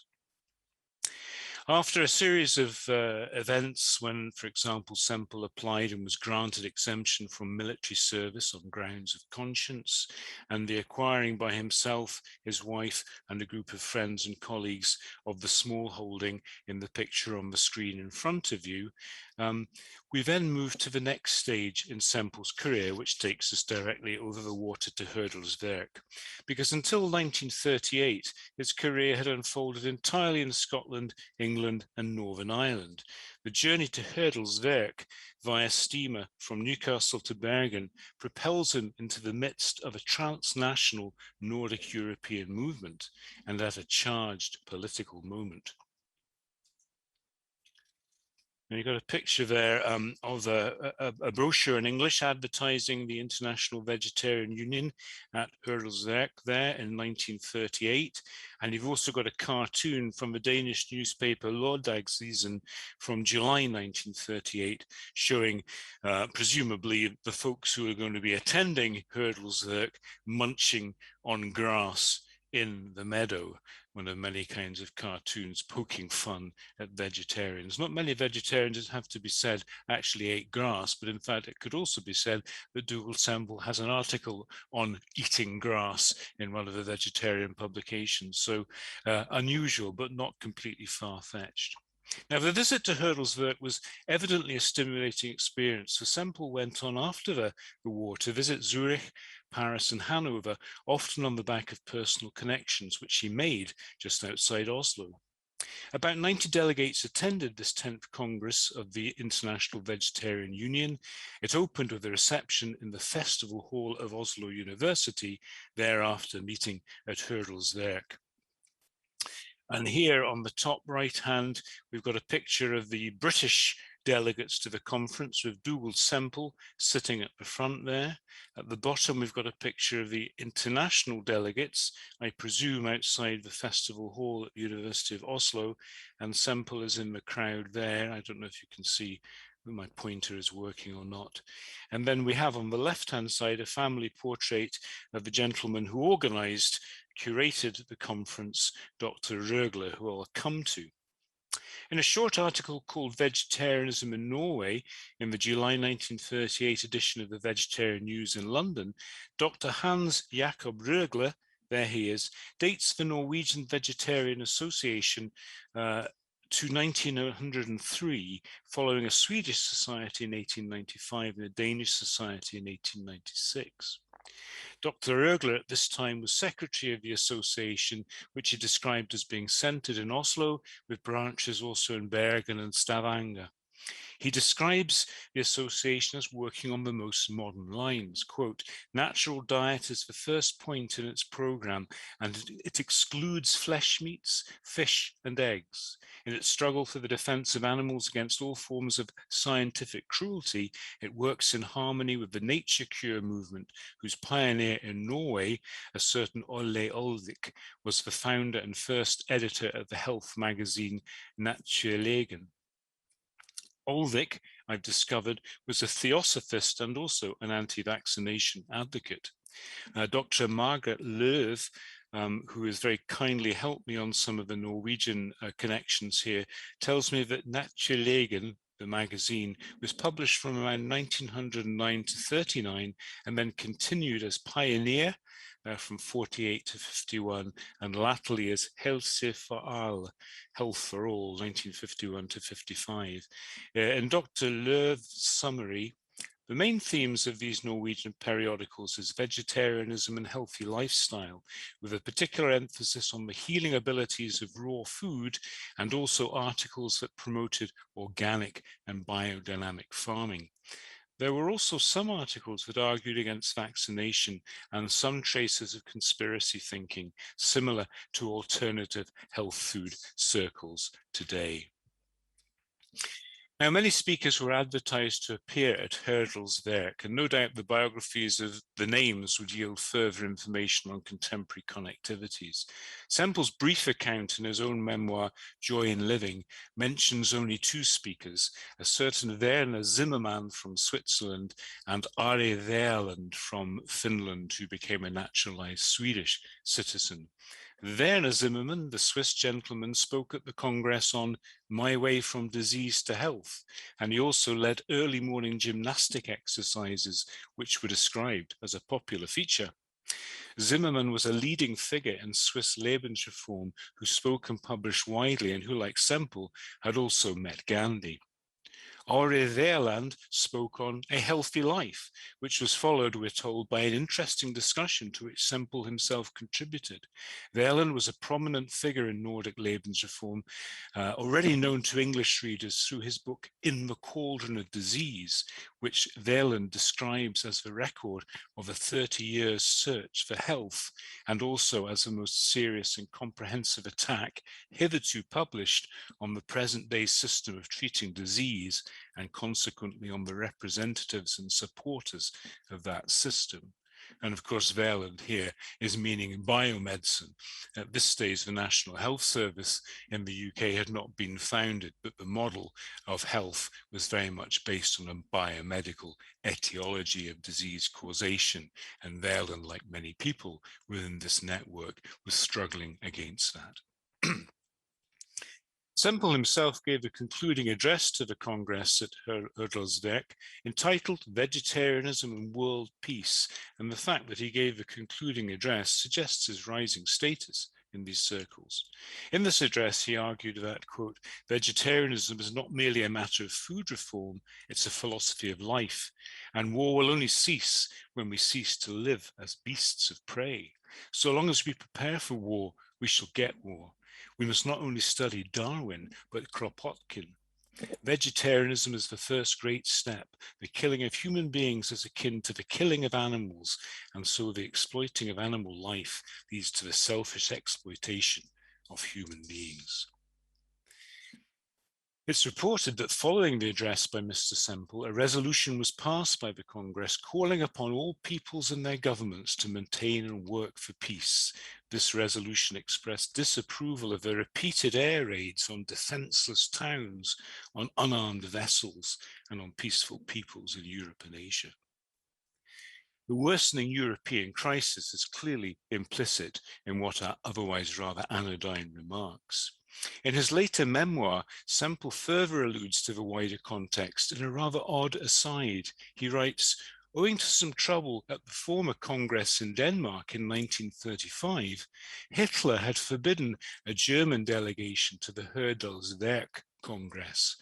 But to his great credit, he sent a telegram inviting the Congress to meet in Germany at the next meeting of the IVU. Semple does not say in this odd aside what the trouble was in Denmark, but given that his memoir was published in 1957, his aside is needlessly opaque. And to give Hitler great credit is a troubling phrase to use 13 years after evidence of the Holocaust was resoundingly made public. That said, I can find no evidence in Semple's sources of anti-Semitic, organicist or right-wing views. His political views, when expressed, are in fact explicitly left liberal, so perhaps this comment reflects more the traces of appeasement associated with British foreign policy of the day. Nevertheless, the peace resolution that closes Hurdleswerk appears naive or desperate, less than 2 years before the German invasion of Norway and shortly before the Munich Agreement between the UK and Germany in September of 1938, which allowed German forces to occupy the Sudetenland. This agreement was communicated in Neville Chamberlain's infamous Peace for Our Time speech less than 2 months after Hurdleswerk. So, you know, there's a vast and terrible international situation unfolding in the background of Hurdleswerk, which is kind of half alluded to, but in very unspecific and rather anodyne terms, as far as I can tell. The Congress ended with a proposal that the United Kingdom should organize the next Congress.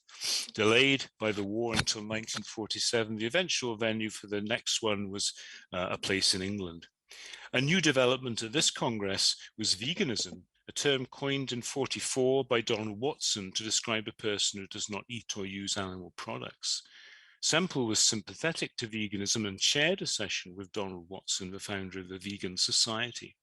Also present at this English Congress, the first since Hurdleswerk, were 2 delegates from Norway, or rather 2 delegates met at Hurdleswerk, Ori Verland, whom we've met, and Ralph Bircher from Zurich, who gave a talk entitled Raw Food in Health and Disease.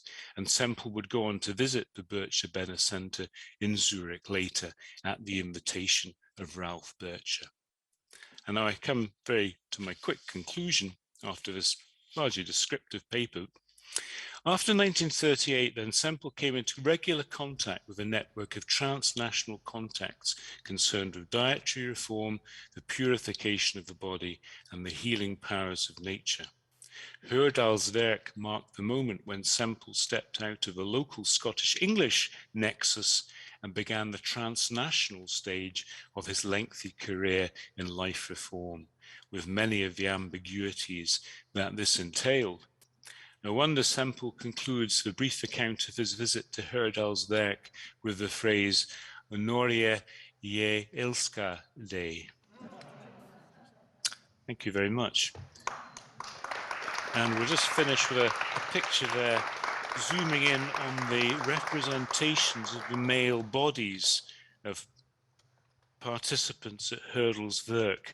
And from left to right, and there's also a political inflection in that, we can see the rather, let us say, avant la lettre, hippie-ish garb of Mr. Dougal Semple with his homespun clothing and slightly long hair, with a slightly more kind of classical portrayal of Werner Zimmermann, the Swiss activist, to the picture of Ori Verland with, certainly for those who know the iconography of the Naturmensch within the German representations of Lebensreform, a bronzed, one might say, Aryan body on display from Mr. Verland.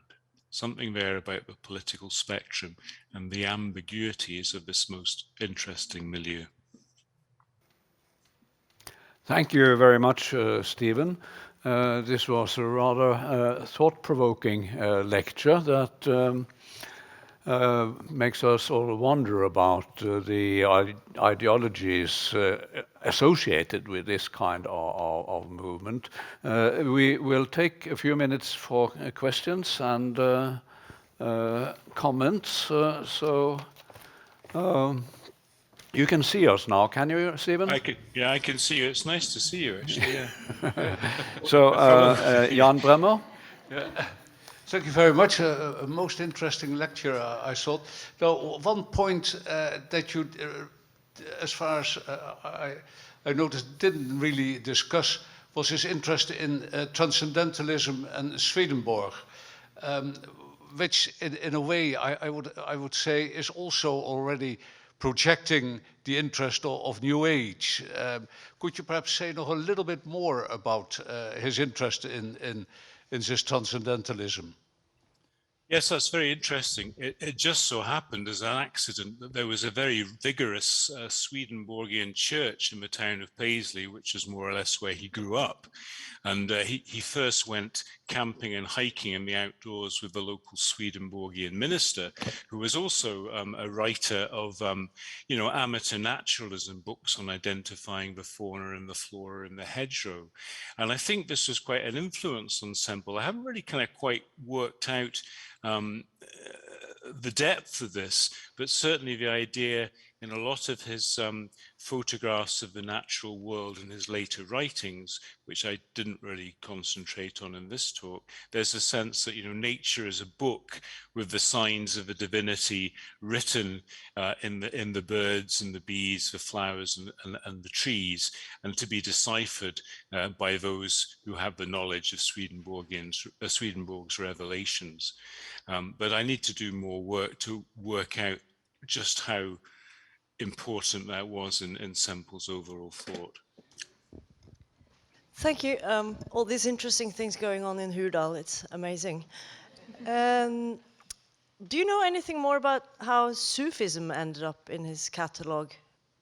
Yes. Well, I think that was, that's another reference that needs to be. Now, the trouble with Semple is that, as I said, the current fashionable term of entangled, he has so many entanglements, so many different interests come together in not just in his biography, but in the networks that he's hanging out in. This was in London, and I'm pretty sure that it was the Sufi movement of the West of Hazrat Inayat Khan, which he went to at least one talk and perhaps more discussion groups when he was working for the London Vegetarian Society. But I haven't been able to find any more information on to confirm that, but I think that's probably about the only Sufi group that was active in London in 1916-17. If I could just say, I mean, just to finish, and I'm sure you've got other interesting papers to go until. Part of the problem here, which goes back to the last two questions, is the question of the primary sources. It's almost certain that Semple, who tells us in his later memoir that he had quite a wide correspondence, people would write to him from all over the place. When he died, for example, there were syndicated reports of his death in American newspapers because he made a couple of lengthy lecture tours to North America.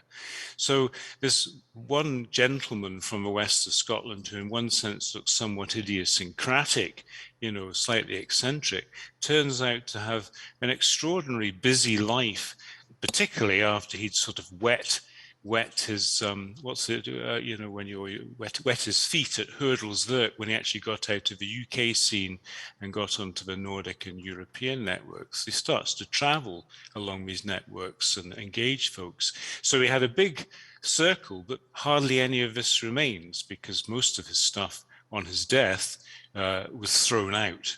There's a rather sad story about what becomes of archives in all of this story. So I'm really working with a very small remaining archive and reconstructing a lot of everything else from newspaper reports. Anyway, if I could take the opportunity to wish Ingvild and colleagues and Niels Erik a wonderful rest of the day. Enjoy your papers, enjoy the great honor that's been conferred on you. Thanks very much for inviting me, and I hope to see you in the flesh again before too long.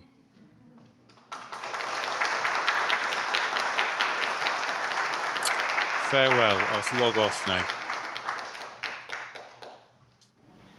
Skal vi ta alt i riktig rekkefølge? Altså, nå det da sånn at den neste som skal snakke, det Anne Kalvik, som også en av Ingvilds produkter, må jeg lov å si, som har da vært opptatt av, eller som representerer da den nyreligiøse delen av Ingvilds arbeid. Og Anne Kalvik nå ansatt ved Universitetet i Stavanger, og hjelper der til med å bringe sin religionsvitenskapelige utdannelse fra Bergen videre utover i verden. Så du skal snakke om de døde. Men hvordan de døde snakker med de levende, det blir veldig spennende. Vær så god.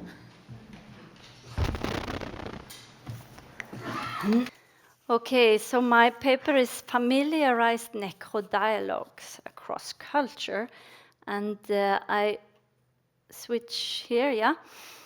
So in this paper I ask whether and how necrodialogues, communications with and about the dead, are an integrated cultural trait bridging the secular and the sacred in many cultures, and if so, why death and the dead may be given such a role. Thus, I hope to unpack how these forms of mediation and transtemporal understanding illustrate the symposium focus on dynamic mediators and distant gods. I coined the term familiarized necrodialogues. Necrodialogues itself is a term from scholars Zoe Gusselink and Elena Fabietti for a forthcoming anthology. It means the border transgressing of communication with the living and the dead made accessible, near, dear, and meaningful. Closely linked to the notion of familiarization in my material is the notion of horizontal relations and agency, pointing to a dimension being everywhere and all around us, created by humans, and including the dead ones and nature. I employ data from fieldwork and interviews carried out the last decade in spiritualist and Viking revival settings, as well as analysis of popular cultural products from within the same period. And this forms 3 clusters of cases. There are good reasons to hold that religion as a cultural product never leaves the secular sphere or the ordinary cultural production. And Gil, who we honor today, has of course theorized widely and wisely on religion as integrated into culture or in culture and as communication, also together with her esteemed colleagues, of course, and as well as religion being everywhere and anywhere. Concerning necro-dialogues, they do indeed appear in various spheres of society and in diverse cultural contexts, challenging a labeling of them as religious, even if we would define this as having to do with the transgressing of the ordinary and involving something transcendent. Meyer has highlighted how religion can be seen as a medium of absence, a bridge between the here and now and the beyond, where materializing the sacred involves multiple media. Now, this mediation and sensorium orientation in the present paper is added to Drugo's methodological ludic approach to religion, where the human capacity for playful articulation of the experienced tension between belonging and separation is stressed, and where an extra dimension of reality is added by the believers. And I prefer the name practitioners over believers, following Grimes in that playful ritualization enables subjunctive as-if experiences of reality, where belief might be peripheral or not. So, cluster 1. How are necro-dialogues within the cultural field of spiritualism and mediumship examples of familiarization of transgressive communication? The main bulk of actors I've talked to and observed stress how forgiveness, healing, and connection are conveyed in seances of various kind, and often by use of humor. Family and dear friends are those allegedly coming through and conveying the messages of love and concern, whereas the messages themselves might be of a rather prosaic kind. The fact that the messages are perceived as originating from the other side endows them with a cosmic, groundbreaking character.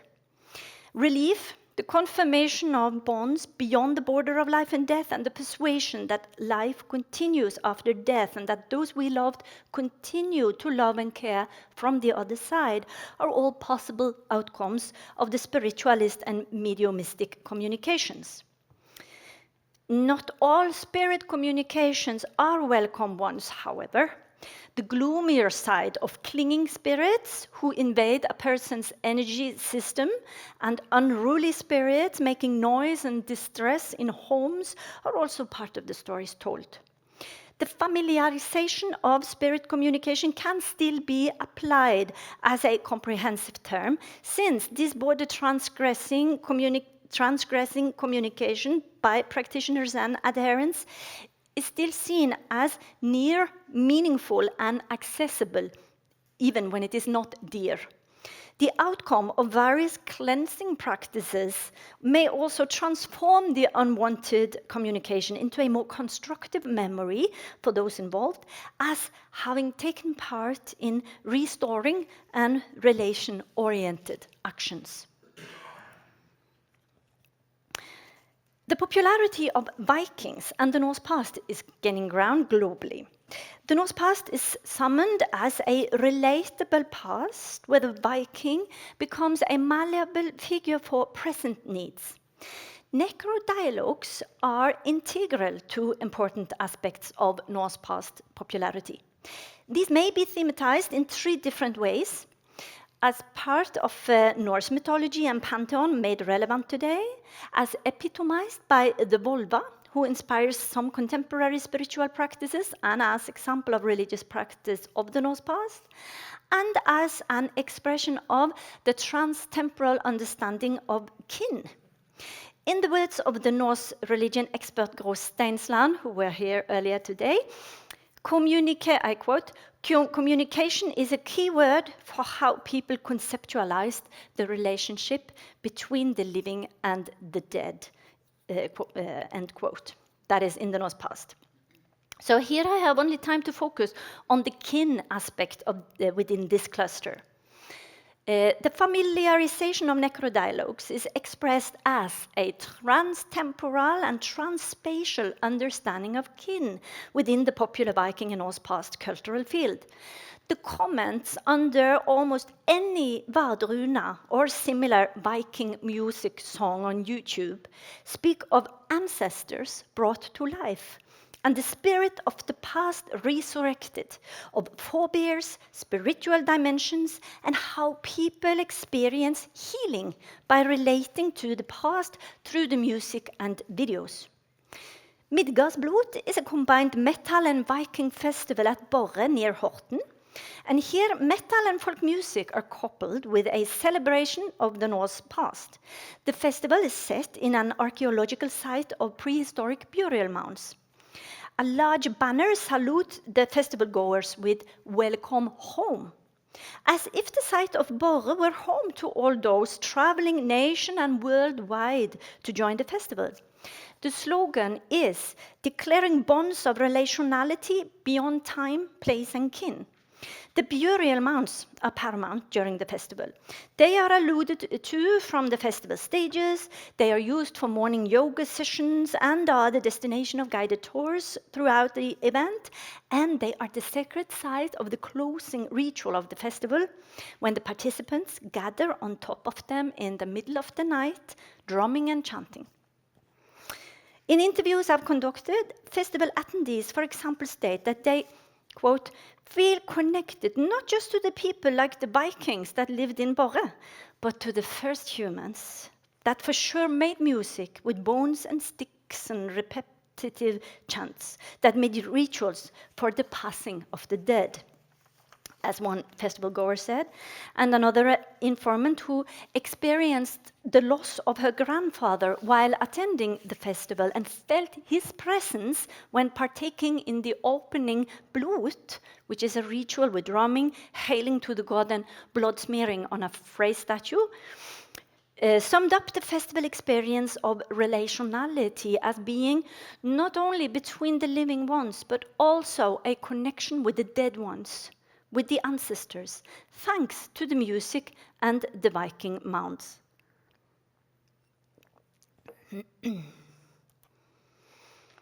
And then the return of the dead in popular culture storytelling.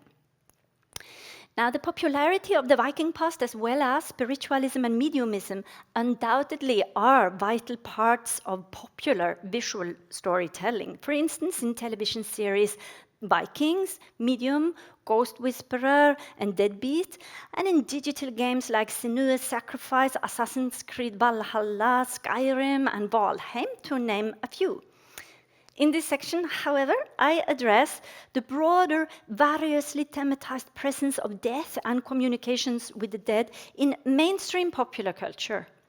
Examples here are limited to the storytelling genres of visual media due to space.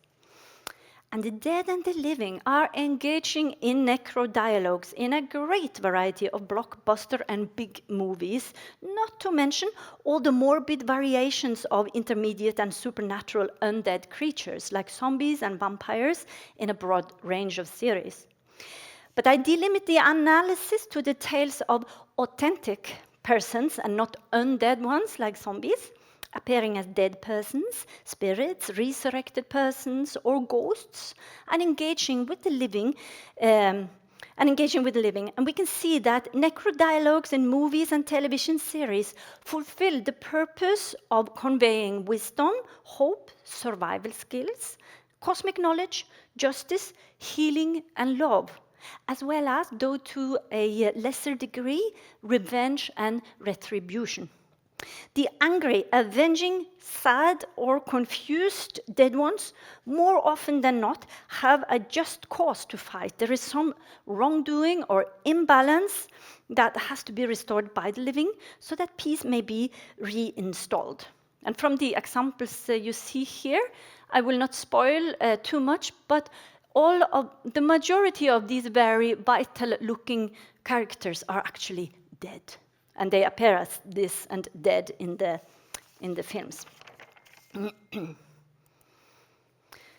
So Durkin holds that the thanatological elements of popular culture function as a coping mechanism towards the disruptive social impacts of death and dying. Penfold Mounds, on the other hand, though not focusing on paranormal experiences, stresses the agency of the dead and holds that in a global consumer culture, corpses are gaining unprecedented agency. And she concludes that death and the dead in popular culture have not bridged the chasm between life and death or allowed us to travel back and forth between the realms. Instead, and I quote, popular culture has provided an immense window into death with safety glass fitted into an airtight frame. It allows people to see through it and examine in intimate detail the undiscovered country of death, where the dead dwell but are not contained. A view that my examples might challenge. Another scholar working on death and images of death in culture, Kapavea, sees an alleged contemporary cult of the dead as an expression of a new cultural paradigm based on a contempt for the human race. And she builds this argument on the idea that cultural input from French critical theory, together with an ever more present Gothic aesthetic, among other things, have contributed to the dismantling of any meaningful narrative of human exceptionalism, paving the way for commodification and anti-humanism. Such views on modern and contemporary cultural entanglements with death and the dead are difficult to view as historically exceptional and as a contempt for the human race. Christianity as a religion is, after all, a cult of a dead and resurrected Savior regularly brought to life in the Lord's Supper, even though independent communications with the dead are deprecated. Norse religion likewise presented a rich mythology and cultic practice surrounding the dead, as do most religions. In Penfold Mounds and Kapavea's analysis, there seems to be an underlying claim about death, dying, and the dead within cultural products as lacking ontological, epistemological, and ethical depths, with the position that the chasm between life and death is not bridged, and even if the dead are not contained in a world of their own, the window that popular culture offers has safety glass fitted into an airtight frame.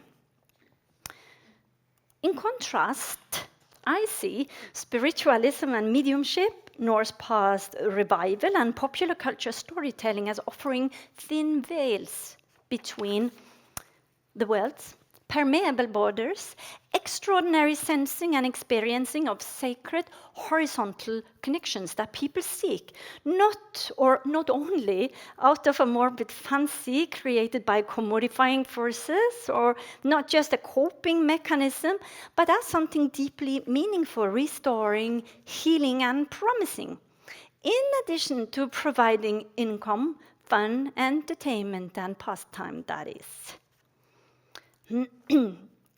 In her study of people's spontaneous and direct experiences of contact with the dead, Austad finds that dialogical self-theory allows for an understanding of how cognitive, emotional, and embodied voices coexist side by side within the same self as an echo of contrasting global beliefs and pieces of meaning. And this makes sense in a larger necrodialogues context where a bridging of the secular and the sacred is discussed. Austad calls for a refinement in the understanding of horizontal and vertical planes or spaces of dialogues, where the first refer to family and community in both social and physical space, and the second to dialogues within a transpersonal space involving relationships with the living dead or ancestors and God. However, in Austa's study, the dialogues or other forms of communications with the dead may be located on a horizontal plane instead of a vertical, as something transcending the ordinary but still reachable and attainable within an immanent frame, as something secular spiritual or just a secular experience.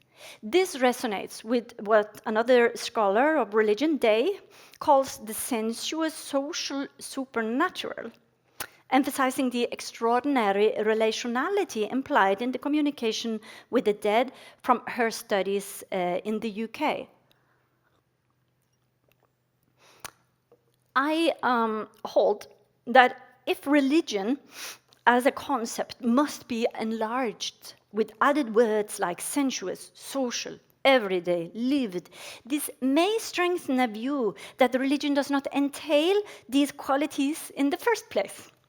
It can make popular beliefs and practices divergent and may also rule out the practice by people within the church it is supposed to conceptualize to begin with.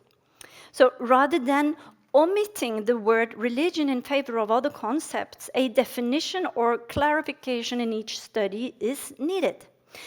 Thus, I started out with a view of religion as both something playful and dynamic, processing the experience tension between inexpressibility and representation, between belonging and separation.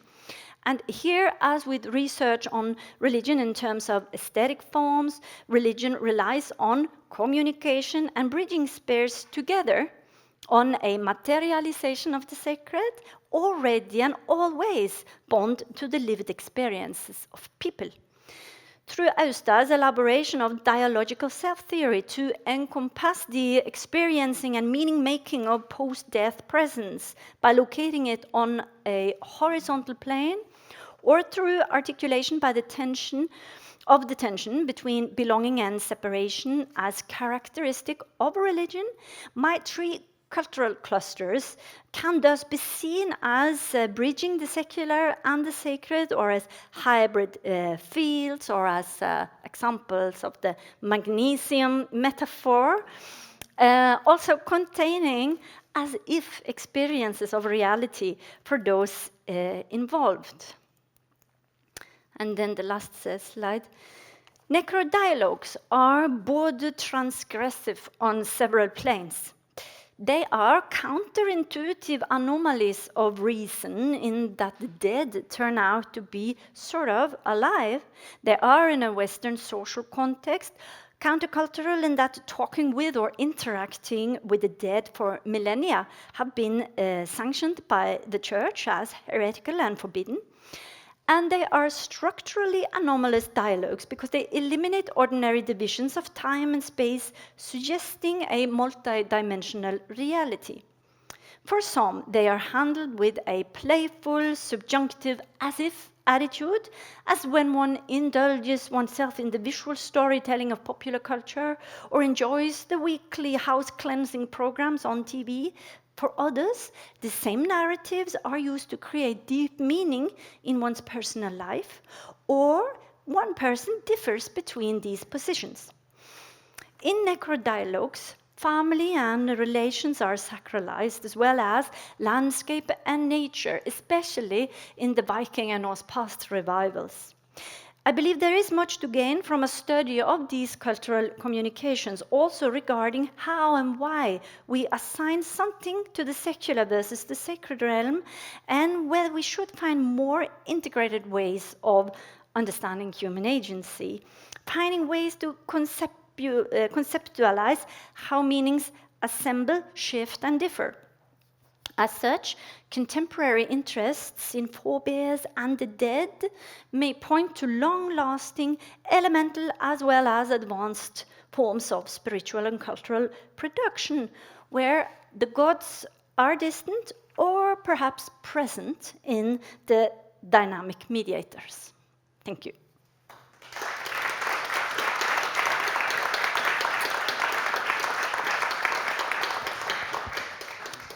And maybe I should just explain this last photo for people if they don't see what it is immediately. It is, well, I have said here, Helvegen, yeah, which is Einar Selvik and his band Bardruna. It's a very famous and popular song about the way to a dead person on his way to hell. And here it is performed also with Aurora in Træna, I think it was. And it's immensely popular, and not least on the internet. Thank you. At this point, I think we make a break for coffee and come back in, shall we say, about 20 minutes or something like that, to listen to Ingvild, who will be the climax of today's program.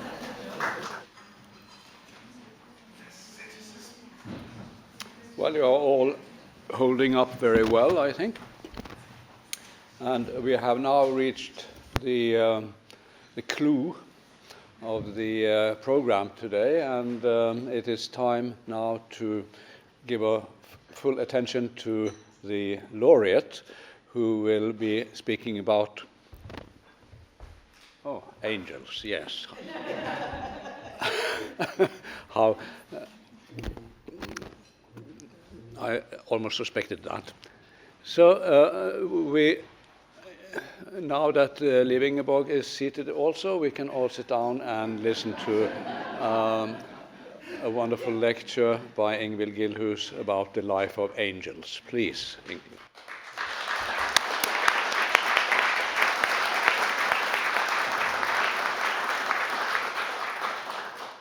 Thank you all for being here today. Thank you again for the prize. I think this day has been marvelous so far, and I look forward to share the angels with you.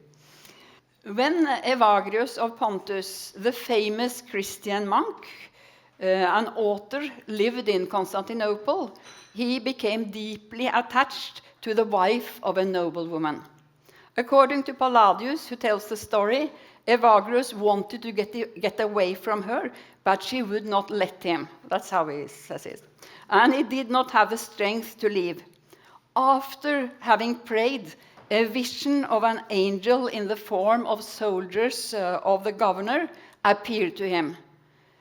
Evagrius was arrested and chained, and even if the soldiers did not tell him why, he anticipated to be confronted with a nobleman. Evagrius was greatly distressed, but the angel transformed itself into one of his friends and asked him to swear upon the gospel that if he was released, he would leave the city and look after him. When Evagrius, and I quote, came back of the ecstasy that had happened to him in the night, he went to Jerusalem, and after some interludes, to the ascetic community in Kelia in Egypt, where he stayed until he died. The description combines the real and the imaginary, and it represents a turning point in Evagrius' life. The angel embodies punishment as well as helpfulness, and shows Evagrius a solution out of his personal crisis. And that is what angels do, at least sometimes. In antiquity and today, they help people. The paper moves from angel in Christian Egypt to present-day angel spirituality, sometimes called angel craze. It has three parts: angels in antiquity, contemporary angels, and a comparison between angels and a reflection on their meaning in relation to religion.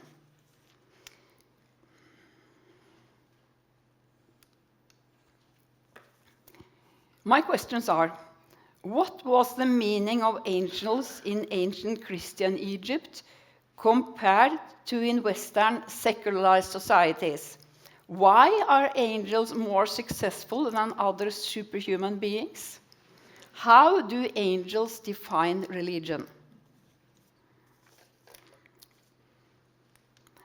In late antiquity, Angels appears in biblical books, in biographies of holy persons, collections of stories and sayings, canons, liturgical texts, novels, letters, treatises, inscriptions, amulets, magical formulas, statues, and pictures, where they can be identified by their wings and sometimes a halo.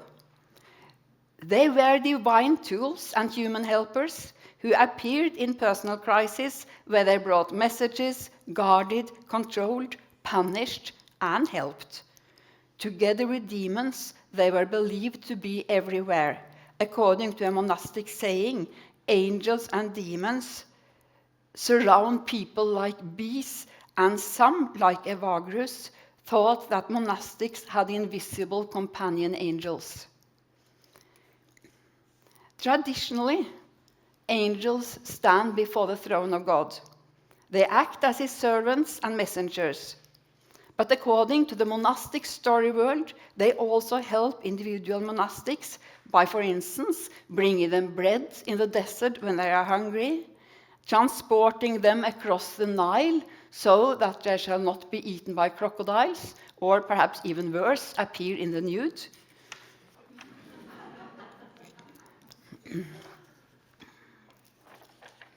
Angels are able to take away illnesses and other itches. Elijah, for instance, who had built a large monastery for women, he is one of the heroes. He were greatly tempted by these women and wandered out into the desert, where he was castrated by 3 angels. And in a similar way as in the story about Evagrius and the angels, his experience happened in what is described as an ecstasy. Pachomius, the father of Cenobitic monasticism, experienced angels in dreams and once in what seems like an epileptic fit. The sources do not, of course, give us access to these experiences. They only give us access to the stories about them. Angels did a lot of different things. They told tales on the monastics to their superiors. For instance, when monks chattered when they should have been silent, they expelled sinful monks or got rid of them in other ways. An angel wrote, for instance, the names of those who took the Eucharist. Those who did not died soon after. Angels of different ranks visited those who were dying, depending on how they had lived, and sometimes carried their souls to heaven. In the hereafter, pitiless angels worked gruesome punishments to sinners and rejoiced over their torments. When the brothers spoke about edifying things, angels were present, but stinking, filthy pigs appeared when they spoke about worldly matters. According to this story world, angels helped to maintain the authority structure of the monasteries. Chapels and churches were decorated with them, and they were thought to take part in the divine service, as Hugo has already mentioned. Liturgies included archangels, especially Michael, who became prominent in Egypt and African Christianity. Angels tend to look like humans, or to be mistaken for humans. Christians, virgins, and monastics are sometimes described as angels, and to live the angel-like life, the angelikos bios, was an ideal, and to become an angel after death was a goal.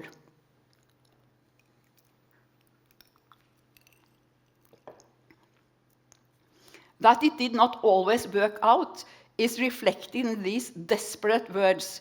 We have come here to become angels, and we have become irrational, unclean beasts. Transformations also worked in the opposite direction. Monastic literature identifies fallen angels with demons, and demons sometimes masqueraded as angels to deceive humans. In one story, for instance, the devil pretends to be the archangel Gabriel, and in another to be the Savior when he appeared by night, I quote, in a vision of 1,000 angels holding a lamp and a wheel of fire. Angel is a category of disguise and change of shape, temporary or permanently.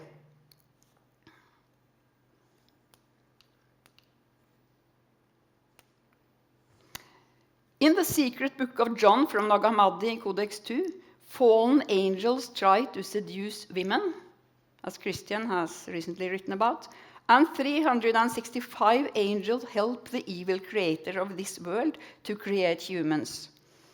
Ideas and practices from liturgical texts, apocryphal legends, and non-Christian sources met and fused. A sleep charm, for instance, combines references to Isis and Horus with references to Abrasax, who is called the angels who sits upon the tree of paradise. Together with gods and demons, angels were adjured to appear before the ritual specialist and do what he/she wanted, answering complex questions about the construction of the cosmos or solving more mundane tasks. Local religious entrepreneurs of various origins, probably to a great extent monks and deacons, sold angel formulas, curses, and amulets to clients. David Frankfurter speaks about a florid angelology and demonology in a monastic subculture of ritual experts. People bought such ritual tools as help in illness, conflict, childbirth, love, lust, and loss. A man invokes, for instance, an angel he names Rufus to get back a stolen brass vessel. A woman curses her daughter-in-law so that she should become barren and her fetus become destroyed, and calls on a demon to afflict the daughter-in-law with illness.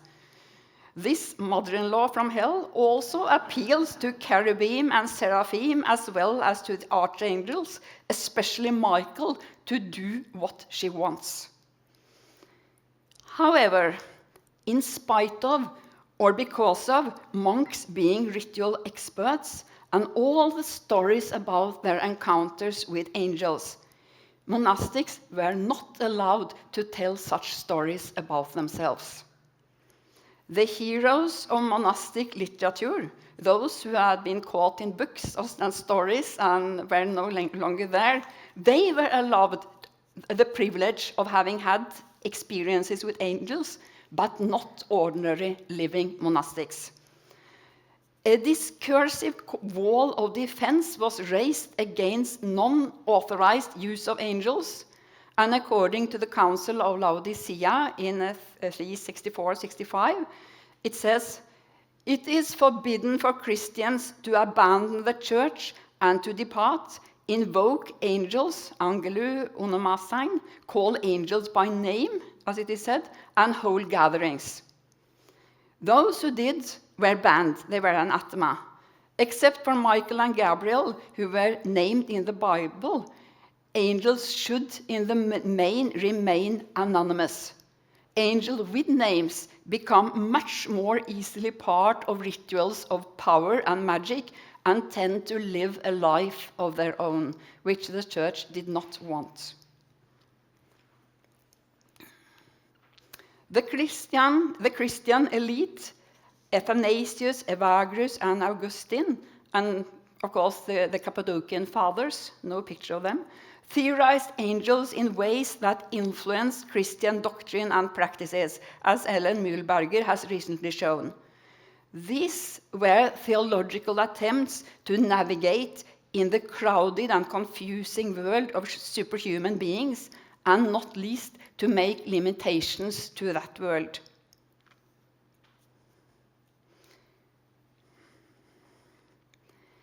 In antiquity, angels were part of official religion in churches and monasteries, as well as in local religion with esoteric and magical practices. Angel is a fluid and versatile category, attractive, popular, and with a strong capacity for survival, which is shown when angels are still part of our culture. These are old-fashioned pictures from contemporary secular culture. According to statistics, 55 to 77% of Americans believe in angels. In Denmark, I think it is 1 of 4. If not, Margit has other figures. 1 in 3 in Norway. But Gallup Ecclesiastica in Finland says that today 47% of the population believe in angels. That was in 2015. 28% believed firmly that angels exist, while 19% found it likely. According to our Finnish colleague Terhi Utriainen, angels have become a major topic in Finnish popular religion, as it is in other European countries. Contemporary angels, they appear in traditional Christian settings, of course. They appear as religion thinly spread, and they appear in angel spirituality. I will begin to say some words about angels thinly spread. They are found in scrapbook pictures where they save children, and in pictures where they save children from danger. They are in obituaries for small children, on ornaments, advertisements. They appear in abundance in books, movies, series, and not least on the vast global network by which everything is connected, which is the internet. Angels are especially active in the long Christmas season, which now tend to last from October to December. With their connotations to the birth of Jesus and the angels in the fields of Bethlehem, they are gateways to an enchanted world, speaking to love and childhood, and of course, promoting a wide range of things and playing on people's willingness to spend their money and to give. In Sweden, just to take one example, in 2006, a 6-winged angel kite made by the champion kite flyer Carl Robert Shaw decorated a shopping center in Sweden. His angels were set up close to the toilets to give an association to the humble origin of Christianity. I think that was for the Christian part of the population. At the same time as they were open signs to be interpreted individually by passers-by. The Sweden angels combined religious references with secular purposes, were expected to promote intense shopping and reflect what has been referred to as the ambient faith in England. Sorry, it has moved on its own. Angels fluctuate between enchanted reality, religious imagination, and metaphors. The guardian angels, who tend to appear in the headlines in Norwegian newspapers when someone has had an accident and made an extremely lucky escape, is metaphorical.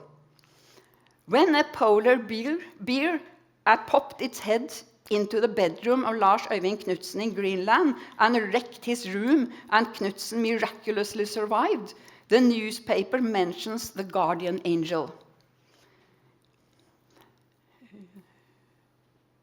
And the headlines is Norwegian Lars Øyvind Knudsen was attacked by a polar bear. I had the guardian angel. The accidents where angels are especially active are usually car accidents.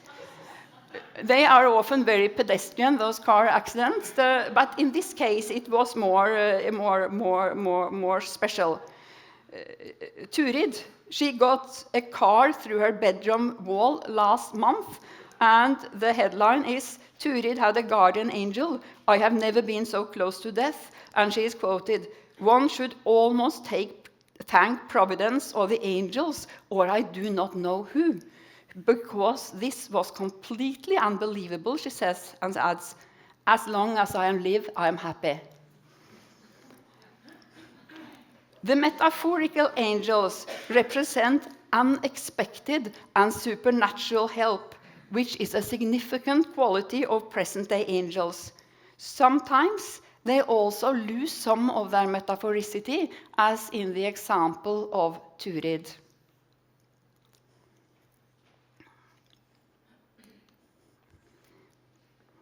Angel spirituality is more in the center of what we usually think of as religion.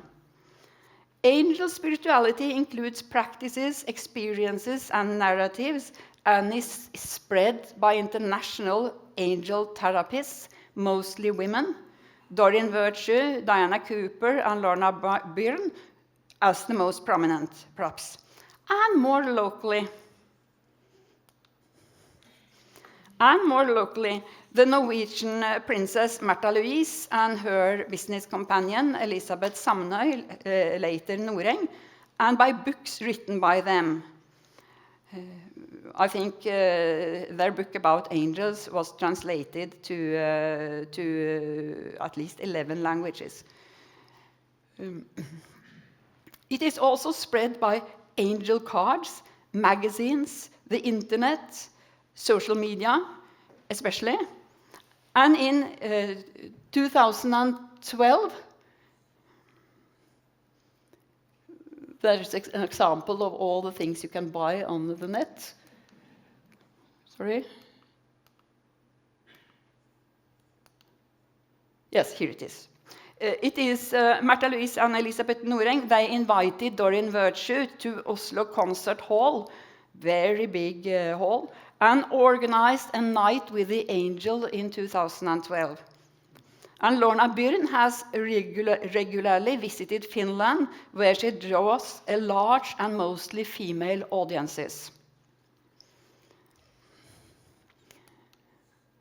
Angel spirituality is about angels who support, protect, and comfort people, are accepting and friendly, and take part in everyday life with its problems.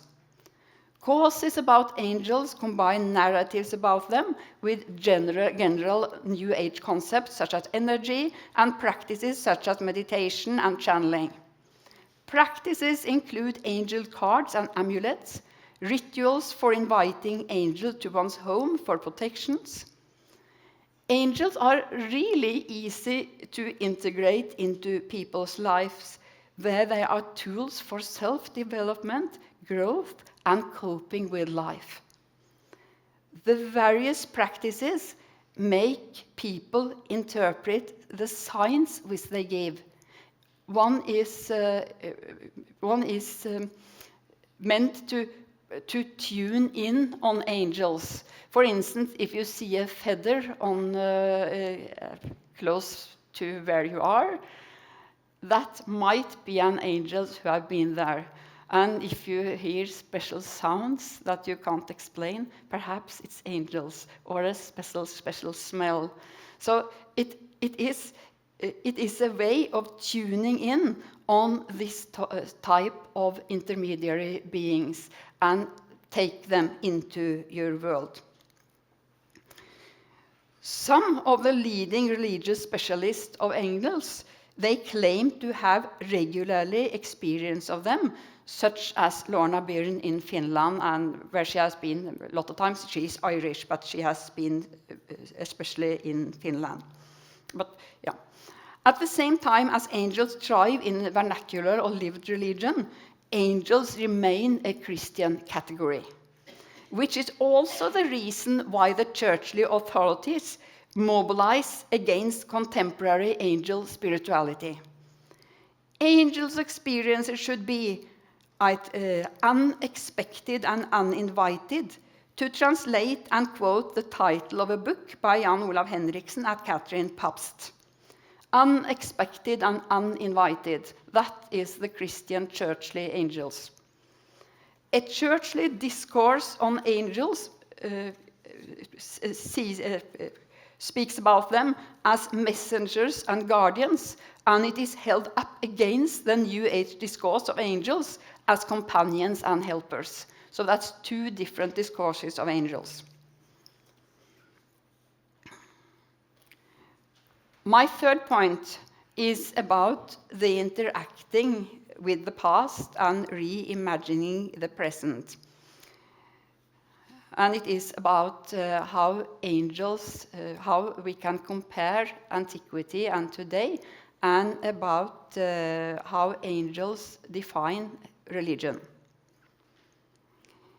When we compare interaction with and communication about angels in Egypt in late antiquity with interaction with and communication about them in the contemporary world, we compare entities created within the same religious tradition, referring to the same canonical texts, but in different periods and places.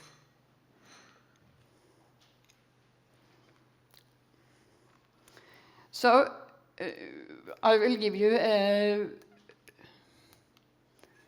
that is Engelhard Welsel's cultural map of the contemporary world, where we in Protestant Europe is in the upper right part of the map, and we are high on self-expression values and rational values in opposition to other parts of the world. This is not a mapping of antiquity in relation to today, but I think that survival and traditional values was also very high in Egypt in late antiquity, and that Protestant Europe especially, with their evaluation of self-expression and rationality, is a special case in the history of the world, if we are going back all these millions of years or only a few. The Bible and Christian tradition connect contemporary angels with angels of the past.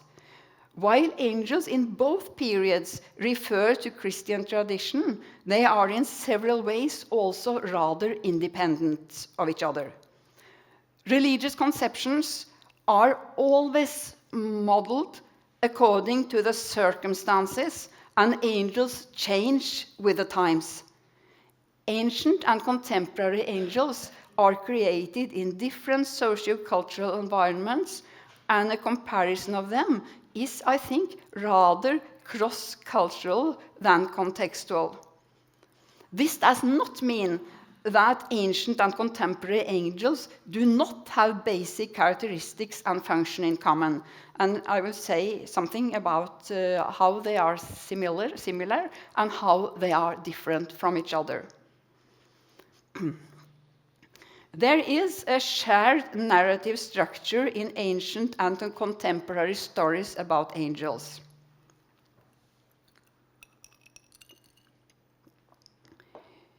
Marcus Davidsen and B. van Vrien, I don't know his first name, have recently pointed to a structure pattern in contemporary Dutch angel experience narratives. I quote, "The protagonist experiences danger or distress, an angel intervenes, and the problem is solved." This sounds to me that some very key structure for very many things, not only angels, but probably all helpful intermediate beings and superheroes and everything. But that is a very basic story also of narrative structure, also for angels. And it was, of course, also prominent in antiquity, but there are also other narrative patterns, for instance, connected to the torturing angels of eschatological speculations. So different society if you have corporal punishments and punish your bodies, your children, in a very tough way, you also have angels who punish for people. If you have if you are not a believer in that types of punishments, your angels become much kinder at the same time. There was a similar tension in antiquity and today between the angels of churchly authorities and angels of lived religion. In the vocabulary of Mühlberger, between angels as divine drones and angels as actors. A discourse of angels as messengers and servants of God on the one hand, and a discourse on angels as human helpers and servants on the other, have, in antiquity as well as today, invited theological attempts to control, define, and systematize angels, and to a discourse of contestation and attempts to take angels back to the church. In Norway, for instance, Michael's Mass was reintroduced on the 29th of September in the Church of Norway in 1999, after having been out for 200 years. I think it was the Struensee reform which took it away, but they are now back. What are the circumstances and causes which serve to promote angels? I will point at least two. There are, of course, more. That's what I have come up with. Globalization and monotheism. And we have touched the last point earlier today. Processes of globalization and encounters between diverse religious traditions took place both in antiquity and today. The result was a multi-religious field where religious techniques and concepts were spread from their traditional origins. Traditions were chosen, are chosen, and reinvented, and new religious identities appeared. Historically speaking, angels have a cosmopolitan and syncretistic background, but they belong to lived religion and local practices, what tended to be called globalization. And monastic movements in Egypt developed from people who set up small-scale religious ascetic businesses and made their living out of it. Angels are excellent working material, be it for ancient monks or magicians or for a modern angel therapist. They are such stuff that religious entrepreneurs are working with. The task angels were meant to solve had probably more to do with survival in antiquity than they have today, where therapy and self-expression are among their main tasks. Corporeal punishment, as I said, are banned in our part of the world, and torturing angels has also lost much of their appeal. Through time, angels went from being depicted and conceived of as males in antiquity, sometimes also as soldiers, to being today mostly conceived of as female and children. They tend to have wings, but not always. In pictures, wings are the main characteristic of angels, but they do not necessarily have them when in stories about people who claim to have met angels. Today, angel therapists are mostly women, and angels tend to be associated with female characteristics and to be preoccupied with female tasks and challenges. According to Meredith McGuire, lived religion is always gendered. I think that is a very good point. Our Finnish colleagues, Fredriksson, Sjö, Nynas, and Utriainen, have in a joint article reflected on this issue, where they also gender the opposition against New Age angels, which has come from the church. I quote, The increased interest in angels has encountered a negative response, mostly from Lutheran male theologians who are concerned about the popularized and feminized version of the angel. The concern is manifested in efforts to emphasize the theological significance of angels, although historically the angel has been of little interest to the Evangelical Lutheran Church of Finland. The other point, in addition to globalization, is the monotheistic impulse, with restrictions on gods. And as has already been said today, an intense demand for intermediaries will arise. And when Christianity became victorious during the 4th century, it was a discussion whether whether gods were in reality demons, or if they were only phantoms of the imagination. But it's clear that monotheism it created a flourishing world of angels and demons, and of course also of saints as different sorts of intermediaries. At the same time, monotheistic religion, as we have seen in antiquity, is not interested in angels who do whatever they want to do and spread all over the place. They want to restrict the scope or range of intermediary beings, and in periods, angels are moved backstage. The influential Swiss theologian Karl Barth, for instance, claimed that angels, I quote, are essentially marginal figures. This seems to be correct in some periods, but it is, of course, mostly very wrong. When the control is weakened, angels or other intermediary beings are back on the scene. They are distributed in cultural resources, and part of the religious emergency kit, ready to be made use of wherever and whenever the need arises. Christianity interprets itself and makes its own categories, which historians of religion have tended to take over, such as angels. Angels are religious objects formed by a specific religious tradition, but they belong to a general and much broader category in the study of religions, which is intermediary superhuman beings or actors.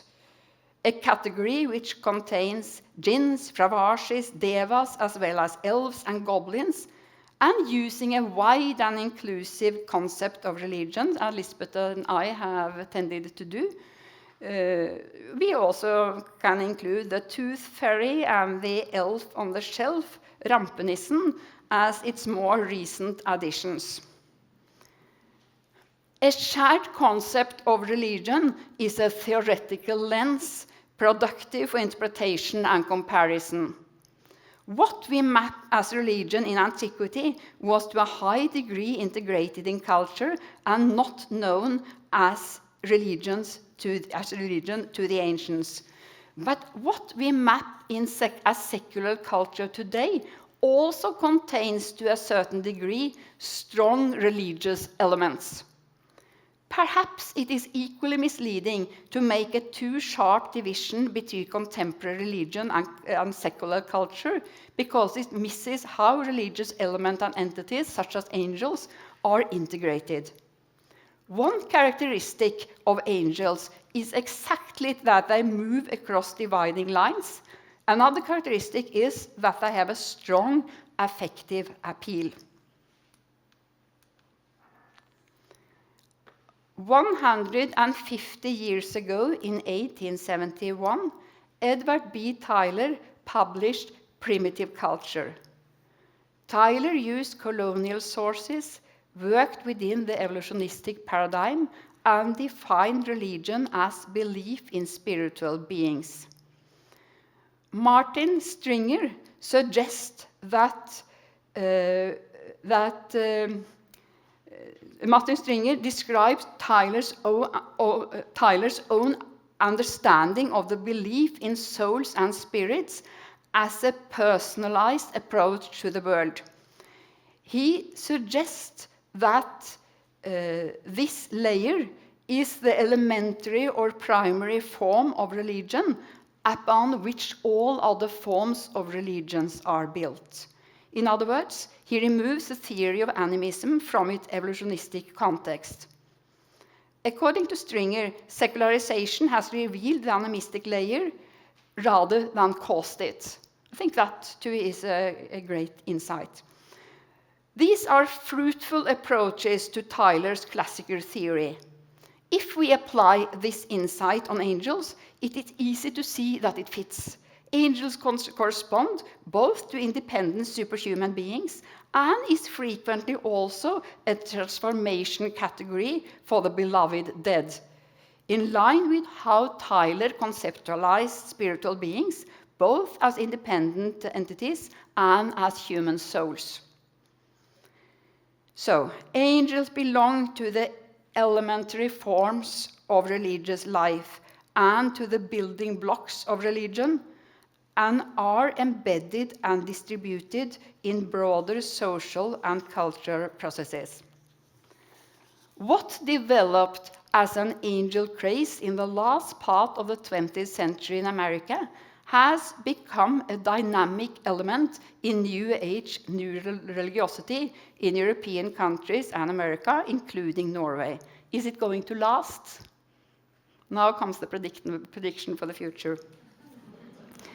After being baptized in the Episcopal Church in 2017, Doreen Virtue, you remember Doreen Virtue, yeah, one of the big angel masters, she wrote an A to Z list of New Age practices to avoid and why. Harry Potter is on the list, I'm sorry, but also angels. Angel cards, I quote, demons disguise themselves as angels, make predictions and deceive you. Angel numbers, I quote, there is number symbolically in the Bible, but it should not be used. And angel reading, I quote, nowhere in the Bible does it say we should call on angels. This is Doreen Virtue, the great angel master, sorry. Does Virtue represent the beginning of the end of the late modern angel craze? A sort of twilight of angels. One thing is certain, I think, and that is that angels will not disappear. They only adjust to new circumstances. Now, as in antiquity, they are both a superhuman and a human transformation category, and this is one of the keys to why they have proved to be extremely successful. In England, for instance, today, the conception of dead peoples as angels seems to be on the rise. And I will, as my last slide and point,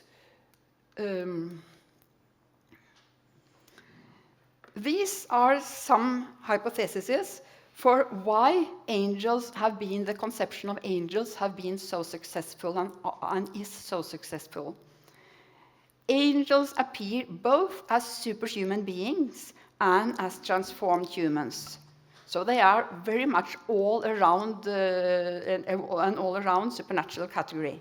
They are minimally counterintuitive, which means that they violate one or few of our psychological, biological, and physical, intuitive, ontological cognitions.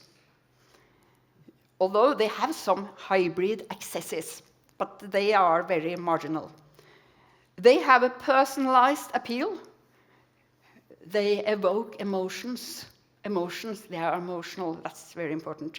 They adjust to the circumstances, and they are border crossers. Neither monotheism nor secularism can stop them. And they fluctuate very easily between metaphor and religious belief. Thank you for your attention.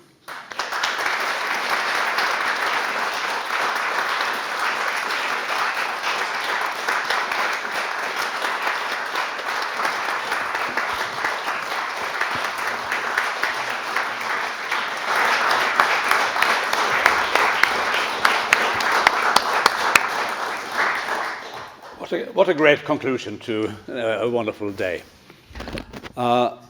Before dinner, we have room for a couple of questions and comments on Ingvild's presentation. We don't want to open a full discussion on the topic of angels, but some comments will be in order. Hugo? Thank you very much, Ingvild. This was wonderful. Since you have also worked on animals, perhaps you would like to say a few words on the human-animal hybrid nature of the angels, I mean being both birds and human beings at the same time. Yeah, that is an extremely interesting question. Angel, if you have some sort of extended chain of being with God on the top and angels and humans and animals and all that, human beings, they are some cross between angels and animals, and that was very much in the foreground in monastic texts. This desperate thing that you are both an animal and you are potentially an angel, but most of the time an animal. It was a very potent tool to keep things in place in these monasteries, I think. And so it is the wings. Mostly things belonging to animals, they contribute to create monsters. If you think about monsters, they have a lot of animalian features. Angels have only wings. And I have sometimes thought, and I think it is, I don't remember if it is Basilius, it's perhaps one of the Cappadocian fathers, who have a passage about wings. And I read it like they are, I think humans, at least this church father, I'm not quite sure it was one of the Cappadocian fathers, but he's in the 4th, 5th century text. He was very envious of these wings, for then we have these people who are us human beings, who are potentially angels and on our way higher up in the hierarchy. That's what was, and especially the monastics, of course. And then we walk on the earth, while birds, they fly up under the sky. So of course, we who want to come up, we must have these wings to show what we potentially can be. So I think that's part of the explanation. Any other questions? Margit? This is just a short one. What about sexuality? Are the angels very sexual, or are they non-sexual? You know, Margit, there are angels and angels. They are the fallen angels. I did not say very much about fallen angels, but if you read some of Christian's last articles, he says things about the Watcher story in the Old Testament, and how this story and other stories about how some angels fell. That is also some of the development in the Egyptian story world with histories about fallen angels. And these fallen angels, they, among other things, try to seduce women. So there you have your sexual angels. But the other angels, they are models for an ascetic life, non-sexually, and even go to the length of castrating monks to make them more ascetic. So it's a defining character. If they will have desires, they stop being angels. So, back there. Oh, yeah, Anders. Yeah. Thank you very much, Ingvild. I wanted to follow up on Margit's question, because you said that angels today are very gendered, as they've always been. But then they don't have any sexuality today. I mean, they're surely gendered and are portrayed as female figures, but they don't have sexuality, and that aligns them with a tradition going back to early Christ religion. But at the same time, it makes them very different from what we find in the Judaic tradition of the Watchers, where there seems to be a divide appearing with the early Christ religion between the daimones on the one hand, the bad angels who are very lustful and desirous, whereas at the other side, then you have these good angels who can help you as a paradoi. And they don't have any lust. And then I had one question too. I loved that quotation from this Turid, who was 76 years old. Her emphasis on nesten, almost, seems to be very emblematic of the way that angels are thought of today by majority of people. They may say they firmly believe in it, but then they add the nesten, or the almost, whereas you wouldn't find that in an ancient text. No, that's true. We are a secular society, and they are wavering between being religious creature and metaphors, I think. So, I have looked up some of the statistics on beliefs in angels, and the great question with those statistics, it was partly tried solved by the ecclesiastical statistics of Finland. But what do people mean when they say believe? Do they believe in angels? Do you believe? And what does it mean? That is a difficult question. But for the gendered angels today, those pastel-colored angels, they are mostly motherly beings.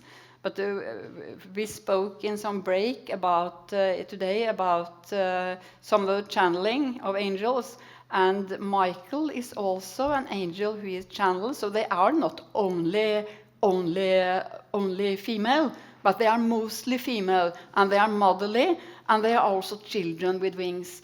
And I think perhaps people don't know how many angels we are surrounded by.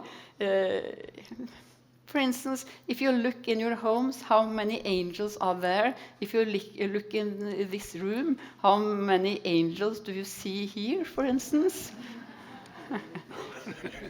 I know. Isn't there a difference between the putti? I mean, that is something that develops very late. Yes. With Renaissance. Yes. And then, of course, it continues. But the putti it's a modern invention. Yes, they have a several hundred years story, but they are perhaps mostly decorative elements, perhaps. And finally, one last question. Thank you very much. It was very interesting. So I couldn't help but notice that the final slide with your list of why angels are so successful, almost all of the points, if not all of them, would apply to Jesus as well. Well, I would say so. So my question, I guess, is, do the angels look the way they do, in part because of the way sort of the Jesus reception has been formed? Or if we invert, and then we might say, Jesus didn't change gender yet, or if we invert it, if we imagine Christianity without Jesus, how would the angels have looked? So that is one more great question from you today, I think. That's yeah, very interesting. I have not thought about that. I think that is so much reason to think about that, because I have given a paper about angels and not mentioned God or Christ, or only in some sort of little sentence. It has not been part of the paper, because usually they are seen in relation to the Trinity and theology and the listing and everything. But the way you phrase it, that's very much reason to think over and everything. So thank you. So, I think this sums it up, and I will not try to sum up the discussions today, that would, because it's much better to leave the last word to Ingvild herself. You know, it was Claude Lévi-Strauss who said that animals are good to think with. And animals are, of course, one of the themes that you have used to think with. But you have also shown us today that angels are excellent topics to think with. So we can just think further on that topic, and now we all look forward to dinner. So thank you again. Einar, if I may, you said that you are right, and Lévi-Strauss' dictum about animals are good to think, they fit animals as well. Angels as well.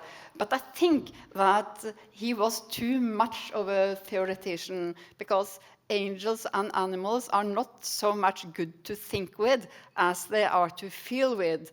They give rise to emotions, and that is probably even more important. Sorry. But thank you.